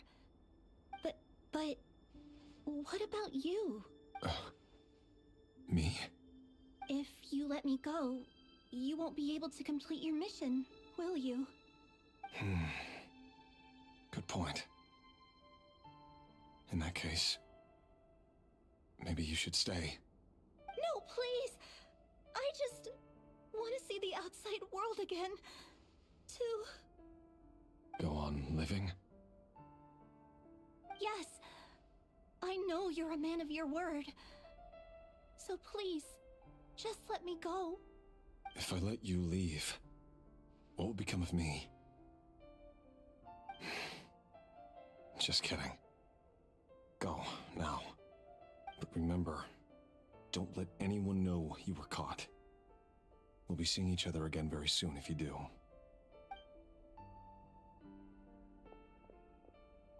Even shadows in the dark must live by a code. But you can't save everyone. You've been whispering in my ear for days now, Vedifilnir. What are you trying to do? Break me down? I only say this because you long for an answer to your problems. Let her go, Rerir, or you risk losing everything. I will not abandon Thalindis. Then you'll need a little more vigilance and a lot more power. The world is changing, Rerir. Keep your eyes peeled for your moment of opportunity. voice used to be so unclear. But now I know exactly whose it is. It's Vedafalnir. He won't tell me how to actually resolve any of this, but he keeps trying to manipulate me like a puppet. What's his game here? Tell me then. What will this moment of opportunity look like? And no answer. He's like a ghost. Always disturbing me when I'm on edge, but never answering when I need him most. So, the Eclipse Dynasty was purging, well, massacring the descendants of the Crimson Moon. And it seems like it was all connected to the Vinster King's research. The King's obsession with abyssal power left the future of Conria hanging in the balance. No wonder every aspect of Rarir's life was so unstable. And it looks like this Thelindis, Rarir's would-be fiancée, herself belonged to a sub-branch of the Crimson Moon Dynasty's descendants. It almost defies belief that a couple like them could hide the truth from each other for so long. If the Vinster King hadn't intervened in such a drastic way, they might have gone on deceiving each other for the rest of their lives. And why does Vedafalnir, Daneslif's older brother, keep talking in Rarir's head? This guy kept more secrets than I ever imagined. The human mind is like a vast desert of shifting sands. When you follow the flow of someone's memories, you only ever see the parts they're willing to let surface. Time for something a bit more creative. We've been inside Rarir's mind this whole time, building up a picture of his psyche. There's already enough clues on the board to start reading between the lines and mapping out the rest. Now, we can finally begin to put the pieces together. Sure, it'll only be a reconstruction, part simulation, part reasoning, but it's usually pretty accurate. Once we've built up a cognitive profile, we just need to cross-check the logic behind his actions. And then we'll be able to take a sneak peek at whatever it is that Rarir has really been hiding.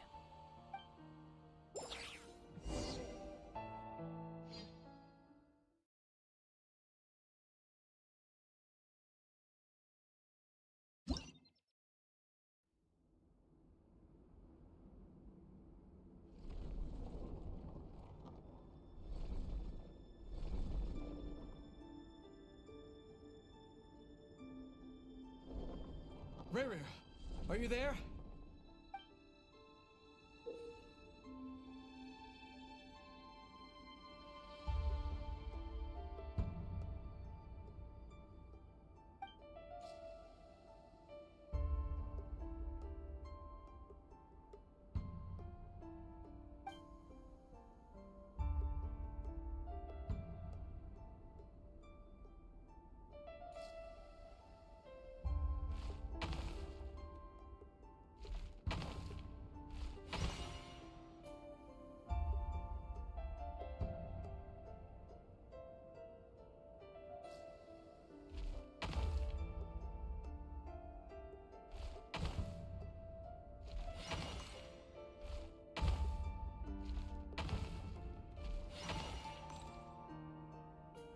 Hey, Rarir! Come out, it's urgent! Dane? What's wrong? Quick, come with me. I'll explain everything once we've met up with the others. Okay. I'll come. But the Lindis is still over at the Universitas. I'll need to leave her a note. All right then, but make it quick. I've never seen Dane so worked up before. Whatever this is, it must be big trouble.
Well, this is a nice change, meeting you all at this hour.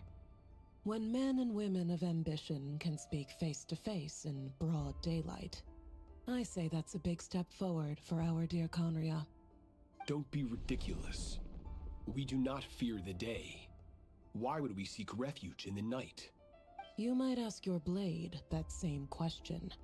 I'm told it prefers the cover of darkness.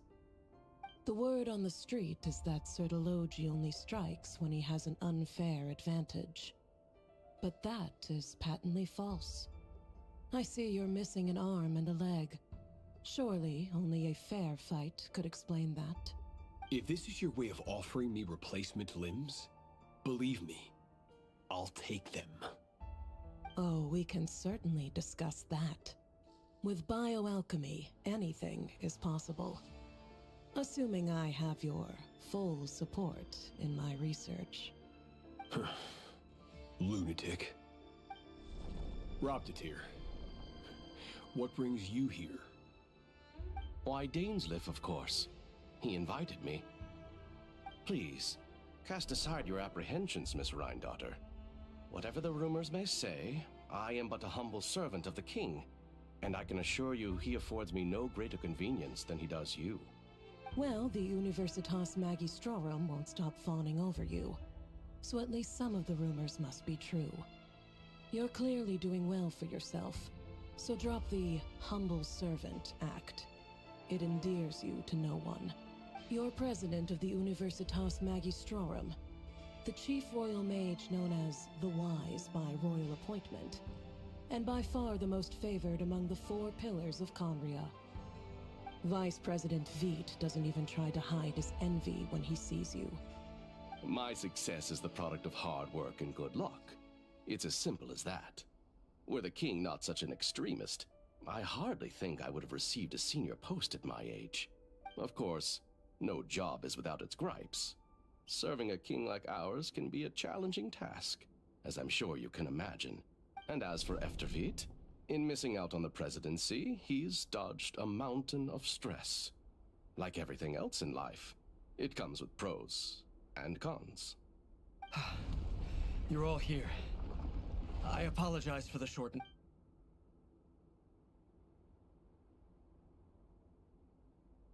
You must be Rarir.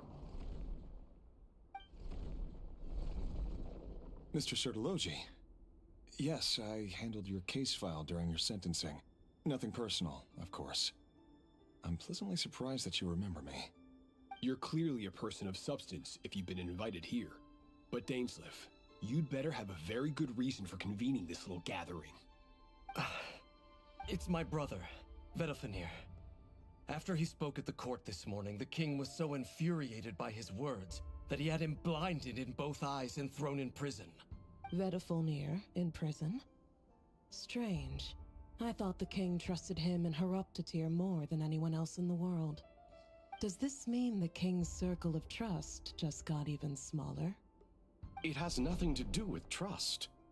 It's about what the king wants, which is as clear as day to anyone paying attention. I simply appease him, because it's in the best interests of the Universitas Magistrorum. And also because you're slimy. Vedalfenir, perhaps less so. But still, a visionless visionary? It rather inclines me to think that qualifications are not what get you ahead in Conria. Do you honestly think this is an important discussion to be having right now? Dane, what are you planning to do? Rescue Vedalfenir, I assume. Correct. It will mean storming the palace by force. Tonight. I need all of you on my side. That's far too dangerous. And don't forget, Dainsleif, you're captain of the Royal Guard. You swore an oath to the throne. Hmm? You've been planning this for a while, haven't you? I have no desire to commit treason. But whatever critique the king may have of Vedalfenir, disfiguring your most loyal subject for putting the best interests of his court and nation first, this is not the conduct of a wise ruler. My blade will force the king to see the error of his ways. So, Vedalfenir's prophecy enraged the king. I'm sure it wasn't what he wanted to hear, but if he won't take counsel even from the visionary, that is deeply troubling news. The extent of His Majesty's madness is now all too clear. The question is, how does a man like me get out of this situation unscathed? You have noble ambitions, Dane, but I'm afraid they don't do much for a guy like me. I'm not interested in saving the world. All I want is a letter of pardon. A letter of pardon? For whom? Thelindis? The chances of the Vinster King issuing a pardon for anyone connected to the Crimson Moon seem vanishingly slim.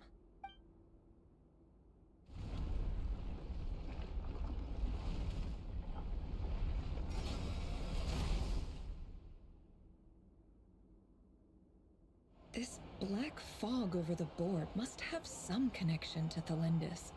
But why is it taking this form? Does it have something to do with Rarir's past? Another mystery I'll need to unravel.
Author Thelindis. Over the course of this week, the research object was subjected to interference for a total of 60 hours for experimental purposes. The results are as follows. Research dating back to the Crimson Moon Dynasty has established 2 points regarding moon marrow. Firstly, its origins have something to do with a god's power. Secondly, it serves as a portal to an as-yet indeterminate location. Moon marrow. However, there are a number of hurdles to overcome before we can answer the question of where it leads to. To start with, opening the gateway requires a specific power source, which the relevant literature indicates. An enormous amount of power is then required to keep the gate open. Currently, the total power output of our instruments remains in the single digits. To make matters worse, I am now the only staff member remaining in the Moon Marrow lab. The Universitas Magistrorum recently decided to move most of its personnel into abyssal energy research, which has stymied all Crimson Moon-related projects. This is not a wise move. I have always maintained that placing all our hopes in a single source of power is risky, especially one as poorly understood as this, as well as making ourselves overly reliant on a single resource. We are neglecting other promising technologies. I apologize if this comes across as disrespectful. But as a Moon Marrow researcher, I desperately want to see the world beyond the gateway. If we really made it there one day, what would we find? And how would we go about taming the unknown? My imagination is endlessly fueled by questions such as these.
This is for you.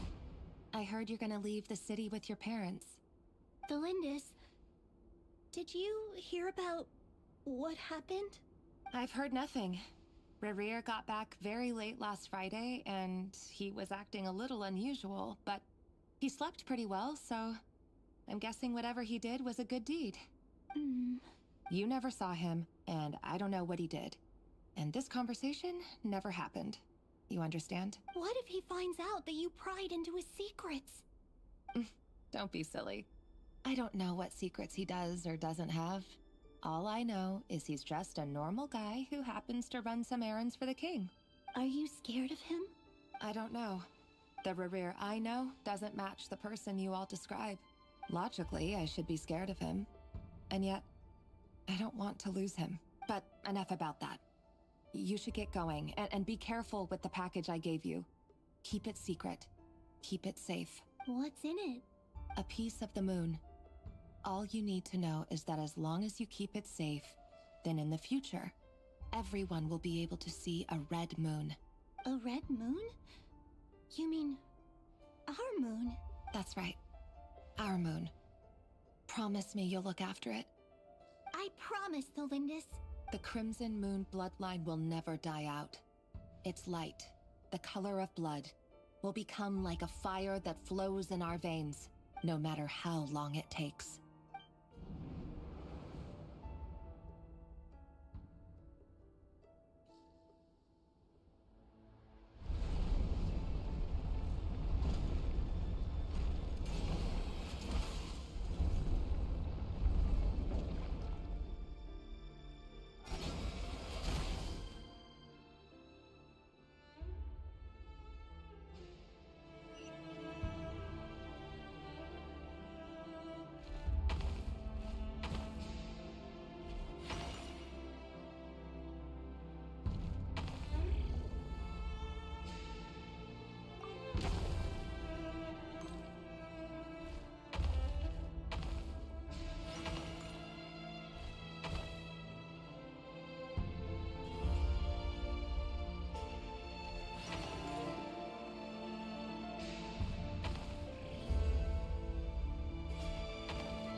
Hurry, everyone, and stick to the plan.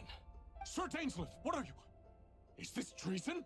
You know what happens to those who betray the throne. Please, don't do this! It is the king himself who has betrayed the throne. He has betrayed all of Conria. If you have any love left for justice in your heart, you should join me. It's showtime. Dane and his group will handle the troops in the palace. Then Hraptatir and Rhindaughter will disarm the security measures. My job is to enter the prison and rescue Vedafilnir. Stay safe. Wish me luck. Look after my brother. Draw your blade. It is time for justice to prevail.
This place is filthy.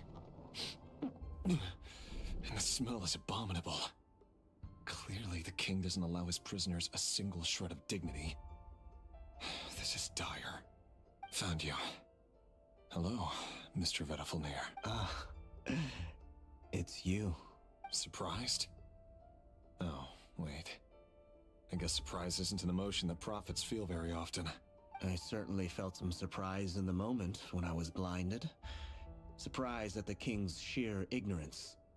Surprise at just how unfairly this world responds to words of earnest remonstration. I'm curious. What did you prophesize this time? It wasn't a prophecy. It was a word of warning. Someone had to say it. The king has forsaken all reason in pursuit of his obsessions. I simply told him that if he continues on this path, Conria will surely fall. But he didn't listen. Worse still, he stabbed you in both eyes and locked you away. Dane asked for my help. The court is in complete chaos now, but I'm sure you predicted that. Everything is transpiring as I foresaw, yet I am powerless to change it. Fate is an immutable force. I can but lament as the inevitable unfolds. I do wonder whether giving a man the power to see the future does nothing more for him than slowly crush his spirit.